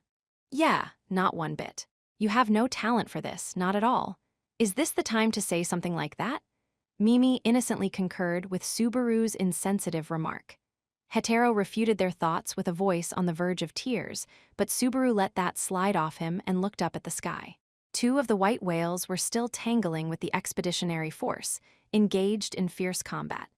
On the other hand, the white whale floating in the sky, with a commanding view of the battle, was calmly watching from up high. Subaru felt that its behavior was somehow unnatural. The expeditionary force had lost its main fighting strength, and the diminished squads were split apart, fighting on two fronts. Even with Subaru fulfilling his role as a distraction, if the white whale floating in the sky were to join either front, it would be enough to decisively shift the course of the battle. If either force was gobbled up, they were finished. And yet that white whale did nothing. Why? Ricardo's message, lighter, Ricardo had said. He was conveying the reason he hadn't died after putting his life on the line. So what did that mean? Lighter, but what was lighter? His life. Certainly life was lighter on the field of battle, but he didn't think that's how it was meant. Lighter meant, this is a heavy, hard situation. What the hell can be lighter? He put all his weight on Patlesh and charged toward the tip of the nearest white whale once more. With Crush and the others all over it, the white whale's oral cavity aimed their way, but an invisible slash from Crush at the magic crystals lobbed into it inflicted explosive damage. A cry went up among the knights. Even as their numbers diminished, one here, one there, they were currently maintaining the battlefront on inexhaustible morale alone. Was this how strong human beings became when they resolved to defy death before their eyes? After all, the expeditionary force had challenged the white whale with its full roster. Having lost their main fighting force and even much of their numbers, the fact that they were still resisting by force of arms could only be said to be the power of will. You can't expect even the power of will to explain all this, though. Having thought that far, Subaru gasped, lifting his face. He looked back at the white whale left in the lurch behind him, glaring at the demon beast's distant visage. Then he realized what felt so off. If that's the case, Subaru gritted his teeth, a chill running through his entire body when the possibility rose and coursed through him. Transmitting his intent through the reins, Patlash made a sharp turn and ferociously approached the other white whale. Rem, fighting furiously with her full Oni power unleashed, rode a liger as she smashed hole after hole in the white whale's torso. Even with her apron dress sullied by demon beast blood spatter, she smiled firmly when she sensed Subaru's approach. Seeing that happy expression while she was daubed in whale blood was disconcerting, but imprudent as it was, Subaru watched Rem with fascination. Even with the situation at such a disadvantage, Rem trusted in Subaru's reckless resolve. Her faith, her love, could not go unanswered. Without any exchange of words, Subaru's land dragon crossed Rem's liger, with Subaru going toward the tip of the white whale's nose and Rem turning her mount toward its tail. There was no need to stop and discuss it. Both knew that Subaru had his own role to play and Rem had hers. When Subaru circled to the front of the white whale, the demon beast, sensing his approach, shifted his head in his direction. Above its gigantic eye, multiple mist-spewing mouths appeared, drooling as they emitted white mist. Ta-da! Bob-omb! Whoosh! Scatter! Scatter! The liger Mimi rode jumped to the left of Patlash, to the right, above, and all around. As Mimi made decisive poses and voiced sound effects atop the big dog's back, the staff in her hand glowed, blocking the mist with a magic wall, buying Subaru and Patlash enough time to evade before the barrage reached them. This is gonna cost you big, mister. I'm grateful enough. When this is over, I'll thank you 100 times over. Okay, then. At Mimi's laconic reply, he turned his back and ran parallel in pursuit of the white whale. Then he overtook it and got out in front. Subaru turned, and he and the white whale glared at each other. The demon beast, its one eye dyed crimson, let out a high-pitched cry at the defiance of the boy, as annoying and small as a pest. But the beast's appearance lent conviction to Subaru's own thoughts. Neither that white whale, nor the one facing Crush and the others, had a left eye. Just like I thought, there ain't 3 of you, damn it, you split apart. The one floating in the sky was surely wounded in the same places as the first, including the loss of its left eye. The missing left eye was the battle wound Wilhelm had inflicted on the white whale in the early fighting. It was crystal clear there could be only one reason the same wounds were on not a single beast, but the 2 others as well. The one in the sky had split itself, bringing the other 2 into being. The hits are lighter because the offshoots only have 1/3 of the fighting power. That trick explains why we can fight them even with way fewer people. It explained why Ricardo, struck in the surprise attack, was not killed in the process. So, too, did it explain why the expeditionary force, diminished in numbers, was able to keep fighting against multiple white whales. Subaru had abandoned the convenient thinking that would peg it on the miraculous power of will. And it was precisely because Subaru was such a contrarian that he had arrived at the offbeat answer. The power of the annihilating mist was absolute. Accordingly, the white whale had increased its manpower at the cost of its own endurance. If the tyranny of numbers broke the spirit of the expeditionary force, the battle would surely end there. Subaru had a hard time believing that the white whale understood the weaknesses of the human heart and had resorted to the tactic with that knowledge. But the white whale, having the power to split itself, was an incontrovertible fact. What would have happened if Subaru hadn't rebelled against surrender when he did? Subaru could not grasp what would have happened had he not howled. The current Subaru would not allow himself to perceive a future where he hadn't. He never wanted to stare at the white whale's ugly mugs so long ever aga. What the? Before Subaru, forming that conclusion, the movements of the white whale pursuing him changed. Where it had once floated in the sky, it now rubbed against the ground, as if some foreign object inside its body was causing it agony. Big sis now. Mimi understands. It's hard when you have an itch you can't scratch, huh? Hetero, sensing a favorable opportunity, leaped forward, and Mimi, misunderstanding the white whale's movements, followed suit. The twins matched their movements in a pincer attack on the white whale from right and left, opening their mouths at the same time when, wah! Ha! The howling waves from left and right greatly warped the white whale's torso, and the shock wave punched through the outer hide to the innards. They bounced off the hardened hide, cracks ran across it, blood flowed out, and the next moment, Zua! The part of the belly that rubbed against the ground's surface swelled from the inside, only for flesh and blood to break part. Reddish-black fluid flowed out like a muddy stream and spewed out. Riding that stream was Wilhelm, the sword devil, his survival uncertain after being engulfed by the white whale, had returned. Subaru rushed over to Wilhelm while the expeditionary force restrained the thrashing white whale. Wilhelm, his entire body smeared with blood, fell to one knee, holding half his body up with a sword. "I was rash and careless," he groaned. "You don't need to talk. Aw, crap, I don't know what to do here, but at least you're alive. Let's get back to Ferris first thing." When Subaru reached out with his hand, he drew in his breath. The state of Wilhelm's wounds was far beyond his expectations. He still had the willpower to grip a sword, but he was knocking on death's door, his mangled left arm included. The torch of his life threatened to burn out at any moment if Subaru didn't find a healer, pronto. And yet, when Subaru rushed over, Wilhelm politely refused his hand. Planting his weight on the sword he leaned upon, he clenched his teeth, trying to stand on his own power. "Not yet, I can still fight. This ain't the time, you'll die in front of the whale. So none of this, it's not enough to kill me, or I'm sleepy, crap. When it comes to life and death, I know more than you do. What are you saying?" Scolding the mangled Wilhelm, Subaru grabbed his body and dragged him up. During the time the two bickered, the cat people siblings linked back up with them. The old man came out. "Mr. Wilhelm, are you all right?" When the twins came rushing and saw Wilhelm's grave injuries, both instantly went into action. Mimi applied simplified healing magic to the aged swordsman's wounds, and during that time, Hetero looked up at Subaru and said, "Even Big Sis's healing magic cannot do much to heal these wounds. Mr. Natsuki, can you get Mr. Wilhelm as far as Mr. Felix?"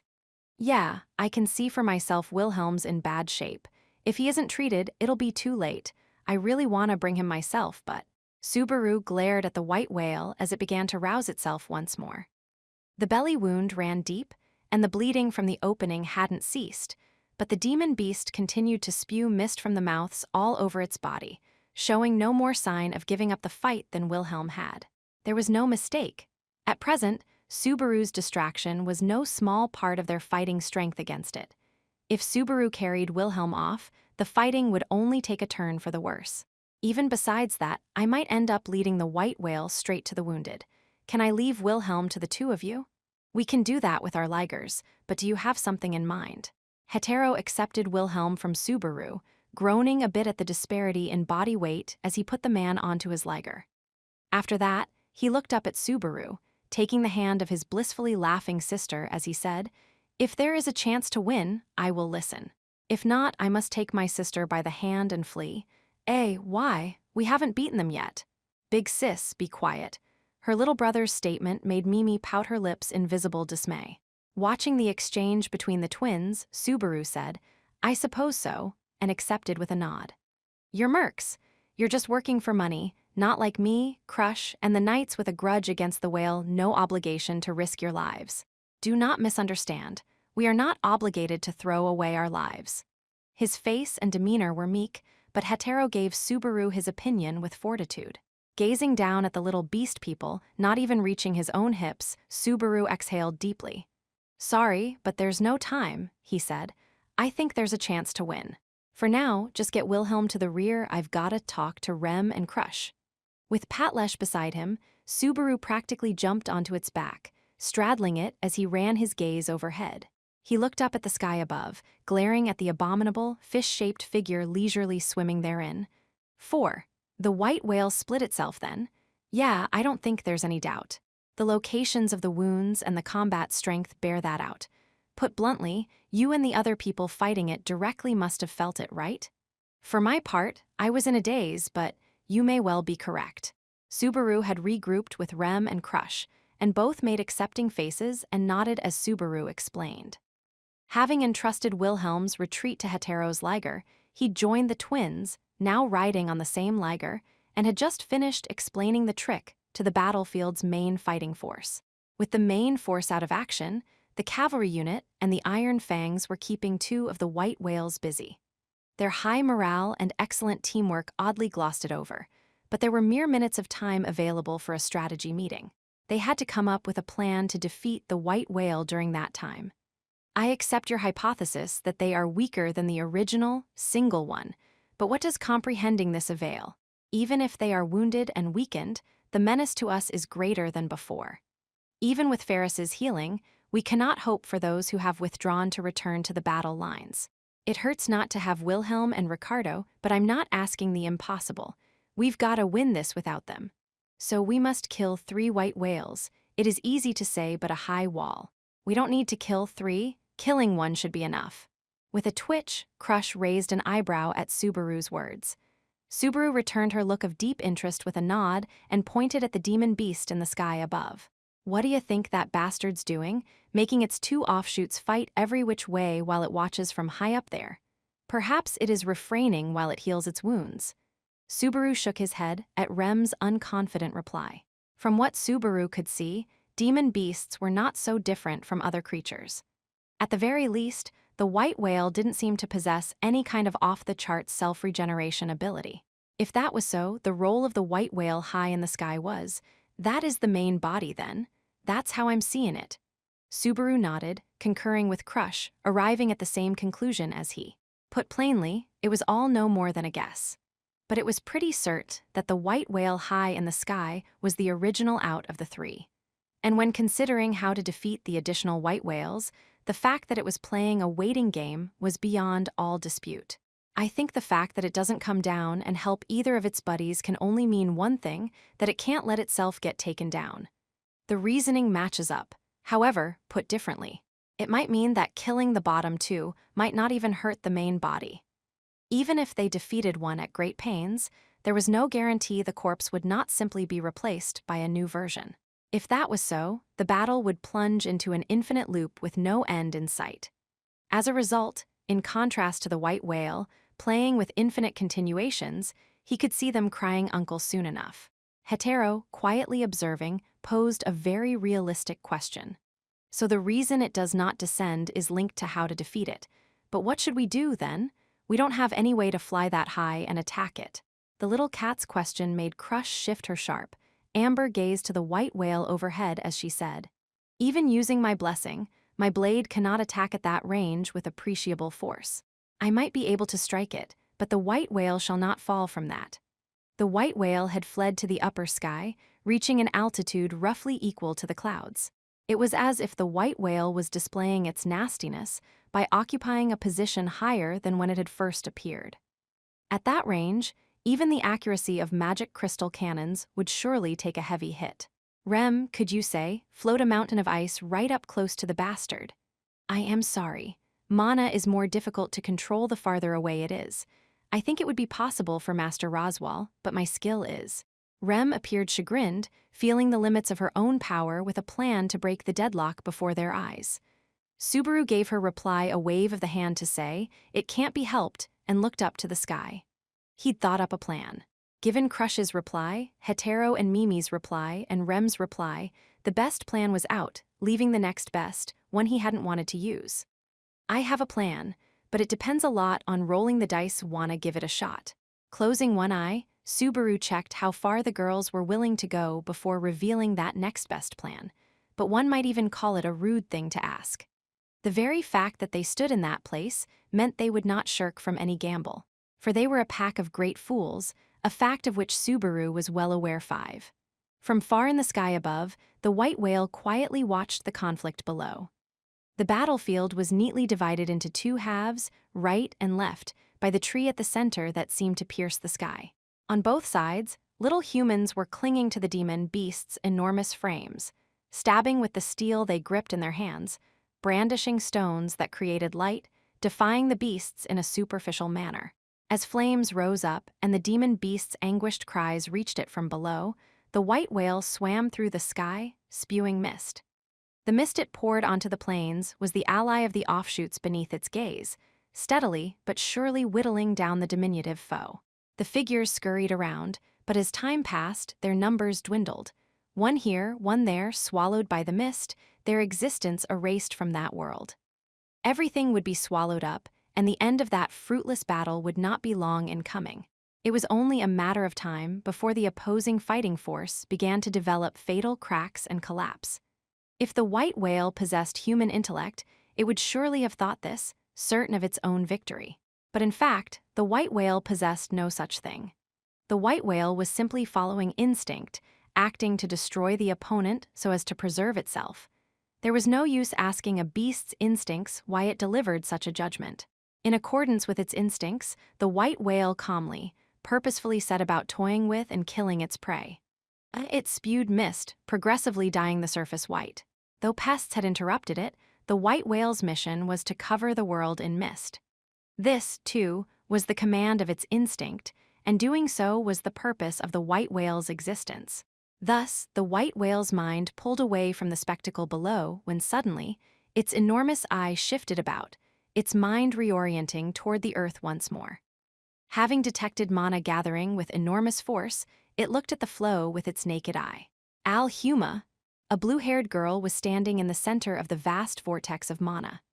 Over time, the mana swirled around her legs, building up as the girl gave it direction, gently constructing a very long lance of ice with a sharp tip protruding from it. The vile frozen weapon was in the 30-foot range, and its sharp spear tip was aimed at the center of the white whale. Even from a distance, its might appeared menacing, but the white whale, noticing it before she fired, it was fatal.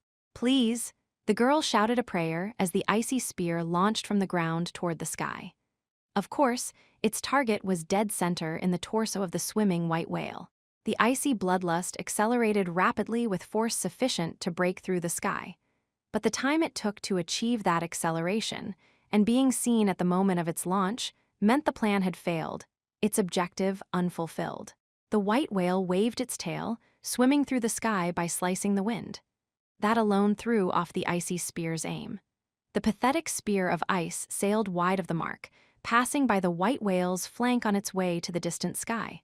The instant the icy spear passed by, the very gentle sound of something shattering reached the white whale's hearing.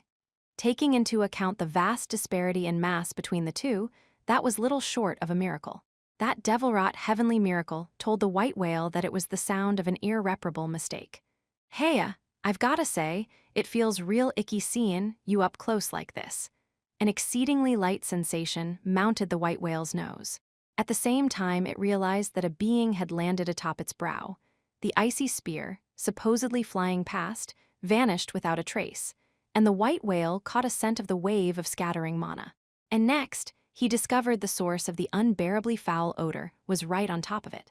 "You're coming with me. Gotta warn you, I'm a man considered too annoying to ignore." A wicked smile came over the source of the foul odor as the white whale listened to his words. 6. To summarize Subaru's wild scheme, he'd ride an ice spear from Rem's magic up into the sky, whereupon he would break a mana repulsion crystal to get off it and climb aboard the white whale. Of course, Rem fiercely objected, but he got his way with repeated cries of, "I trust you, Rem," wearing Crush and the others down by insisting it was not reckless, procuring a mana repulsion crystal from them in the process. They'd anticipated that the white whale would evade obvious great magic, and it was therein that Subaru laid his trap. To the contrary, had the white whale not evaded, it was possible the icy spear, with Subaru clinging to the end, might have hit squarely and smashed to pieces. In one sense, it was the greatest danger to befall his life in that battle. But if I'm gonna say that, I'm in a pretty big pickle now. This is really scary. Desperately clinging to the tip of the white whale's nose, Subaru got a good feel of its rough hide and body hair on his palms, while his face grimaced from the wind in the upper sky and the raw scent of the mighty creature. The clinging Subaru, in other words, the concentrated scent of the witch, brought an about-face in the state of the white whale. From its posture of solemn observation, the demon beast had clearly fallen into an agitated state, with mist, drool, and loud laughter flowing out of the entirety of its mouth, giving the rude Subaru a hearty welcome. "Okie." Accepting the white whale's unhappy greeting, Subaru took a deep breath and calmed his heart. Of course, Subaru did not have any special attack with which to send the white whale crashing to earth. He wasn't naive enough to think that a bit of enlightenment and resolve were enough to bring that about, and even if he smacked it with Shamak at great cost to his body, he'd probably slip like a brain-dead idiot, falling to his death. So that was out. So Subaru was clinging to the white whale for one thing. "Well, let's give this a try, hardened resolve and all." Before the white whale shifted to action, Subaru let go and slid down the body's stony hide, entering a freefall course. He hadn't slipped like a brain-dead idiot, but he'd begun falling to the ground nonetheless. The white whale shifted its head toward the sight of Subaru committing a spectacular act of suicide, making a slight movement of its body to pursue, but then it stopped, as if something had made it hesitate. If it just watched Subaru go, its advantage from air supremacy would remain unshaken. The white whale instinctively understood this, halting as if it was resisting the lure of the scent. I see, stubborn instincts. Well, that's inconvenient. Accordingly, he played his trump card. At this height, there's no worry about anyone else hearing. Listen up, big freebie here. Thanks to you, Rem died and I went through huge trauma, you bastard. The instant he said it, Subaru's flesh, buffeted by the gale, was disconnected from the world. All the senses of his body grew distant, and his mind, ruled to that point by the feeling that his internal organs were floating upward, lost track of reality. He was invited to a place where the notion of time did not exist. The next moment, I love you, he felt like someone had whispered in his ear. An instant later, ferocious pain shot through Subaru's entire body, as if a thunderbolt were turning him to ash. From a place he could not see, the hands had invaded from the backside to grab his heart, wringing it roughly, but with care, as if checking to make sure it was still there. He truly felt the organ that governed his life being treated roughly, the foreign sensation of having someone else freely manipulate such a vital part. At the end of the world, not even allowed to let out a scream, the sounds of the wind and his own scream told him that. I'm back!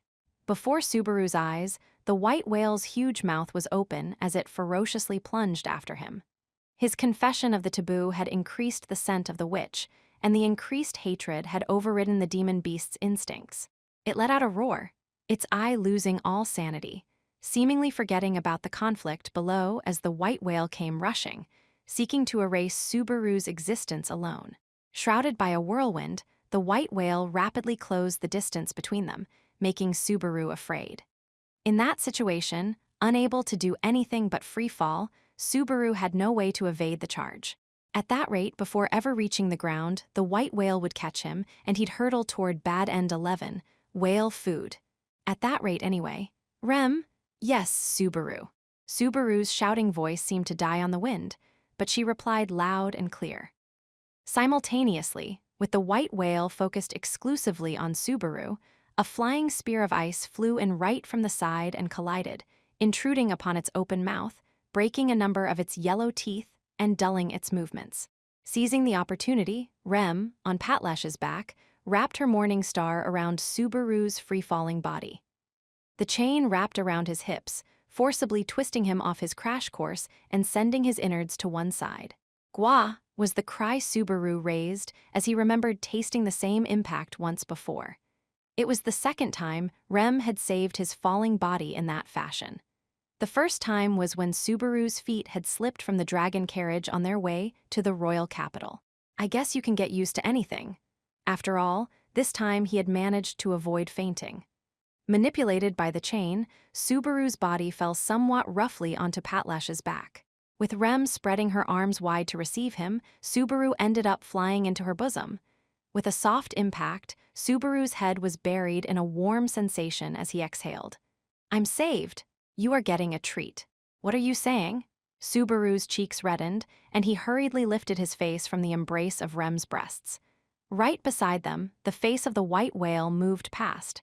The white whale had crashed into the ground head first, its momentum undiminished. With a great roar, the surface of the ground exploded in a cloud of dirt, the force making the earth shudder. As they became enveloped in a gust like a blast of wind, Subaru directed Patlash to sprint full force. And behind them, the white whale was taking flight, bursting out of the dirt cloud. The incredible force had messed up its head, and on top of that, the white whale forgot itself, raising a scream as it bore down on Subaru. In its tremendous excitement, he saw not even the slightest trace of when it leisurely swam in the sky. Its swimming had grown choppy, and its speed, outstripping the wind, was a good match for Patlash. But in raw vigor, it was overwhelming. The earth split, and as its tail slapped the earth, the white whale ferociously chased them from behind. Subaru put all his weight forward, entrusting his life to Patlash's reserves of strength. This was the land dragon that had earnestly and desperately exhausted all efforts for Subaru so far. Though it had been a short time, Subaru held enough faith to put his life on its shoulders.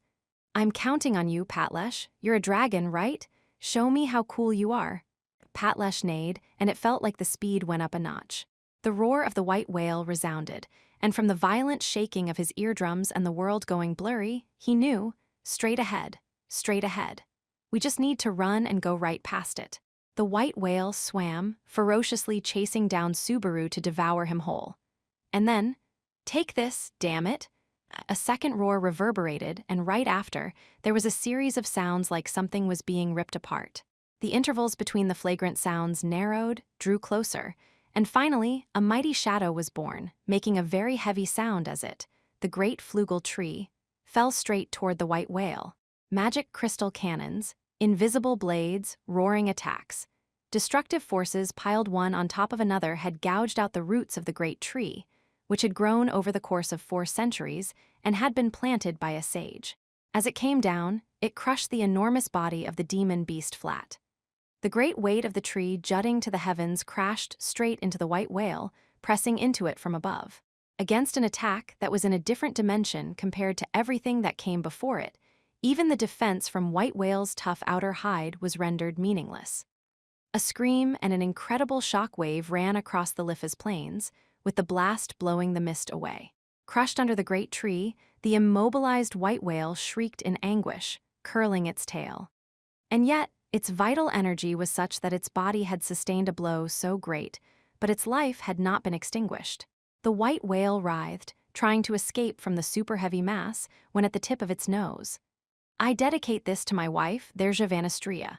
Raising above his head the treasured sword he had borrowed from his master, a lone sword devil swooped down, to lower the curtain on that ferocious battle upon which hung life or death, vindictiveness spanning 14 years, and a history of conflict between man and the white whale spanning 400. Chapter 5, WLHLM Van Aestiarie. 1.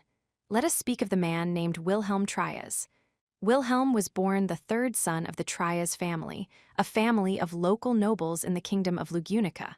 The Trias family was an old, storied family granted land along the kingdom's northernmost border with the Holy Kingdom of Gustico. This said, its fame as a family of warriors was a thing of the past. By the time of Wilhelm's birth, it had become a small, weak baronial family, with only a meager fief and a tiny populace to its name. In real terms, it was no more than an example of nobility fallen from grace. Wilhelm's brothers were well removed from him in age, and his upbringing had no connection to inheritance of family leadership. Furthermore, he, lacking the aptitude for civil government of his brothers, encountered wielding the sword as his one path leading to a future. The sword decorating the great hall of their mansion had once been used by a string of men in the Trias family to gain fame as warriors for the kingdom. But to the present Trias family, it was simply a treasured sword to be admired on a wall. Even Wilhelm did not remember what triggered it. But when he drew the treasured sword, which he had never before even set hands upon, out of its scabbard, the way he was instantly captivated by the beauty of the steel, that he remembered distinctly. Before he knew it, he'd been taking the family sword on his own to the mountains out back, swinging it from morning till night.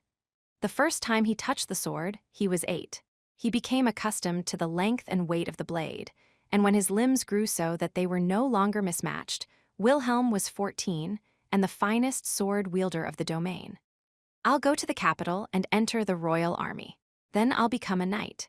And it was at 14 years old that Wilhelm spoke those words and ran off from home, carrying the brainless dream any boy had thought of at least once. The trigger was on the night of a storm when he had an argument with his oldest brother. His brother had begun a "What will you do for your future?" lecture to Wilhelm, immersed in only the sword and minded to associate with brats and scoundrels in the territory. Through swinging a sword, he'd felt himself growing stronger and stronger, and that by itself had made him happy. And so, the older brother's words toward his younger, lacking any ambition for the future, were very strict. He had piled sound argument upon sound argument, and Wilhelm, deficient in words, spoke those words as the prelude to his flying out the door. He followed them with his trademark phrase, "You can't understand how I feel," and left, and in truth, the result was that Wilhelm left his family with nothing but a sword and a small amount of money. It was an unplanned departure, but Wilhelm was able to safely reach the royal capital. Wilhelm, triumphant as he arrived, made his way to the royal palace with all haste, and records note that he entered the royal army as a common soldier. If it were the current era, a stray ruffian arriving in an attempt to pass through the castle gate under such circumstances would have been rightfully and properly turned away. However, at that time, there was a civil war with an alliance of demi-human tribes centered upon the eastern lands of the kingdom. The demi-human war had long continued, and the urgency was so great that no number of volunteers seemed enough. It was then that a boy appeared, selling himself as having fair skill in the sword. He was welcomed with both hands, and Wilhelm entered the royal army without the slightest hindrance. Thus, unconnected to setbacks or travails, Wilhelm stepped onto the field of his first battle. There, for the first time, the boy came to know the wall called reality. His skill with the blade, unmatched on his home soil, served nothing against veterans of the field of battle, and he was confronted by his own recklessness and conceit. Such was the hardship of youth, the baptism of one's first battle. Yes, by rights, it should have been like that for anyone. But in truth, without ever having faced live combat, Wilhelm's skill with the sword easily surpassed 15 normal youths put together. What? They really weren't as tough as I thought. In his first battle, the boy soldier had built a mountain of demi-human corpses, and from atop that mound, he thrust his sword into his attackers. No one could behold him and not feel afraid of the blood-stained future that awaited him. Wilhelm's abnormal strength in the sword was multiplied over the days he swung a sword in his homeland. From morning to evening, until his energy gave out, Wilhelm had lived by continuing to swing the sword, every day from age 8 to 14, 6 years without pause. Even once he had entered the royal army, his lifestyle of devoting every free moment to the sword did not change. Within the same unit, there were perhaps 1 or 2 people who reached out to Wilhelm, but he rebuffed their overtures, immersing himself only in the sword for days and months until the boy became a man. Unbroken by reality, yet unsatisfied with himself, Wilhelm continued to swing a sword on the field of battle, unable to quench the feeling of gloom within him. With his blade, by rending the flesh of others, bathing in their blood, and taking the lives of his opponents, he proved that he was stronger. And he knew that only in those moments did a dark joy sprout within him. As knowledge of his skill with the sword spread, the name of the rural-born swordsman who refused all promotion to knight or anything else became known in both the royal army and the demi-human alliance by the alternative name of Sword Devil. A devil of the sword, rushing across the battlefield and smiling only when cutting a person down. It was a name that became synonymous with fright and hatred, and both friend and foe steered wide of him. His exploits were beyond counting, and yet there was no question of promoting Wilhelm to knight. He did not associate with others, stoically devoting himself to the sword, rampaging on the battlefield without regard for his allies, leaping into the enemy formation, dancing as he made flowers of blood bloom. Such a man could not be worthy of a flowery title such as knight. In a kingdom with a long tradition of chivalry, Wilhelm's existence was loathed as an interloper regardless of his many services to the nation. And Wilhelm himself never once thought of changing that circumstance. He did not think like a knight, with their high pride, regard for the lives of others, and their tendency to polish the nobility of their own souls. When he fought, he killed people. He made their blood flow and smashed their lives to pieces. He, who took more joy in that than anything, was not suited for knighthood, and if it stopped him from being able to enjoy that, he wanted nothing to do with being a knight.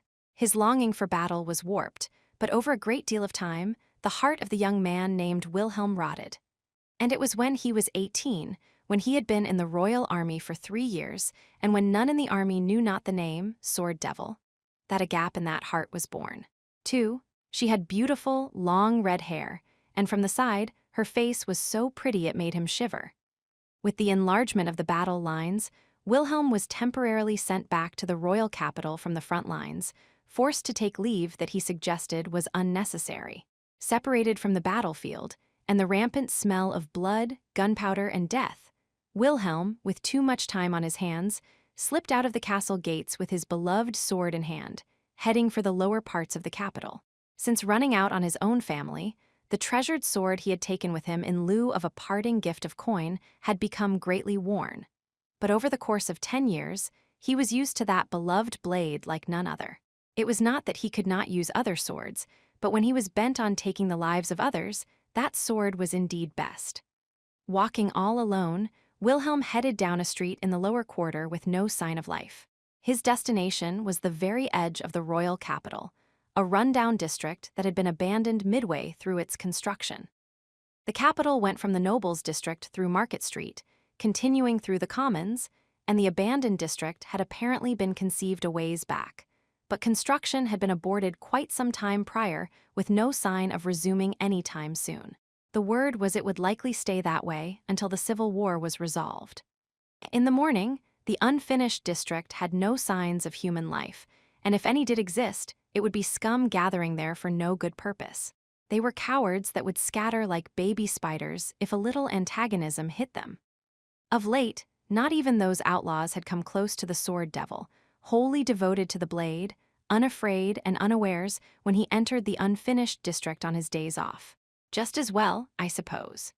The reason Wilhelm swung his sword in the lower city rather than at the parade grounds of the royal palace was so that his ears would be undisturbed by annoying voices, immersing himself into a silent world where he was alone.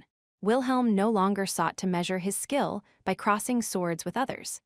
He turned toward the swordsman he imagined in the back of his mind, counterattacking his unleashed steel. The training he had continued since his youth always had Wilhelm crossing swords with the person he considered his greatest foe. "Aren't you a bad looker?" His eyes oozed with bloodlust, his lips were contorted in madness. The empty-eyed swordsman with whom he crossed swords every day was his reflection in the mirror. To Wilhelm, his greatest enemy was always himself. This was not in a philosophical sense, but rather a realistic view of his might. On the battlefield, he confronted his opponents. In other words, he took their lives. Having survived the battlefield, on the edge of life and death, there had been none on the field of battle to date that was mightier than he. Then what worthy rival was there to cross swords with than he, a man he could not kill no matter how hard he tried? Therefore, during his leave, he went to a place devoid of others to immerse in a sword dance against himself. For it was only there, in a sword drama none should ever yearn for in reality, that he truly felt what it meant to be alive. Ah, I'm quite sorry. That day, the sight of a beautiful girl was the foreign element wedging itself into the sword devil's world. To swing his sword and meet himself in deadly combat. Wilhelm, on his way to the unfinished district with that aim, stopped when he noticed a different guest ahead of him. Normally, the heart of the unfinished district Wilhelm used was a completely empty space. The footing was comparatively level, and the breadth made it an ideal place for him. And yet, a foreign element rested in Wilhelm's place of relaxation, tilting its head slightly toward him. To think someone would come to a place like this, and so early in the morning. The girl addressed Wilhelm with a little smile, but Wilhelm responded to the greeting with a simple slap of his antagonistic aura to drive her away. He felt as if he was shooing away an annoying insect. An amateur amid such antagonism would beat a hasty retreat. Even a man of skill would likely perceive Wilhelm's level of skill and do likewise. But the girl did nothing of the sort. "What is the matter? Such a scary face." She parried Wilhelm's antagonism, continuing her words as if it were nothing. Wilhelm felt annoyed, clicking his tongue. This was an opponent upon whom such hostility was ineffective.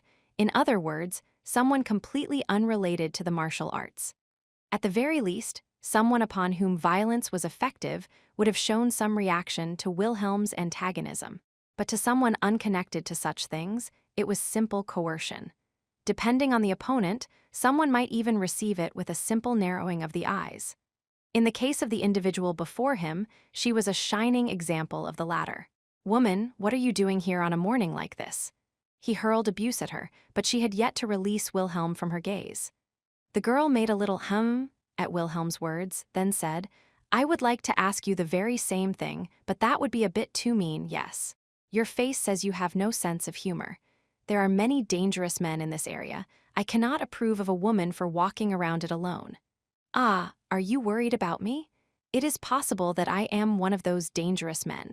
Wilhelm replied sarcastically to the girl's light-hearted comment, making a sound with the hilt of his sword to announce the presence of his weapon.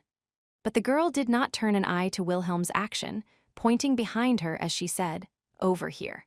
The girl, sitting on a stairway, shifted her finger to a building opposite that against which she leaned. As it was a place Wilhelm could not see from his position, his brows furrowed at being invited to come closer. "It is not that I do not wish to see, but—" "Never mind that, come on, come on." Wilhelm's cheek twitched at the tone, like that used when coddling a child, but he calmed himself and went over to her. He walked alongside the woman higher up on the stairway, leaning forward to peer at what lay on the other side. On the other side, the hot rays of the morning sun were shining on a broad, yellow flower garden. With Wilhelm at a loss for words, the girl lowered her voice and confessed her secret to him in a whisper. "They stopped maintaining this district quite some time ago, yes. I thought no one would come, so I planted some flowers. I came over to see the results for myself."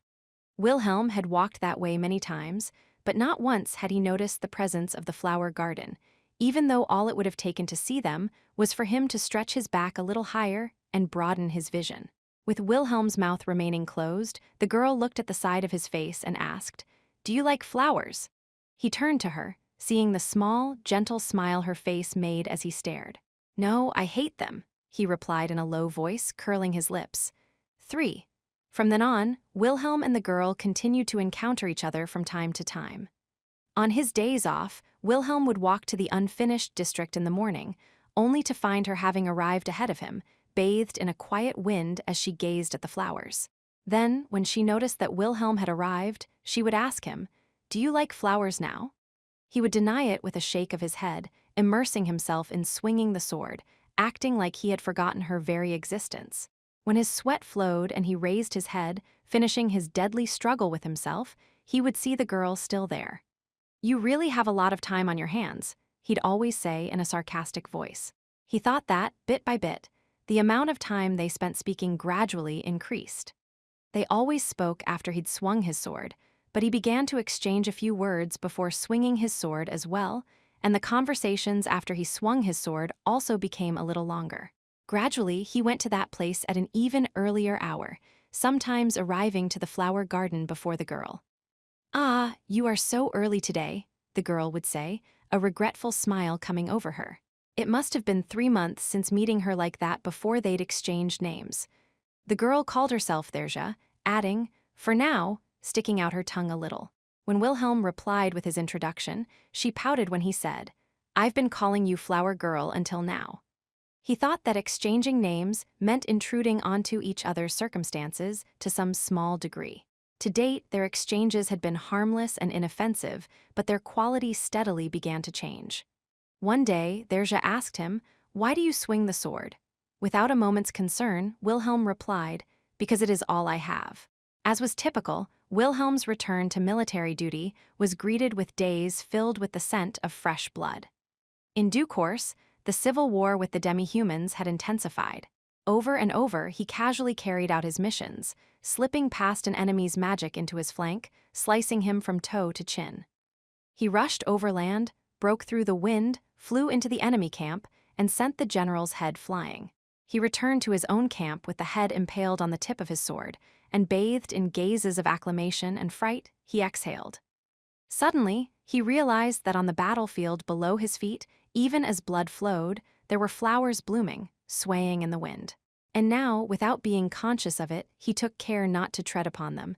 "Do you like flowers now?" "No, I hate them." "Why do you swing the sword?" "Because that is all I have." It was his ritualistic exchange with Therja. When they spoke about flowers, Wilhelm was able to reply with a small smile. But when they spoke of the sword, somehow, it felt painful to give his stock reply. Why did he swing a sword? "I have nothing else," he thought day after day, and there, his thought process had ended. When he seriously pondered the question in search of an answer, Wilhelm turned back all the way to the day he had first held a sword in his hand. At the time, Wilhelm was yet to know that the sword in his hand would be bathed in blood. When Wilhelm saw himself reflected in the light gleaming off the pristine steel blade, what had he thought? One day, still in a vortex of thought, Unable to come up with an answer, his feet took him to the usual place. His steps grew heavy, for he was filled with gloom at how he would face the girl waiting for him. Perhaps it was the first time in his life that he had worried his head about such a thing, had he not continued swinging a sword without needing to think, just when he had resolved to give such a nasty reply. Wilhelm. The girl, there in place ahead of him, looked back with a small smile as she called his name. Suddenly, his soul shuddered. His feet halted, and he could not help feeling nauseous. Suddenly, Wilhelm was assailed by a realization that seemed to crush his body. When he sought to cast everything aside with such a conclusion, that he had swung the sword without a thought, a variety of things he'd stopped thinking about and set aside suddenly spewed forth. He didn't understand the reason. The trigger wasn't set in stone. That moment, the bulwark he had raised so long ago had abruptly reached its limit. Why did he swing the sword? Why had he started to swing the sword? He yearned for the glimmer of the sword, the strength, the purity of living by the blade. There was that, too. There was that also, but surely it had begun somewhere else. I have to do what my older brothers can't. It was because swinging a sword was a field largely neglected by his older brothers. Yet even so, it was because his brothers sought to protect their family in their own way that he, so useless to them, sought his own, different way to defend them. Was that not why he was captivated by the strength and glimmer of a blade? Do you like flowers now? I do not hate them. Why do you swing the sword? It is all I could think of no other way to protect others. Ever since, the previous ritualistic exchange of words ceased to be. In place, he thought that their topics shifted around quite a bit. Before he realized it, he was heading there not with the aim of swinging a sword, but to meet Therja. In a place where he should have been swinging his sword without a thought, his head somehow came to find that insufficient, and topics shifted to places away from the sword. Until then, his fighting style had been to charge single-handedly into the enemy formation and take as many heads as he could, but somewhere along the line, that changed to him running around with a focus on diminishing harm to his allies any way he could.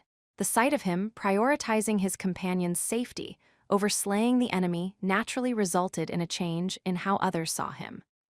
Old war comrades that had stuck with Wilhelm since his bad behavior days were both delighted at the change in him and conflicted by it, for the number of people who spoke to him and that he spoke to both increased. Previously unheard of calls for his promotion to knight arose, and he spent only a small amount of time weighing the matter before accepting. Deep down, he, too, found having such prestige better than not. There were calls for my promotion, so I became a knight. I see. Congratulations. That makes you one step closer to your dream, doesn't it? Dream. You took up the sword to protect people, didn't you? And a knight is someone who protects others. He felt that, among the things he wanted to protect, her smiling face stood out. More time passed. Having become a knight, and coming into contact with more people within the army, the information reaching his ears naturally increased. The deeply bogged-down civil war continued, with an advance on one front matched by retreat from the next. Wilhelm, too, experienced not only victorious battles, but defeats as well. Along the way, he spent his days continuing to struggle to protect those within reach of his sword, while bitterly regretting those things that were beyond his reach. It was by happenstance he heard that the fires of war had shifted to the land of the House of Trias. That fact casually reached Wilhelm's ears from a newfound companion inside the army. Namely, that the civil war that had begun in the kingdom's east had broadened, reaching all the way to the Trias domain in the north. There was no order given. So long as a knight did not forget the position allotted to him, it was impermissible for him to act on his own. But to Wilhelm, embracing once more his feelings from the time he first grasped a sword, such things meant nothing. By the time he rushed to his beloved homeland, the advancing enemy army had already turned it into a sea of flame. When the scenery that he had abandoned over 5 years before faded before the reality of more familiar sights, Wilhelm drew his blade, raised his voice, and dashed into the bloody mists. He cut down his foes, trod over their corpses, and shouted until his throat grew parched as he bathed in blood spatter. The enemy's numbers were overwhelming. There were no reinforcements, and it was a land weak in fighting strength to begin with. Until that point, he had meant to fight in battle on his strength alone, but he learned the price, taking one wound and then another, becoming unable to move. Collapsing atop a pile of corpses, crushed before the numbers of the enemy force that still showed no signs of running dry, Wilhelm understood that death was coming before his eyes. The beloved sword that had long been with him fell by the wayside, for his fingertips were too numb and lifeless to hold it aloft. With his eyes closed, he looked back at half his life, during which he had done nothing but swing a sword. It was a lonely life, a life with nothing. Along with that conclusion came a momentary sight, and along the way, one face after another flashed before him. He remembered them one by one.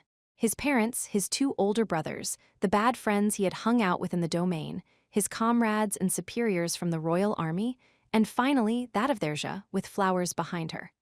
I don't want to die. It should have been his true hope to live by the sword and die by the sword. But faced with the actual result of his way of life, devoting everything to steel, Wilhelm, with the end he should have desired before his eyes, was stricken with an unbearable feeling of loneliness. The enemy soldier that had cut down so many of his comrades would not honor the final words he had let slip. Inhumanly large in body, they mercilessly swung their great sword down at Wilhelm. He would eternally remember the beauty of the slash that lashed out. A storm of swords blew, and in course, the demi-human's limbs, head, and torso were cleanly severed. A great uproar spread among the enemy force, but the racing silver flash was faster, easily inflicting death in large quantities. Splattered blood rose up, the death cries did not cease, and the demi-human's lives were shaved away. The all-too-vivid slashes did not register even with those struck by them, managing no expression as their lives were snuffed out. Whether such acts were cruelty or mercy, no one knew. As to what was known, there was but a single thing. Surely he could not reach that realm of the blade in a lifetime or even eternity. He had lived by swinging a blade, devoting the majority of his not overly long life to that purpose. And because of that, it was Wilhelm who could keenly comprehend the heights of the swordsmanship repeated over and over before his very eyes. So, too, the fact that it was a realm he, a man of no talent, could never reach. If Wilhelm had created a valley of bloody mist in his homeland, it was truly a sea of blood that spread before his eyes. The literal mountain of corpses piled atop one another had no comparison.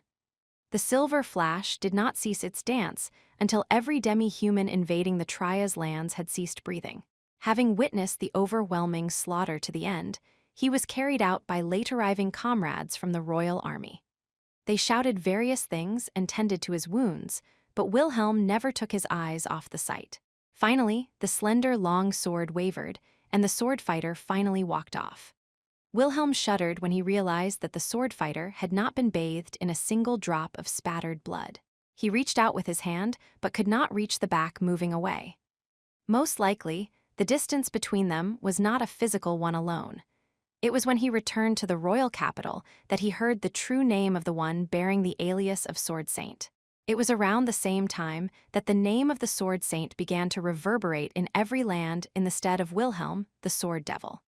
Sword Saint, once upon a time, that was the legendary being who had cut down the witch bringing calamity to the world.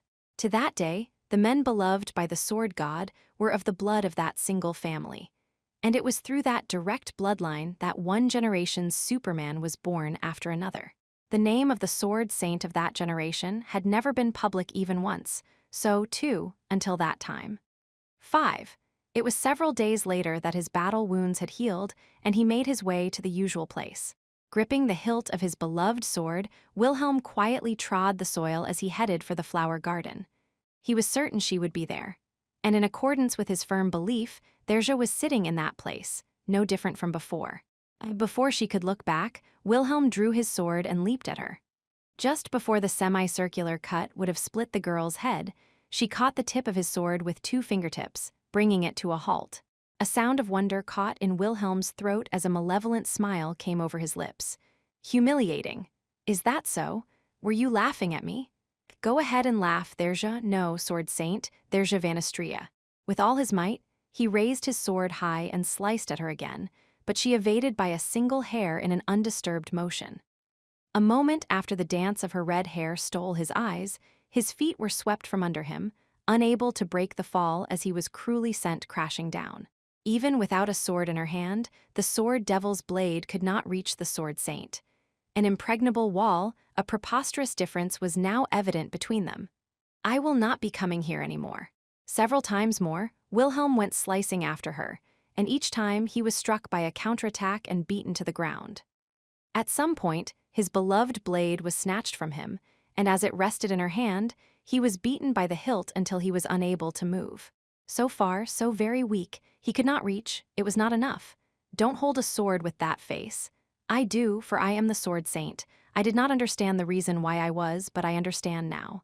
Reason, you say. You swing the sword to protect others. I think I can do that, too.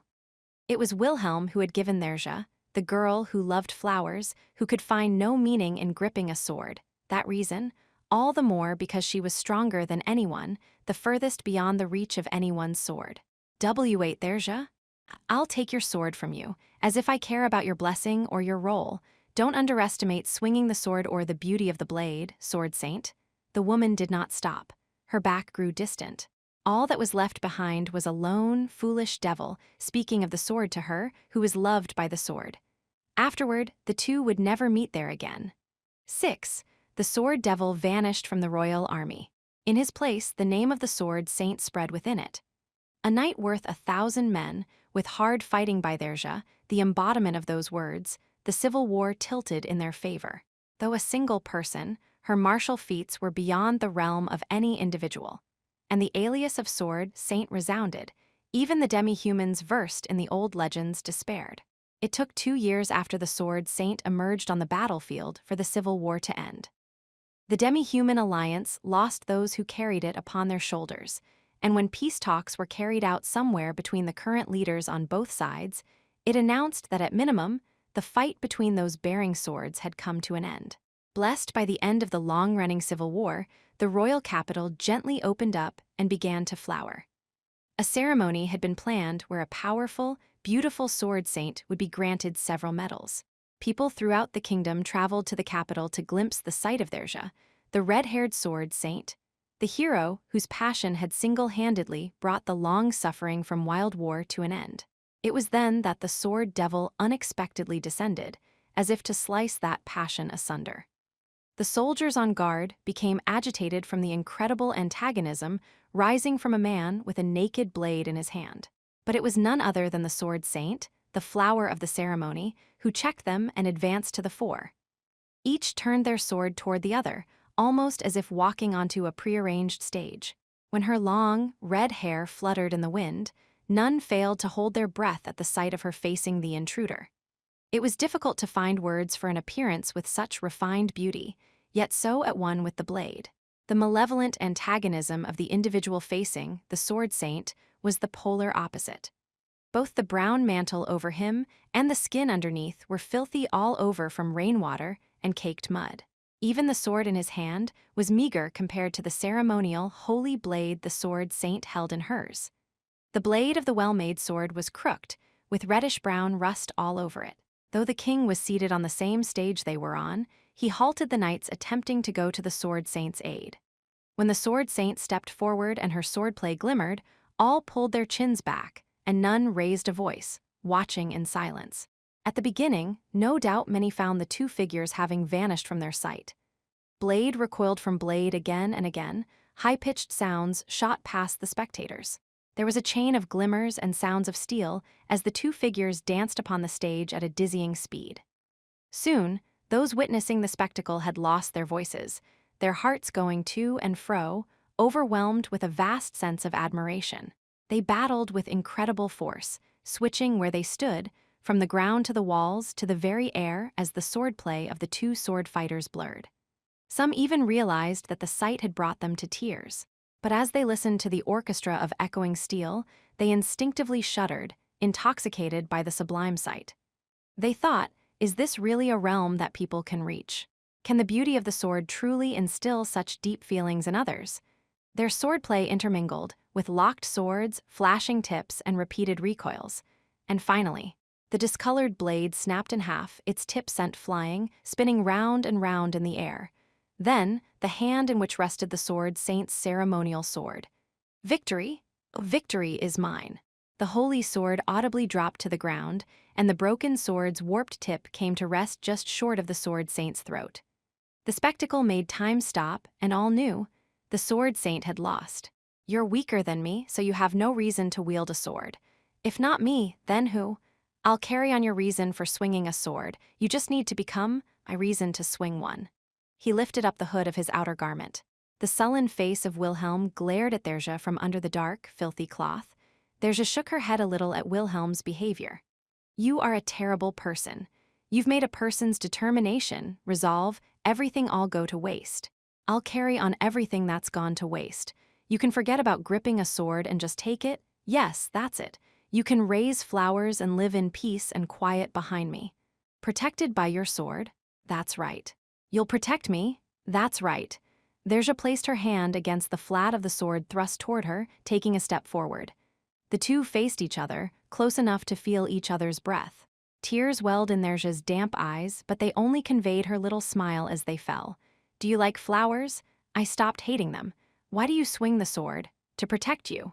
The distance closed as their faces drew close. Finally, it vanished. When she drew back from the touch of their lips, Therja's cheeks were red. She gently stared at Wilhelm as she asked, Do you love me? He averted his face and bluntly stated, You know I do. Just then, the people enthralled by the dancing of swords regained their senses, and a great throng of guards pressed close. Wilhelm's shoulders sank when he saw familiar faces among the soldiers rushing over. Therja's cheeks puffed up at his dismissive demeanor. Their smiles were like those they had exchanged during the days they spent gazing at the flowers. Sometimes a woman wants to hear the words, Scratching his head with a guilty expression on his face, Wilhelm reluctantly looked back at Therja, drawing his face close to her ear as he whispered, Someday, when I feel like it. And thus he glossed over the embarrassing words. 7. He raced like the wind, and the gleaming, treasured sword rent the stone-like hide with ease. Ooh! The shout the aged swordsman raised seemed to trail behind him. Whale blood spewed from the fresh blade wound, dyeing the sky scarlet. He appeared wounded all over his body. Then, as before, blood seemed to be dripping from his left shoulder, but the blood spatter drenching his entire body had mixed with his own blood, turning its color to black. Over such a brief period of time, no more could be expected from healing magic than stopping the bleeding and restoring a small amount of endurance. He was still in a gravely injured state, told he must have complete rest. But seeing Wilhelm as he was that moment, none could laugh him off as an old man on death's door. Seeing the gleam in both his eyes, seeing the strength in his steps as he raced, seeing the vividness of the slashes of the sword he wielded, hearing the ear-splitting cry echoing forth, and captivated by the glimmer of his soul, none could laugh off the old man's accumulated life as that of a fool. His blade ran, a scream rose, and the white whale's enormous, suffering body was racked with intense pain. With the demon beast crushed under the great tree, unable to move, the sword devil racing along its back did not hesitate to use his blade. The slash begun at the tip of its head ran down its back and reached its tail, and when the sword devil stood upon the ground, he turned right around, rending its belly on his way back to the head. In one swing, sharp, deep, and very, very long, the single flash of silver cut the white whale in two. With a leap, the sword devil came down onto the tip of the unmoving white whale's nose once more. He shook the blood off his drenched sword as he and the white whale looked each other eye to eye, their two fates merging together. I have no intention of speaking ill to you. There is no use explaining good and evil to a beast. Between you and me, there is only the law of life and death. The weak are cut down by the strong. Sleep eternally. Leaving behind one last little murmur, light faded from the white whale's eyes. Its enormous body went limp, and when it collapsed, the earth shuddered. The droplets of its fresh blood formed a muddy river. No one could put the feeling of blood running underfoot into words. A silence befell the Liffe's highway. And then, It's over, Therja, it's finally. Atop the head of the immobile white whale, Wilhelm turned his face skyward. When the treasured sword fell from his hand, he brought that hand up to cover his face, and with a quivering voice, the weaponless sword devil said, Therja, I. The voice was raspy, but there was boundless, undiminished love within it. I love you. They were words of love only Wilhelm knew, things he had never told her. They contained feelings accumulated over many years, words he had not spoken even once to the one he loved most, right up to the day he lost her. Finally, after the passage of decades, Wilhelm had voiced the words with which he should have answered her questions so long ago. Atop the corpse of the white whale, his sword fallen from his grasp, the sword devil cried out his love for his departed wife, and he wept. 8. Here, the white whale has fallen. Haltingly, the sound of a stirring voice echoed across the silence of the nighttime plain. At that voice, the men, lost for words, lifted their faces. Their gazes pored over a young woman calmly advancing to the fore on the back of a white land dragon. Her long, green hair was frayed, and she was cruelly adorned by wounds suffered at the height of the battle, her face sullied by her own blood, a most sorry state for her to be seen in. And yet, in their eyes, the girl had never shone brighter. That was natural for those who judged the worth of others by the glimmer of their souls. With the knights gazing upon her, the gallant young woman lifted her face and took a deep breath. Having lent her treasured sword, Crush's scabbard was currently empty.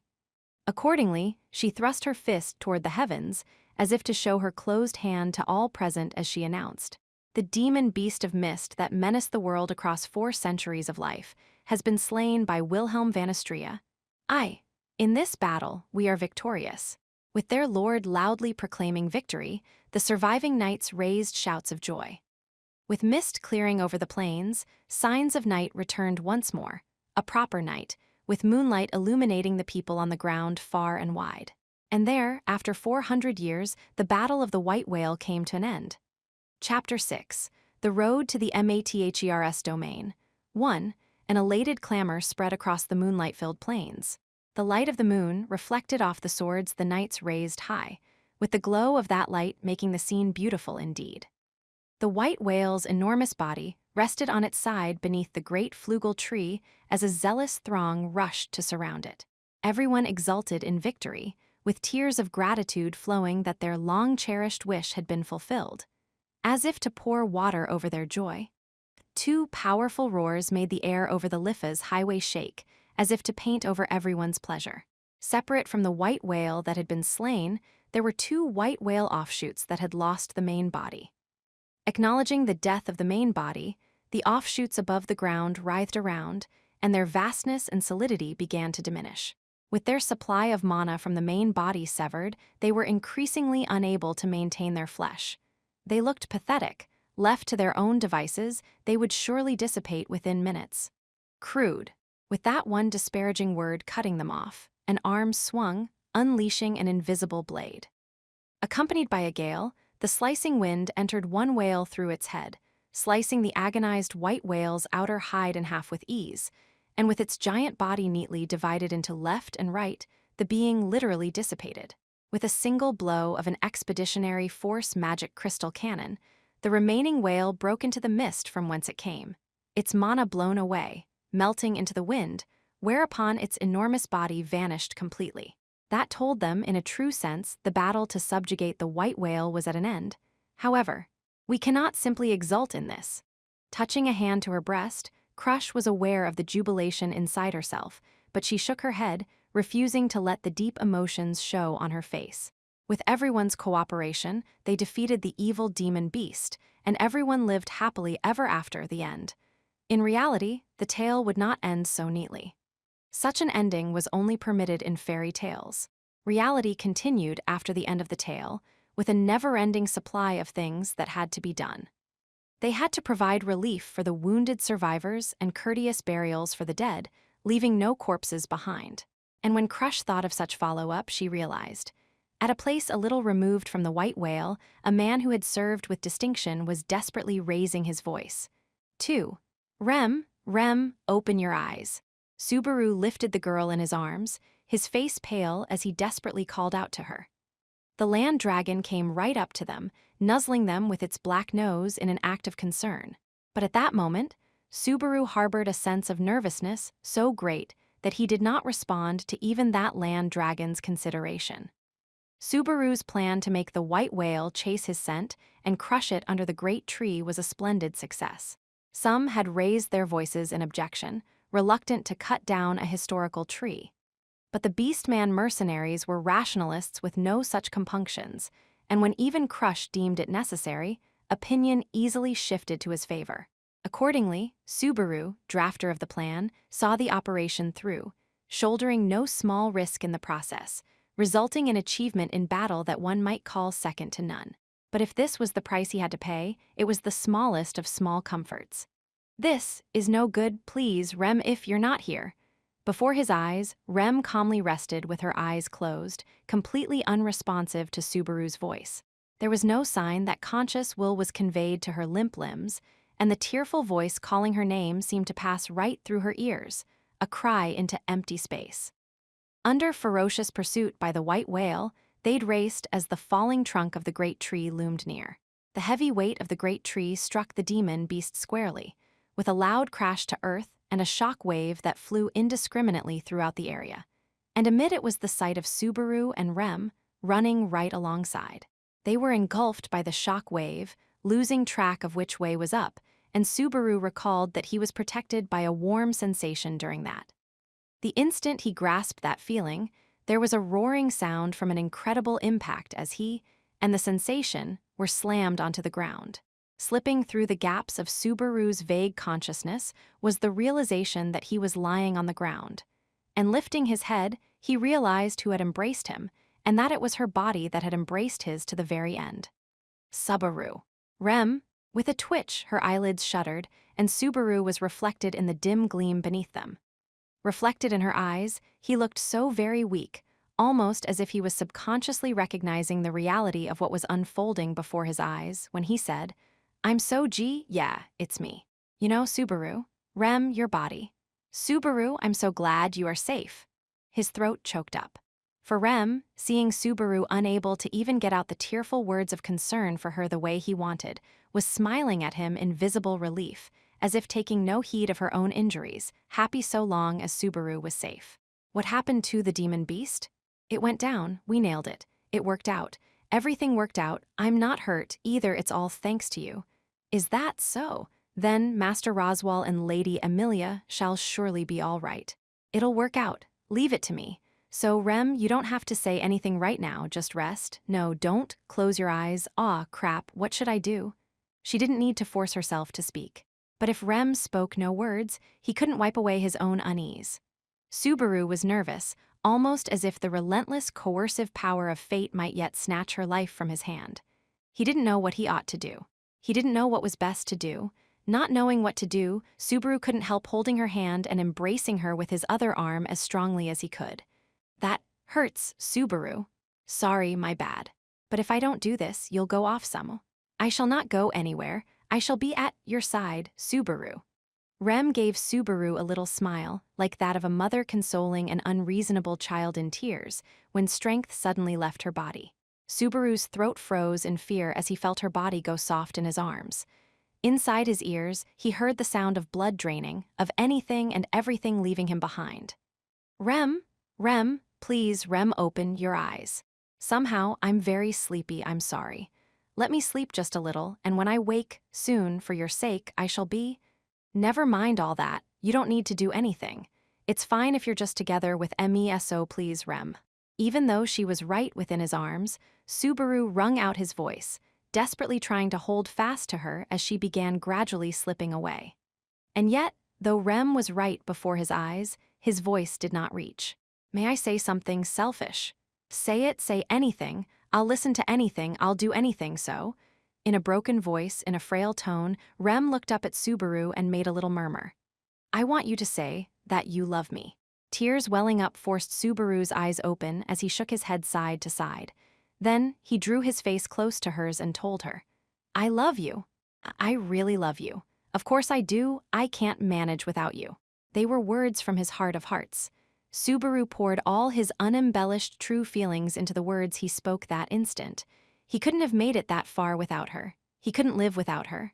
"Ah, I'm so happy." Receiving Subaru's confession, tears came out through her closed eyes. Rem's cheeks suddenly reddened as she happily accepted the words tossed toward her. With that, Subaru felt that the last of her strength had truly left her. "Wait. I love you, Subaru. Don't kid around, stay with me. Am I gonna have nothing but regrets again?" He could not bear a future that did not have her in it. He understood that well before, and now her existence loomed far, far larger. That was why. I don't want to laugh and talk about the future without you. In that future, can I be by your side? Of course, I won't let you be anywhere else. Closing his eyes, Subaru wiped away the rising tears before staring straight at Rem. And then, he stated firmly, "You're mine, I won't hand you to anyone. I shall take that as a commitment." Huh. Abruptly, Subaru let out his voice like an idiot at the highly intellectual reply. As he did so, Rem slowly opened the eyes she had kept closed all that time, proceeding to sit up inside his arms. Then, with Subaru dumbfounded, unable to grasp the situation, she tilted her head and smiled at him. "You have promised I shall be at your side. Subaru, you cannot take it back now." Where had the sight of her dying gone? In a teasing, toying way, Rem closed one eye and gently touched Subaru's lips. Crestfallen, Subaru's strength gave out from his shoulders down as he sank to the ground. "Why you Yaowu?" "Yes, I am Subaru's Rem. In name and fact." Hearing her trademark reply, now even more brazen, Subaru could not follow up his words. Even so, even if by rights it was a scene where he ought to be shaking with anger, the fact that the girl before his eyes was safe took precedence, leaving him too happy to do so. We've both aired our true feelings, so that's really overkill. Girls are strong when they become honest about love, Subaru. Subaru was flustered by how Rem no longer had any intention of hiding her love for him. More embarrassed than anything else, Subaru's face reddened as he let out a small breath and confessed, "If you died, I was about to die too. I am a lucky woman that you think so much of me." "I'm not kidding either." Rem replied with a little smile, but Subaru had answered with his true and sincere feelings. If Subaru had lost Rem, he would have most certainly attempted to do it all over again. Even if the chance to do things over was not granted to him, there was no doubt he'd have tried anyway.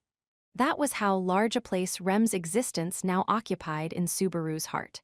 "I absolutely must not die then." "Darn right, I won't let you die, even if it kills me." Subaru drew his face to hers, and their foreheads touched as they looked at each other from so very close. Rem gazed adoringly at Subaru's gesture, and it was hard for Subaru to just stay there with her close enough that their breaths touched. Naturally, his gaze was drawn in by her pink lips, and he felt his heart beat just a little faster. "Could you two wrap it up already, meow?" Ferris, looking exasperated from having watched from a distance as the two flirted, butted in to break things up at the most important juncture. Apparently, he'd been watching the whole time. Subaru was sure he'd done it on purpose. 3. "You're so cute, Subaru," calling out to her so desperately, "Meow, I can't live without you." "Shut up, you're annoying. You should reflect on your bad taste of staring so much. In the first place, if you thought about it calmly, you'd have understood, meow. Fairy has to go around treating the wounded immediately, so that meant Rem's injuries weren't life-threatening, meow. Like I can think about it calmly. An important girl, who told me she loved me, was hurt and unconscious. Of course I couldn't think straight. Boys are so pure of heart, unable to say certain things except in a few places, meow. As Subaru vented with angry shouts, Ferris smiled flippantly as he turned his palm toward Rem, a blue glow coming over it. Even while the look on Ferris's face struck Subaru with unquenchable annoyance, he couldn't conceal his relief at how Rem's expression gradually grew softer. There were many things in what Ferris said that he couldn't just come out and agree with, but the part about triage, prioritizing healing the most heavily wounded, was no doubt the honest truth.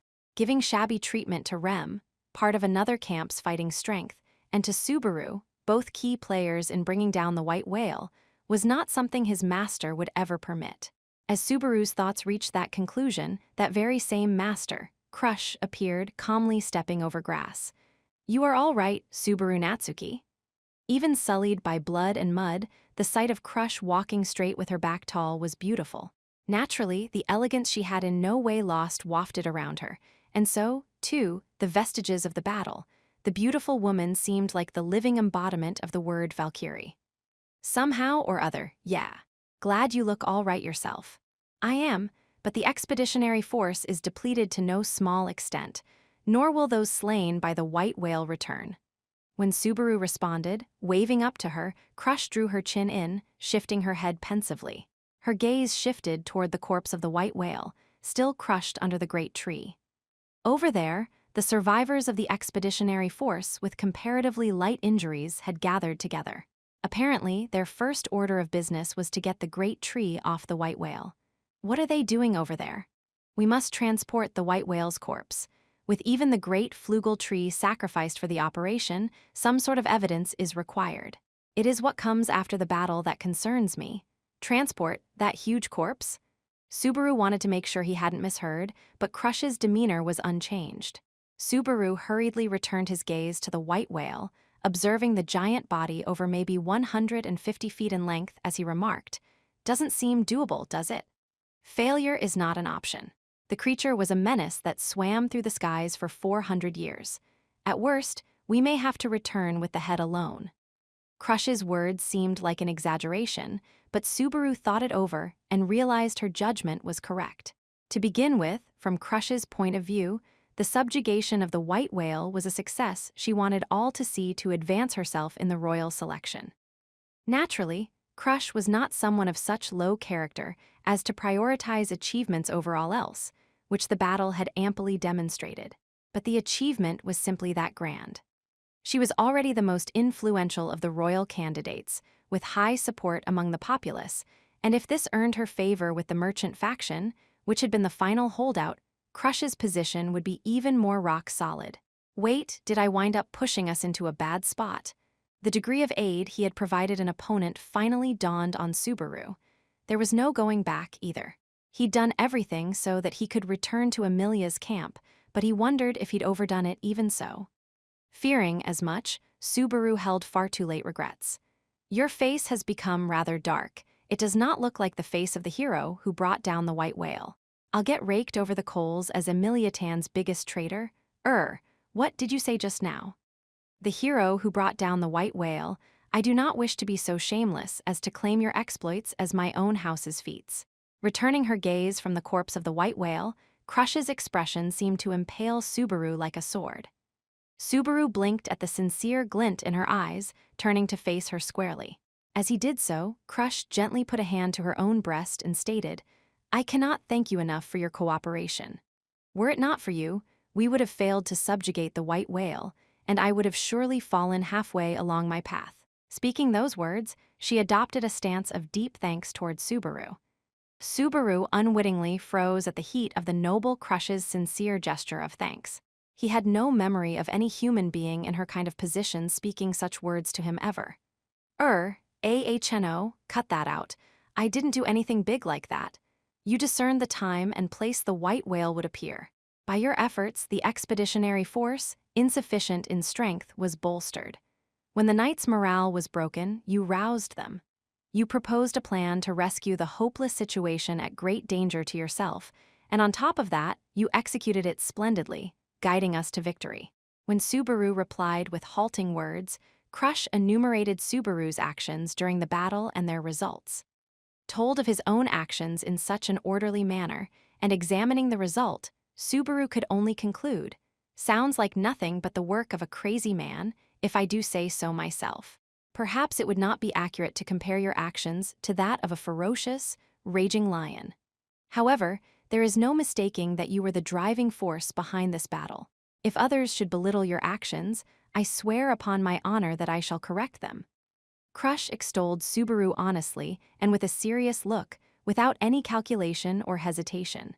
Surely she, the living embodiment of sincerity, truly had not a single smidgen of falseness in the words of gratitude she had spoken. Thinking back to the relationship he had with Crush until the night before their departure, Subaru could only make a strained smile. "I'm surprised. Seems like your assessment of me has improved quite a bit. This is nothing to be modest about, and I am compelled to recognize that my view of you until a short time ago was very mistaken. Properly speaking, a suitable repayment for such achievements would be to welcome you into my own house, but I'll have to pass on that." Crush had narrowed her eyes and, in a low voice, invited Subaru to her own side. But Subaru raised a hand and interrupted her cordial invitation. "It's not the same thing as loyalty, but my trust's already been put where it ought to be. I genuinely feel like you're a good person, and you'd probably do a great job if you became king, but Crush would no doubt be a king to nobly lead the people more than any other. Such was the extent of her character, and he knew just a tiny bit about the powerful reason that compelled her to act in such a manner. A proper reason, and the resolve to endure, was probably something she'd inherited, entrusted by another. This included, everything had served to shape the lone woman known as Crush Karsten. A small human being like Subaru who'd continued lying to everyone could only look at her dazzling form in admiration and envy. I will make Emilia king. Not for anyone's sake, it's what I want to do. Though I understood as much, to think your reply would be this firm. Subaru's reply made Crush's lips break into a broad grin as she let her gaze drop to the ground. Then she uncrossed her arms, hardened her white fingers into a fist, and pointed it toward Subaru. Very well, your exploits shall be repaid in a different form. I swear upon the name of Crush Karsten that this promise shall be fulfilled. With that solemn declaration, Crush opened her hardened fist and looked at her own palm. From then, the tone of her voice dropped slightly as she said, "Now that I think of it, this is the first time I have felt so good about being refused. I cannot even pretend that this is upsetting in the least." What a novel sense of defeat. Crush, I think you're an incredible person. If I were out here on my own, I think it's a sure thing that I'd let that hand prop me up. If he had nowhere to go back to, with nothing certain in his life, and someone like Crush reached out to him, he'd likely leap at the chance without hesitation and cling to her, relying on her for everything. But there was another person whose hand Subaru wanted to hold on to, someone with a wavering back that he wanted to support. That was why he couldn't accept Crush's offer, but I'm counting on you for the alliance thing. Even if we've gotta become rivals in the end, we can probably get along nicely till then, so let's do that. Subaru Natsuki, I shall correct one thought of yours. Subaru's reply made Crush's smile vanish. She put on a solemn face and pursed her lips. Surprised at feeling the atmosphere grow tense once more, Subaru's eyes widened as he looked at Crush. She raised her hand and pointed one finger directly at his face. I shall regard you as a friend, even when the time comes to determine who shall ultimately prevail, she remarked. Even if the day we must part ways shall inevitably come, I shall never forget my debt of gratitude toward you. Furthermore, even should a time of rivalry come, I shall regard you with the goodwill and respect. Crush finally lowered her arm after firmly declaring her intent in a crystal-clear tone of voice. A chill ran up Subaru's spine. It was not a bad feeling. It was simply the sensation of being awestruck. This was the woman named Crush Karsten, Duchess of the House of Karsten. This would be a pretty dangerous spot if the number 1 and number 2 places in my heart weren't already taken. HMPH, I am not thinking as far as accompanying you as a woman. Though my heartstrings have been tugged upon in certain places, my heart is set on fulfilling a dream, and so it shall remain until someday I achieve the dream he yearned for. Subaru tried to gloss over his agitation with flippant words, and Crush smiled thinly as she replied. But the latter half of her words became extremely soft, and those did not reach Subaru's ears. With a blink, Crush forgot that sentiment, going, "Now then," as she continued her words with a sober glance. If possible, at this juncture I would like to return to the royal capital with the wounded and the white whale's corpse. But it seems some mission yet remains for you. You can tell 'cause of the blessing, huh? The power of the blessing is not necessary. I know that look. Crush closed one eye, peering into Subaru's eyes as she replied. Then she checked Subaru's appearance from head to toe and said, "Surely you are not without injury, so you have something you must do in spite of that." I've gotta do it whether I'm hurt badly or not. In one sense, the whale hunt was so that I could do it. I feel bad saying it like that, though. Oh, really? After subjugating the white whale? He said it in a way that surely came off poorly, but Crush showed no sign of annoyance. She seemed curious about the objective Subaru spoke of so seriously. Most interesting, you surely took the alliance with our house in account for that. If so, it is hardly unthinkable for you to request something of us. You require aid. I do, but to be honest, I didn't think it'd be this tough, so. Subaru's shoulders sank when he looked over the expeditionary force members wounded far beyond his plans. With the subjugation of the white whale finished, it meant returning to the Mather's domain, where Emilia awaited, and confronting the abominable group there. Fighting such a powerful foe required Crush's power, but with all these people hurt, I won't ask anything reckless of you. Besides, you have to see this with not just your personal feelings, but your place as a ruler. Asking you to lend a hand beyond this is just. Then how about using these old bones until they fail? Abruptly, a tall figure walked over with quiet footsteps and interrupted the conversation. Wilhelm, the aged swordsman still appearing as ghastly as before, his entire body bathed in demon beast blood.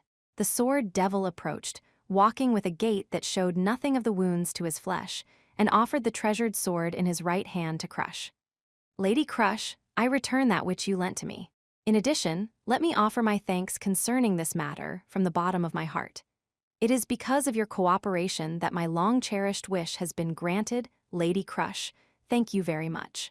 Your long-cherished wish and my objectives aligned, that is all. You may hold on to that sword for a little while longer. You can serve no role unarmed. As you wish, my thanks. Crush responded briefly to Wilhelm's words of thanks and looked at Subaru. Accepting her reply, Wilhelm turned his head back to Subaru as well. Now that they were in close quarters again, the stench of blood wafting around him was incredible, and Subaru felt nervous from that surging, aimless antagonism, which felt like a slender blade poking into his liver. But the tense atmosphere from before the battle, that had been lifted, and it was a fact that Wilhelm seemed like his spirits had been lifted with it. The aged swordsman looked straight at Subaru, and after that, fell to one knee on the spot. It was a gesture demonstrating the greatest of all respect to another, one he had seen the night before they'd set out. And then, Sir Subaru Natsuki, it is because of your cooperation that this subjugation of the white whale was successful. It is you who has granted meaning to all the long years of my life until this day. I thank you. I thank you. I offer my thanks with the whole of my being on the line. This was Wilhelm, he who had offered half his life to the sword, and then spent over a decade of life devoted to vengeance. Subaru, engulfed by the vast passion of the gratitude such a man directed to him, was so afraid of blurting out the wrong thing that he was at a complete loss for words. It took a while to settle his mind, waiting for the proper words to direct to the old man before him to coalesce, for it would not do to have Wilhelm, a man of such resolve, put on such a shameful display. It's your own sword that did it, Wilhelm. You thought about how to fight the white whale, you studied it, you trained, you didn't give up, you fought it. Having tasted setback after setback over and over, he must have been on the verge of giving up his grudge. Subaru didn't think he'd thrown everything away, never once attempted to abandon those deep-rooted convictions. It was Subaru, who knew more than anyone about the weakness of the heart, about being defeated, about being obstructed by the irrationalities of fate, who could understand the suffering Wilhelm had undergone until his strong feelings went fulfilled. You stuck with it until the white whale went down because you really loved your wife. If I helped with that even a little bit, I'm glad. I'm not sure this is the best thing to say, but congratulations, and well done. Prompted by Subaru's words, Wilhelm lifted his face, his blue eyes opening wide. Subaru had arbitrarily drawn comparisons between what he felt and what he imagined Wilhelm felt. He didn't think his brief words from just then could convey that, and for Subaru to speak as if he understood probably didn't amuse Wilhelm. But Subaru couldn't restrain his desire to say it anyway. Words to thank Wilhelm for his love for his departed wife, still burning 14 years on, and for his labors, continuing to fight fate day after day until they led him to victory. I thank you, briefly, and with a quavering voice, that was how Wilhelm replied. After that, he leaned forward slightly, and after a silence of but several seconds, he rose to his feet. Then he turned his gaze to Crush, and when she nodded, he said, I have received Lady Crush's permission. Sir Subaru, I place this body in your hands. Please use it to the fullest for your objective. That's super helpful, but you're serious. When he glanced at Crush to make sure, she drew her chin in and nodded affirmatively. When he looked Wilhelm over in all seriousness, he felt both the dependability and the fearsomeness of the man, his antagonism undiminished in spite of having one arm wounded. To Subaru, Wilhelm's cooperation was a wish come true. In the current situation, where every bit of fighting strength was desperately yearned for, he wanted the sword devil's strength enough that a hand might sprout from his own throat. But even an amateur like him could see that Wilhelm's injuries were grave. In the face of Subaru's doubts, Crush shook her head. That is not a problem, Ferris? Yes, Lady Crush. When Crush called sharply, Ferris seemed to instantly glide into view in response. With a skip in his step, he lined up alongside Crush, and as the kitty ears on his head made a little flutter, he said, "What is it, Lady Crush?" Fairy's in the middle of going all around and doing a big job, but of course, I'll prioritize anything Lady Crush has to ask before everything else. Hey, don't drop your responsibilities halfway through the sentence. Ferris, the butt of Subaru's comment about easily casting aside all sense of duty as a healer, made a sour face. He was still like that when Crush gazed at the expeditionary force and asked him, "How many of the wounded are in mortal peril?" "I'm treating gravely wounded people, but I can clearly say the number in peril is 0. Other people's field dressings were excellent, and I'm a capable kitty, so it's okay to praise me, meow." With Ferris flirtingly touching a finger to his cheek, Subaru put a hand to his chest in relief. At the very least, Rem didn't seem to be in any serious danger. The exchange after the battle had been decided had put him at ease, but hearing all over again that she was safe was a relief nonetheless. In the meantime, Crush nodded as she stroked Ferris's head. "Understood, so the remaining wounded can be transported. Ferris, you can leave the existing healing as it is then. Afterward, you will accompany Subaru Natsuki and fulfill the role of his ally." Eh? It was Subaru who raised his voice in surprise at the order Crush issued. She was splitting Ferris off and making him accompany Subaru. That order meant nothing less than prioritizing her ally, Subaru, over her own camp's wounded. Of course, Ferris would object to Crush's decision to split him off from the Crush Ka. "Understood. Fairy will accompany Subaru from here. I'll have to heal Old Man Will on the road anyway, meow. Quite the trouble for you. Old Man Will's the one swinging his sword, so that makes it about even, meow." There was no beating these people. Ferris accepted the order like it was a matter of course, and Wilhelm betrayed no expression of surprise at the order, either.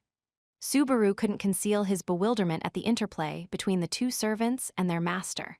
With Subaru in such disarray, Ferris glided his eyes over to him and said, "So that means half of the people left in the expeditionary force look all right." "About 20 people, give or take. They'll be coming to cooperate with you, Subaru. Take good care of us." "That's putting it pretty lightly. You're okay with this." "Okay with what, meow?" "What do you mean, what?" "Lots of things. Can you trust my judgment?"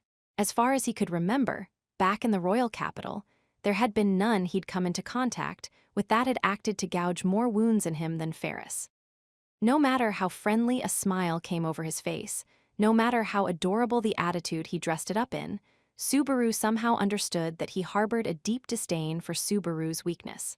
Subaru naturally thought that he'd feel reluctant to follow such a person, but "It's not that I trust you, Subaru. It's that I have faith in Lady Crush's decision that Subaru is to be trusted. It's not like she's wrong, meow."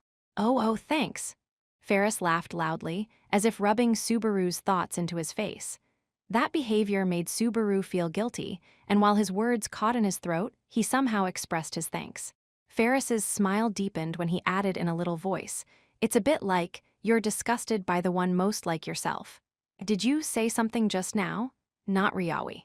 "Nothing, that's right." Leaving the unclear statement hazy, Ferris deliberately clapped his hands together and said, "I forgot to mention this, but Rem's holding the fort, or rather, she'll go back to the capital with Lady Crush and get some rest. Understand, meow?" "Why?" When Ferris made that declaration with a wink, a strong voice of protest arose. It came from a line of wounded from which Rem had overheard the exchange. She glared powerfully at Ferris as she asserted, I will be all right. Why would I not be with Subaru when he is heading into such danger from here on?" "That's what you say, but your body won't move, meow. You pretty much took out one white whale all by yourself, and you fired off high-end magic back-to-back on top of that. Rem, your body's really depleted right now, scraping the bottom of the barrel, meow. As a healer, I cannot allow you to push yourself any further. Understand?" "But I cannot accept it." Rem surely meant to get up and protest. But when she tried to even sit up, she could put no strength into her arm, and with it unable to support her shaking body, she threatened to tumble over on the spot. Subaru hurried close and gently supported her shoulder. "It's too dangerous. I'm begging you, do as Ferris says. Don't do anything crazy." "But I do not want this. It hurts. I cannot bear it." As Rem looked back at Subaru, now beside her, large tears filled her blue eyes.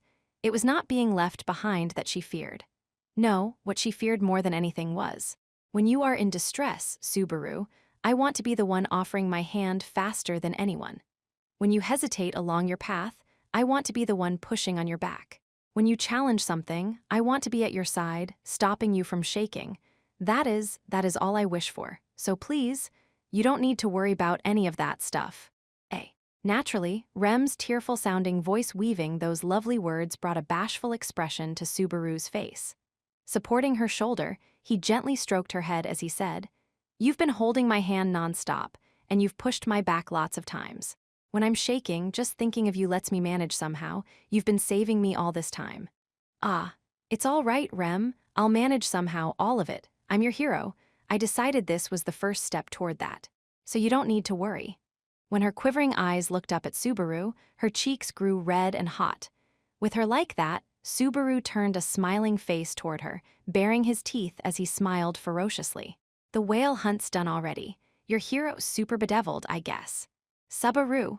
Unable to restrain the emotions welling up inside her, Rem's call of Subaru's name faltered midway. From there, she seemed to anguish, as if restraining her impulses over and over, and after breathing in several times, the tears she could not hold back trickled from the corners of her eyes. "Yes, my hero is the greatest in the whole world," she cried with a smile on her face. 4. Crush gathered up the wounded, Rem included, and the head of the white whale, and departed for the royal capital. Half of the remaining expeditionary force escorted Crush and the other half went with Subaru, heading for the Mather's domain. Headed by Wilhelm and Ferris, the expeditionary force accompanying Subaru amounted to 24 souls. It was somewhat below the numbers Subaru had hoped for, but it was reassuring fighting strength nonetheless.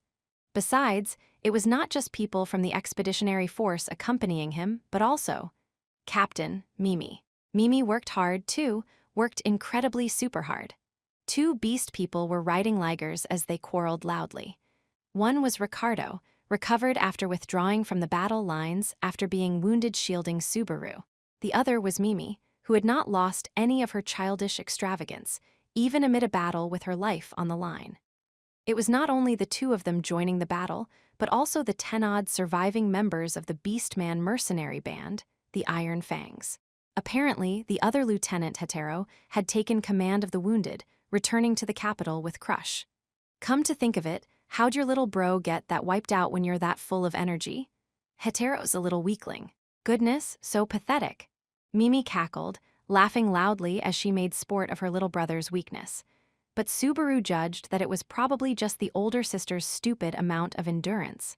She was the berserker type who couldn't help laughing in battle, or more precisely, an extremely positive thinker who saw fun in everything. Subaru couldn't help being envious. "Welp, I didn't do much for the last half of the whale butt kickin', but don't worry." The Lady Anastasia asked nice and proper. "I'll be doin' plenty for the real job comin' up." "The real job, wait, you know what I'm trying to do?" Subaru said. "Tangle with the witch cult, right?" The words Ricardo quietly spoke made Subaru's throat tighten. Naturally, when he strongly gripped the reins of Patlash, the land dragon bearing his weight, he heard the pitch-black dragon make a little sound of concern for him. Seeing the side of Subaru's tense face like that, Ricardo bared his sharp fangs and smiled. "Go ahead and look surprised. To merchants, fresh info comes number 1, and the miss has us on the payroll for a reason. We don't have these ears for nothin'. They pick up lots of things, not just 'bout you." "That's right, Mimi's awesome." "I wasn't talkin' 'bout you, runt." Mimi's reaction threw Ricardo's joke off on a tangent, earning a strained smile from him. While standing on the side, Subaru scratched his head, feeling surprised at Anastasia's poor actions. That said, now that they were sticking together thereafter, sharing info with Ricardo and the other Iron Fangs was inevitable. If possible, he'd love to sit everyone down, expeditionary force included, and properly talk things over.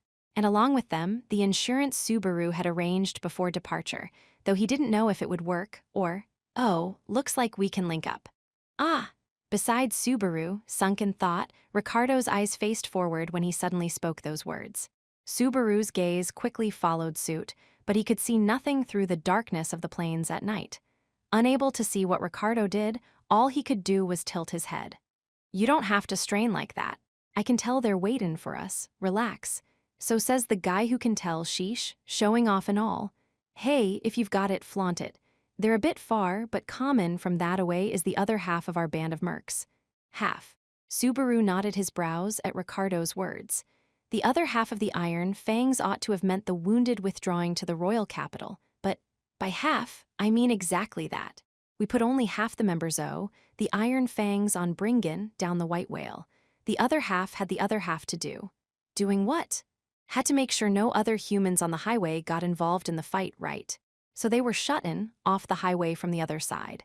They set out Durin last night, so you never had a chance to meet any of them. Hearing Ricardo's explanation, Subaru accepted it, drawing in his chin. He wasn't exactly thrilled they hadn't devoted all their forces to subduing the White Whale, but they had lent Ricardo and Mimi their main combat strength.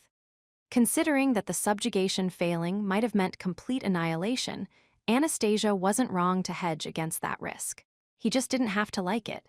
It was Subaru's envy at work, for he had few cards in his hand and no options save tossing fastballs full force. So the ones coming now are the rest of your buddies. Who's leading 'em? Mimi's younger brother TB. He can do combo boomies with Mimi just like Hetero. Incredible! Mimi stuck her chest out as she proudly replied to Subaru's inquiry. Just from hearing her vague, energetic reply, he had some concerns about their remaining comrades. But that younger brother was a straight shooter. Does this younger brother take after the sis, the bro, or is it 50-50? I get why you're worried, but TB's the smartest the bunch. He handles our accounting and negotiations, and he's the lady's right-hand man. He's an expert at handlin' Mimi, so he's a step up over Hetero there.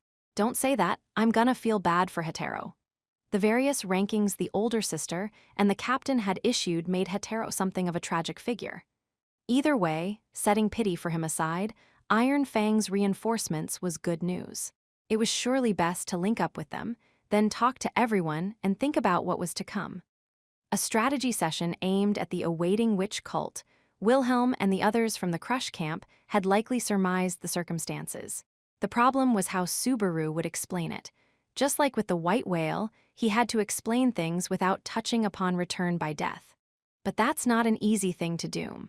As Subaru's brain agonized, he saw a pack of ligers kicking up a dust cloud up ahead. Just as Ricardo had said, this was the other Iron Fangs group linking up with them. However, Subaru felt unease. With a corner of his head giving off an uneasy feeling, Subaru's eyes strained, and then he discovered the source. Among the pack of ligers, there was a single figure to the fore with characteristics differing from those around it. As the distance closed, and as those vague contours became better defined, Subaru understood that those characteristics were that of a land dragon. And mounted atop that blue land dragon was, "Why are you here?" That is quite a thing to say to one's reinforcements. Most typical of you. Both groups stopped, and Subaru, still on his land dragon, faced the individual. His pale violet hair was meticulously combed. His body was clad in the solemn, white armor of a knight of the Royal Guard, and the corners of his handsome mouth were curled up in a thin smile. Subaru stared at the elegant figure before him, connected to him by Karma Julius Juculius. 5. As Patlesh furled the folds of its nose, the blue land dragon before it screeched with a sharp glare. Subaru stroked its neck, trying to pacify the comrade that felt the same way he did. Though they had not yet been together long, the bond between Subaru and Patlesh had been strengthened by escaping the edge of death together. Subaru felt like Patlesh's thoughts were conveyed straight through the reins. This might trouble you at an inopportune moment, but could you stop soliciting my land dragon? Your land dragon seems quite fine as well, but such invitation goes too far. Hey, Patlesh, why, you're flirting? I go thinking we feel the same way and you betray me. Chasing tail before a do-or-die battle. Hey bro, that land dragon don't want to hear that from ya. You were checking it out so much before we left and all. Besides, bro, your land dragon's female. Wait, you're a lady. Patlesh, the center of discussion, looked annoyed at Subaru's surprise over his partner's gender. Seeing Julius shrug his shoulders at the exchange, his statement just earlier seemed to be an unfunny joke. Subaru was about to yell at him for it, but before he could, Ferris cut in. Why, it's quite something to meet you in a place like this, Julius. We were fighting for our lives until just a few hours ago, meow. I have nothing I can say in my defense. However, I must correct you, Ferris. I am not the individual known as Julius. Let us see, I shall call myself Julie. When Ferris stared and offered sarcasm, Julius toyed back with a serious face. Everyone was giving him cold looks for his meaningless use of an alias, but he accepted their gazes with a slight, serene smile and said, "If, for argument's sake, an individual of knightly rank were to join a band of hirelings, it could only mean he had fallen to the station of mercenary. Thus, it is untrue that the knight named Julius Juculius has joined the Iron Fangs, but rather the lone man before you named Julie." I see, meow. Typical, families with proper chivalry are so much tooable. Fairies so glad to be from fallen nobility. I do not think of being a knight as troublesome at all. I believe the only problem lies in the willingness to help out a friend. Coincidentally, I should also declare that the punishment by house arrest received by Julius Juculius was last night, so whereupon the day has changed, it has been lifted. Puttin' up all those stupid distractions, is there even a point to an alias then? Listening to the conversation between Ferris and Julius, Subaru clicked his tongue and levied abuse. Averting his gaze with a twist of his lips, it felt like he was pouting, but given that this was actually the case, he could make no excuse for it. Hearing such abuse from Subaru, Julius abruptly looked his way, advancing his land dragon forward to take a position directly facing Subaru when he remarked, "It is good you are in better spirits than I expected. I wondered about the condition of your body." Julius's statement of concern for his physical condition made something in Subaru's brain audibly snap. Although Subaru's humiliation was nearly 2 weeks ago from his perspective, if only a few days from Julius's, the question, which could only come off as some kind of dry sarcasm, was more than enough to make him remember. As a slap in the face, the statement delivered like nothing else could, and Subaru just barely managed to lock his jeers in his own throat, holding his anger in. He cleared his throat, took a deep breath, put on a calm face, and gave his short forelocks a little flick. "Yeah, well, it was just a scratch, right? Like a little spit and polish and I was all better. Anyway, aren't you a little late to think of yourself as reinforcements?" "What? Were you busy writing apologies to the higher-ups because you got serious against an amateur?" Subaru countered with his specialty, fanning the flames, using a guess based on the house arrest punishment he'd previously heard discussed. As he did so, Julius's face grew sterner, ever so slightly daunted. "I did not wish to speak of that, but rather the valiant wounds sustained from the subjugation of the white whale, but it is good that those scrapes have healed as well.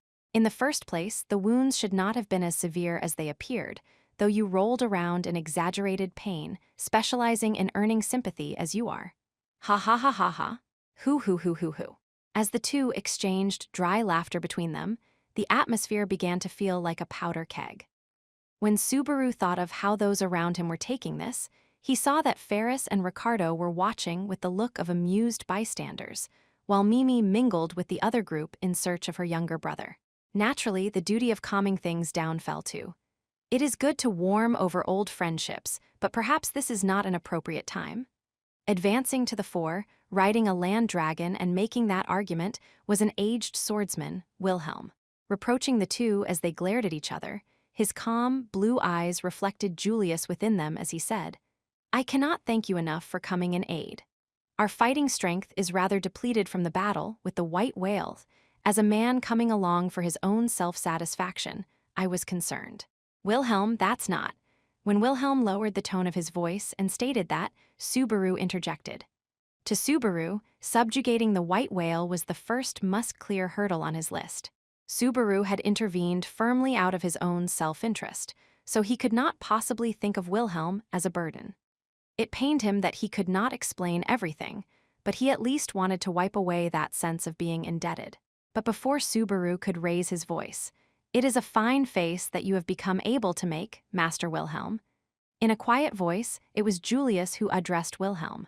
Moved by Wilhelm's eyes, which no longer looked haunted, he nodded deeply and said, "It is as if you are a different man from the one I met previously. Surely, this shall also be some small comfort to Reinhard." "I suppose it might." Wilhelm put a hand to his chin and lowered his eyes. "How deep, Subaru wondered, must the conflict within the old man's chest have been to give rise to that momentary hesitation? The various people around them took their exchange in a variety of ways. Sympathy, relief, knowing the circumstances, many must have had those reactions. Subaru, the only one not to know, was left behind. Regarding that, I was unable to face up to it. Even if he did no wrong, even if he meant no harm, I could not forgive him. One day, I shall pay the consequences. Even those thoughts alone are surely enough to ease his heart. Wilhelm held back something bitter in his reply, but Julius took his words well. Then he slowly turned a gentle gaze back toward Subaru, as if all was water under the bridge. Naturally, Subaru girded himself for a resumption of the earlier war of words, but I must give you my thanks. Ah! In front of Subaru, unwittingly raising his voice, Julius lightly hopped off his land dragon onto the ground.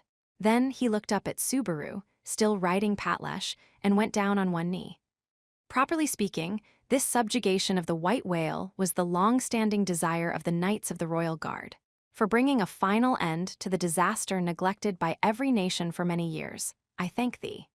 When he proceeded to display his gratitude with an elegant gesture, Subaru, who had held only enmity toward Julius to date, was unable to muster an immediate reaction. Meanwhile, beside the perplexed Subaru, Ferris interjected. Now, hold on. Don't misunderstand, the subjugation of the white whale was led by the Duchess of Karsten, so it's Lady Crush's achievement, meow. And importantly, Old Man Will's the one who slew it. I understand very well that there is no power within him to directly slay the white whale, having heard from Julius, who crossed swords with him directly. Julius showed every sign of sticking to the notion that he was the mercenary Julie to the bitter end. But having recognized Ferris's statement, he continued his words. However, there is no mistaking that his existence was a major impetus for the subjugation of the white whale. Ferris, is it not right that you, too, acknowledge this? Meow? Well, that may be so, meow. When that was pointed out to him, Ferris hemmed and hawed as he wilted. Having put those kitty ears in their place, Julius turned his gaze to Subaru once more. Thanks to you, people can forget the days they spent in fear of the mist. Lady Anastasia shall surely be overjoyed as well. Even though I can accept the first half straight up, it's a lot harder to accept that second half as is. And my friend can begin to put his regret of many years behind him. Subaru understood that by friend, he probably meant a certain red-haired hero, but Subaru didn't know the fine details of what regrets that complete superhuman had harbored for many years. Did someone like him really have a past he needed to regret? At any rate, Subaru had no intention of fiddling with how to take all those words. It was right to be happy for Wilhelm having achieved his long-cherished desire, and at the very least, he recognized that his own cooperation had been useful to that end. But even so, Subaru felt extremely conflicted having Julius praise him so. He put on a strong front, but he couldn't wipe away his weakness, flinching and recoiling from the handsome man. Even had he overcome his own weakness, all that awaited him was the unsightly image of a rebellious child having a tantrum. Even though he felt genuinely grateful for the reinforcements, the fact that it was Julius was hardening Subaru's heart enough that deep down, he wanted to give his superior, Anastasia, a piece of his mind. Taking pains not to let such negative emotions come out onto his face, Subaru exhaled at length. So in the end, what are you doing here? What you come for? You really pulled it off, didn't you? Ah. Julius did not reply to Subaru's question, but somehow, Julius's murmur sounded like he was deeply moved. When Subaru prompted him, he commented, "Nothing," and shook his head before saying, "I wish to ask if you comprehend that the contract with Lady Anastasia lends the iron fangs to Lady Crew. Rather, to you, only during the subjugation of the white whale. Huh, was that the deal? But I'm sure the lady said that. Big sis, please be quiet." Hearing Julius's declaration, Mimi tried to interject, but a little feline beast man with identical facial features sitting right beside her stopped her from doing so. That was probably the talented younger brother. Glancing sidelong at the exchange, Subaru grimaced at Julius's words. "What are you trying to say exactly?" "It is a simple story. Having succeeded in subjugating the white whale, we no longer have any reason to cooperate with you. The job is done, yet here you are, trying to take them somewhere this very moment? Ah ha ha ha ha." Julius, you're so forgetful. The lady said this and that before we left and everything. Mimi's forgotten what it was, though. Be silent. Though the kitten-sibling interplay tugged at his mind, Subaru finally grasped what Julius was trying to say. In other words, it went like this. You want me to choose, here and now, whether to let the iron fangs pull out or stay on as reinforcements. I am under instructions to sell our services at a high price, you see. Or perhaps our strength is not necessary at this juncture. Julius indicated the others watching from behind him, pressing Subaru to decide. In spite of himself, Subaru could not easily permit his irritation to slip into the decision. It would be simple to give in to anger and chase them off, but that would be a fool's choice, diminishing his fighting strength while the tallest hurdle loomed ahead of him. That said, readily accepting the high price Julius had invoked brought its own problems. It was a bad move in negotiations to make promises you couldn't keep. And moreover, Subaru's decision had numerous lives and the future of a particular girl hanging on it. With Subaru pushed into silence, Wilhelm and the others beside him watched without saying a word. Even if Subaru had requested support from them at that juncture, it would turn the negotiation into the Iron Fangs entering the employ of the Crush camp. But that would only serve to create one obligation to satisfy another. At present, Crush was lending support to Subaru from a position of equality between them. Put bluntly, he didn't want to upset that balance. When he looked next at the mercenary band under Ricardo's command, Ricardo was folding his arms, keeping his silence. Beside him, Mimi copied her captain, folding her arms as she twitched her ears. When he thought back to Ricardo's earlier display of willingness to fight the witch cult, it all came together. He was getting in Subaru's good graces in anticipation of this negotiation with Julius. That's dirty. You Kararagi folk sure play dirty. That's a harsh thing to say to someone, you know. By the way, I ain't really into this whole talkin' advantage of people's weaknesses thing. I just like money more so. You're so shallow it's depressing. Not that I was expecting more to begin with. Even if he was boss in name only, he still had no intention to seek aid from Ricardo, part of the enemy camp. At any rate, it was disgustingly obvious that the negotiation left Subaru no option but to say yes. Unlike the Crush camp, lending him help so they could call it even, Anastasia was creating a one-sided debt. It was a painful decision, but there was no move to make save for grudgingly accepting the situation. Declining reinforcements would be a far stupider decision. If only there was some magical means to make the Iron Fangs fight the witch cult under the existing contract. Magic, mist, white whale, and the contract for the highway. Subaru, searching for some kind of convenient means, suddenly lined up side by side what had been mere words in his head. Upon examination, they seemed to be unconnected terms, but that little nudge made his thoughts burn white-hot. Bit by bit, a vague image began to take form inside Subaru's mind, turning into a coherent answer. And then, how about this? The subjugation of the white whale ain't over yet. That is an interesting statement. Julius narrowed his eyes as he replied to Subaru's desperate-sounding words. Subaru's statement unsettled not only the Iron Fangs behind him, but the expeditionary force as well. Among them, Wilhelm's wide-eyed look tugged especially strongly upon Subaru's conscience. But in a meaning separate from Wilhelm succeeding in his long-cherished aim, it was his idea for addressing a problem that could not be set aside. It's possible that the white whale is a demon beast acting for the witch cult. I'm aware of people in the witch cult saying something like that. It was the third time around, in other words, the final scene before that world came to an end. Facing off against Beetlejuice in the forest, he'd lost to the madman's unseen hands. After that, Subaru thought Beetlejuice's kicking of Amelia's remains was like he intended to force Subaru to feel powerless. At the time, as the madman's filthy mouth berated Subaru, he definitely ran his mouth to the effect of, "The highway is sealed by the mist, so there is no one to interfere with my love." How did he know that? Why did he speak of it like it was his own doing? And buttressing that was a word spoken afterward by the beast of the end, freezing the world over with its breath. Someone who knew the white whale called it gluttony. If I'm not wrong in thinking that means something to the witch cult, the cause of the demon beast appearing is where I'm heading.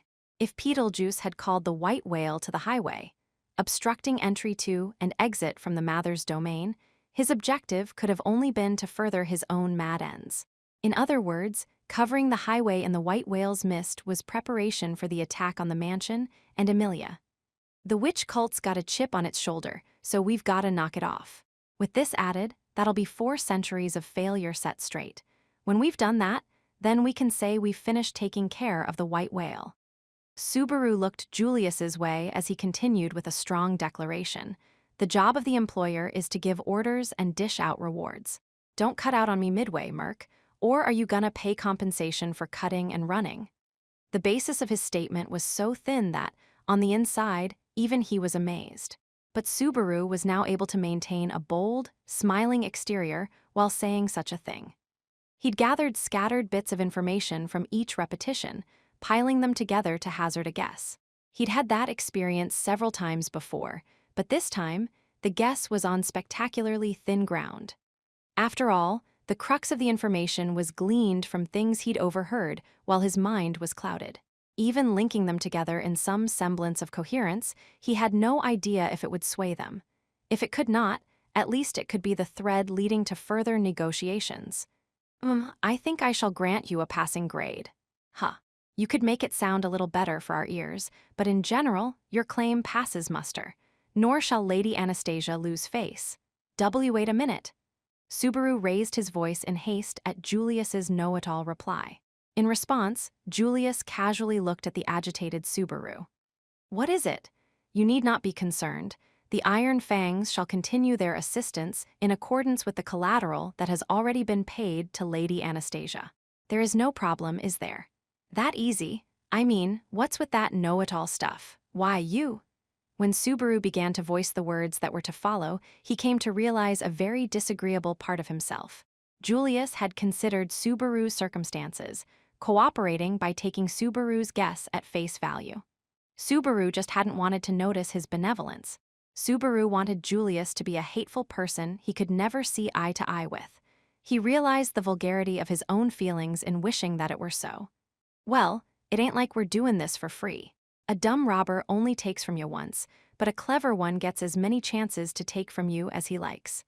Doesn't change that in the end, you're getting hosed, huh? Ricardo wedged himself into the conversation, and fortunately, he was on Subaru's side. In so doing, the easy way became easier, and Subaru hated himself for running from it. When Subaru's self-hatred mixed with the self-hatred of others, things only got worse and worse. But even Subaru knew that. He'd learned it long before. I'm in the wrong, crap, sorry. Aw, damn it, that's not even what I want to say. Even back then, I knew I was. Putting a hand to his forehead, Subaru finally voiced the logical answer he'd agonized over. However, even though he understood in his head, it was hard to find the words for it. This was where he ought to be thanking Julius for bringing reinforcements and committing to the fight. Now that he could look back at it calmly, he could understand just who had been in the wrong, and that the previous antagonism between them was the result of Subaru's quick temper. Or perhaps even the reason Julius had done what he did at the time was. Julius simply waited, saying nothing to Subaru's difficult words. He surely understood what Subaru wanted to say. If Subaru couldn't say it, and he wanted to get out in front and voice a reply, surely he could. But he did not, and Subaru could not help hating him for not doing so. It would have been so much better if he could simply keep hating the man through and through. I was wrong. Sorry, I apologize. To Subaru, they were abominable memories to think back upon, but he'd have had to face them sooner or later, and that was the place, in front of the man he'd have to settle things with someday. Julius closed his eyes at Subaru's apology, slowly drawing in his chin. Allow me to apologize for my own rudeness. I do not take back everything I said and did in that place, but even so, I take back my belittling of you from the bottom of my heart. Those were the words with which Julius answered Subaru's apology. Sincerity flowed from Julius's words, and Subaru knew that the resentful, hateful feelings inside of him had melted away with exceptional ease. Understanding this, he dismounted, standing on the same ground as the knight before him, squarely facing him on a level playing field. He was reflected in the other's yellow eyes, and Subaru's own black eyes reflected in the knight's as Subaru admitted, I was wrong. But I really hate you. I think badly of you, and right now I'm thankful you came, but I really hate you. I truly, from the bottom of my heart, hate your guts. The last sentence of his rude declaration was broken up, with shakes of his head to the left and right for extra emphasis. And slammed in the face by all that hostility, Julius looked taken aback. Then, his expression abruptly collapsed. That is well. After all, I am not very minded to become your friend either. With that, Julius snobbishly stroked his hair upward and laughed. 6. To be honest, this sort of thing really isn't my cup of tea.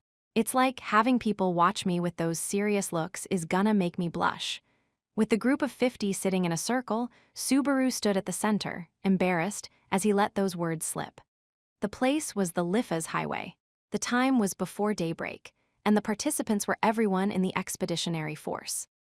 The group that had persevered through the battle with the white whale had been joined by reinforcements, the Iron Fangs under Julius's command, making them a rather large gathering, but the time had arrived when it was necessary to share the objective and information concerning it to all.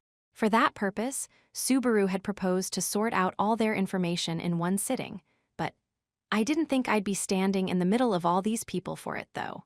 Surrounded by veteran soldiers, beginning with the likes of Julius, Ferris, Ricardo, and Wilhelm, Subaru could not help flinching. In the first place, he'd often anguished over his low interpersonal abilities since back in his old world. He was well aware that he lacked experience in standing before people like that, let alone the character to stand above others. But even if Subaru was timid from having them look at him with a certain level of trust in their eyes, he didn't mind it at all. It just put him in quite a bind. Anyway, let's straighten this out. From here on, we're heading to the Mathers domain, or rather, Roswell Manor. There, the witch cult will definitely show up. The witch cult, you say? When he invoked the name of the witch cult, conflicted emotions came over the expressions of various people. Given conversations to that point, there were surely many among them resigned to where it would lead, but even so, it was a different feeling knowing for sure who you were up against. Though Subaru did not know exactly what this world understood of the witch cult or how they would act on his information. As far as I'm concerned, though, they're the worst of the worst. Based on everyone's reactions, they all seemed to share that thought. When Subaru took comfort in that, Julius addressed him casually. Subaru, how did you come to realize the white whale and the witch cult are connected? Ever since Subaru aired his real feelings about their quarrel, Julius's demeanor had softened considerably. To be frank, that transformation left him conflicted in and of itself, but at the moment, answering the question took precedence. Burns me to say it, but I had a run-in with disciples of the witch cult. I didn't get out unscathed, and I have a pile of bad memories from it, but there was one guy who ran his mouth, Subaru explained. I see, it would seem the knight's guess was not in error. I suppose not, Meow. The research old man Will put together seemed to come to the same conclusion. Wait, you knew. Julius accepted Subaru's words, and Ferris nodded and concurred. Their behavior surprised Subaru, but Wilhelm gently shook his head and said, "It was mere chance that I noticed the connection.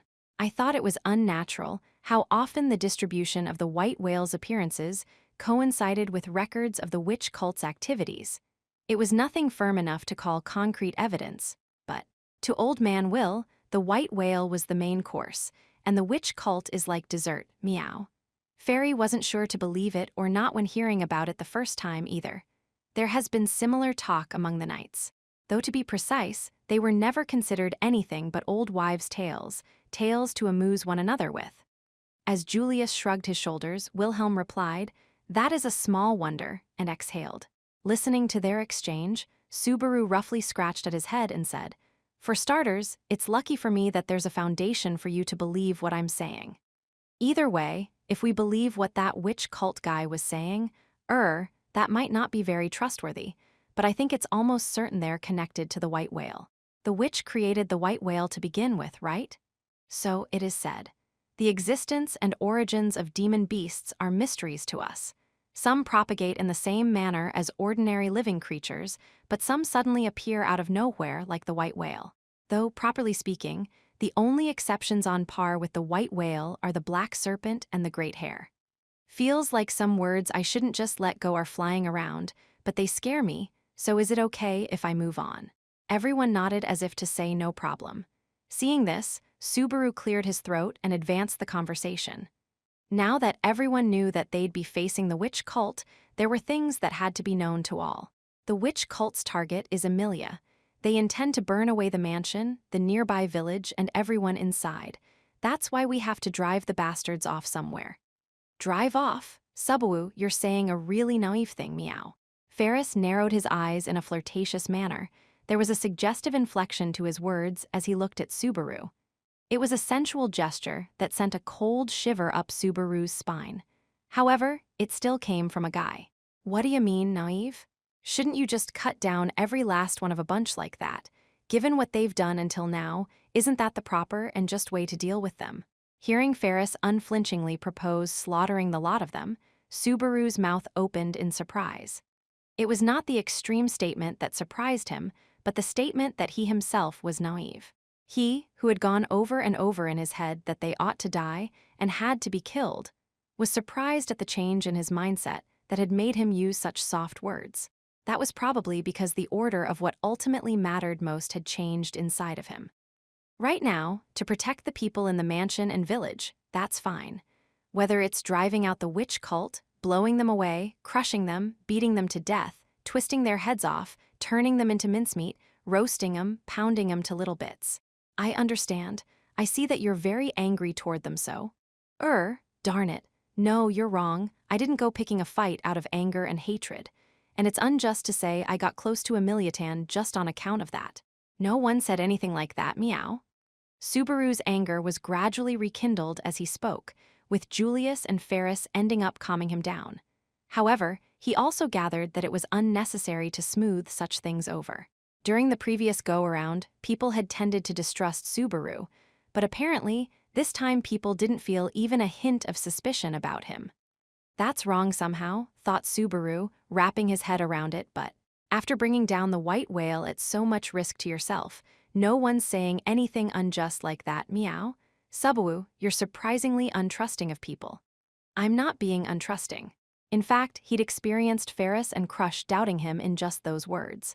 But he hadn't just frivolously smiled and acted to hide his misgivings from them. Perhaps that transformation, too, reflected a change in Subaru's way of thinking and acting. In any event, surely there is no room to doubt that the witch cult is on the move. Given their faith and their past activities, it was anticipated given the fact that Lady Amelia has publicly declared herself a royal selection candidate.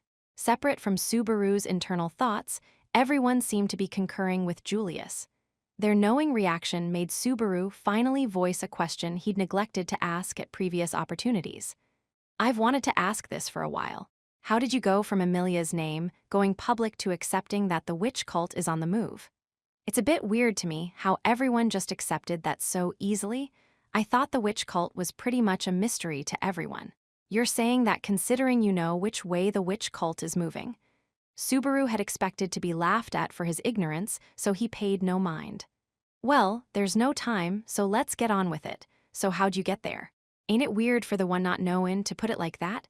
Well, you know to the witch cult that the witch of jealousy, Satella, is more important to them than life itself. You know that, right? Ricardo said. More or less. To be honest, I've only touched on that. I read it in a picture book, that's about it. Well, of course, it ain't like there's anyone left who's actually seen her. I've only heard of too. Well, if you know that the witch cult disciples worship Satella, it's all good. So you knew that Satella witch is a half-elf, right? That, too, kinda. That information hadn't been written in the picture book, but he'd heard it when Beatrice had explained the witch of jealousy to him. Besides that, even in the royal capital, the issue of Amelia's appearance compared to that of the witch of jealousy had come up time and again. Each time, Subaru had indignantly insisted that it was no reason to put her down, but Amelia's outside appearance is a dead ringer for the witch, right? So back to the witch cult, it's simple to them. A half-elf is in the way, you see. What? Subaru, beside himself, unwittingly let his voice jump out of his throat. But from the reactions of those around him, no one else thought anything special of Ricardo's attitude. In other words, it seemed to be a shared opinion. Why's that? By any normal thinking, not that I'm sure these guys think normally, but normally, why would you persecute someone who's a half-elf, the same as your dear, precious witch? It's 'cause they worship her and think there ain't nothing better than her, that they can't allow someone else that's the same kind. That she's kind of the same but not the same, an imposter. The voice was exceedingly cold, infused with bloodlust down to its frigid core. Subaru blinked hard and instantly looked toward the individual who had let that voice loose. As he did so, that individual turned to Subaru as well, and the two ended up staring eye to eye. Subaru flinched from that gaze, as if it could see everything inside of him, when the individual said, "Well, that's the guess fairy just wanted to try and see, meow." The expression easily crumbled as he stuck his tongue out, acting like the atmosphere just then had never existed. Subaru couldn't form the words to follow up on that virtual about-face in his demeanor, but with him so rocked back, Ferris put on an innocent look and leaned forward as he said, "In the first place, the witch cult guys being weird in the head isn't a recent thing, so is it a big deal, meow? With the cult after Lady Amelia, the real problem is who's leading them. An archbishop of the 7 deadly sins, I reckon. Wait, you know that name?" When Ferris changed the subject, Ricardo concurred and Subaru bit on the term that came out. Archbishop of the 7 deadly sins, that was the position Beetlejuice had claimed to have, though he had also babbled about being charged with sloth on top of that. The archbishops of the 7 deadly sins of the witch cult, are they pretty famous? Well, at least enough people figure they exist. Plus, way back before the Witch of Jealousy went on her big rampage, the titles belonged to witches besides Satella. Pride, wrath, sloth, greed, gluttony, lust. 6 witches bore the names of those deadly sins, it would seem. Either way, it is said that once Satella claimed the mantle of jealousy, she swallowed all of them. In other words, witch meant Satella, the witch of jealousy, and other witches of the deadly sins no longer existed within that world. But, and I do not know if this is the proper wording, I have heard that those in the witch cult acting as leaders have taken the names of those deadly sins in place of the lost witches. Satella is the symbol of jealousy, which is what they worship. In other words, besides that, there are six archbishops of sin. 6. Listening to Julius's explanation, Subaru's breath caught at how little was known of the cult they were facing. Since Beetlejuice had claimed to be sloth, he'd expected that there were others charged with different deadly sins. To Subaru, they were wonderful, familiar words straight out of rich middle school subculture. That said, what stopped the term from making his heart flutter was that his first-hand impression of sloth was just too awful. Were there really 5 more people like that? But we brought down the white whale that was supposedly gluttony, so the other archbishops of the 7 deadly sins should show their faces in the Mather's land where we're headed. It's our chance to take 'em all out in one shot. Whoa, so Estwung. But Fairy agrees with the view that this is a chance to squish those witch cult weirdos. They've really underestimated Lugunica, huh? As with the white whale, they have inflicted damage the world over. The knights have also long suffered at their hands. Many other knights are surely as grateful as I for this opportunity. Ferris and Julius concurred with Subaru's view, and Ricardo made a belligerent smile as well. Wilhelm responded with merely a solemn nod. That being the case, what Subaru needed to do was make good use of his future information to draft a plan using the fighting strength currently on hand. Though really, the plan itself was exceedingly simple, for all the necessary pieces were already on the board. Worst case, I'd have to pull this plan off with half the people we have now, but with Julius and them linking up, no more worries about being short on people. I think we can do this. I would like to correct you about one thing. My name is Julie. Certainly, I am on close terms with the eldest son of the Juculius family, but I would prefer you pay that heed. In a non-public setting, that's just in the way, you know, it's holding back the conversation. The key to not slipping up at a critical juncture is to pay heed even during normal times. If you want to warn people about normal, don't come dressed as a knight of the Royal Guard. You're out of character. After yelling at Julius for his thin commitment to the ruse, Subaru breathed raggedly while looking at everyone's faces. Then, he cleared his throat. All right, let's start this. Witch cult hunting made simple so that even a monkey can do it. With a twist of his mouth and a villainous laugh, Subaru laid out his plan. The moonlight waned, and one could begin to see daybreak over the Liffas plains. It was a quiet beginning to the morning of the last day of that loop.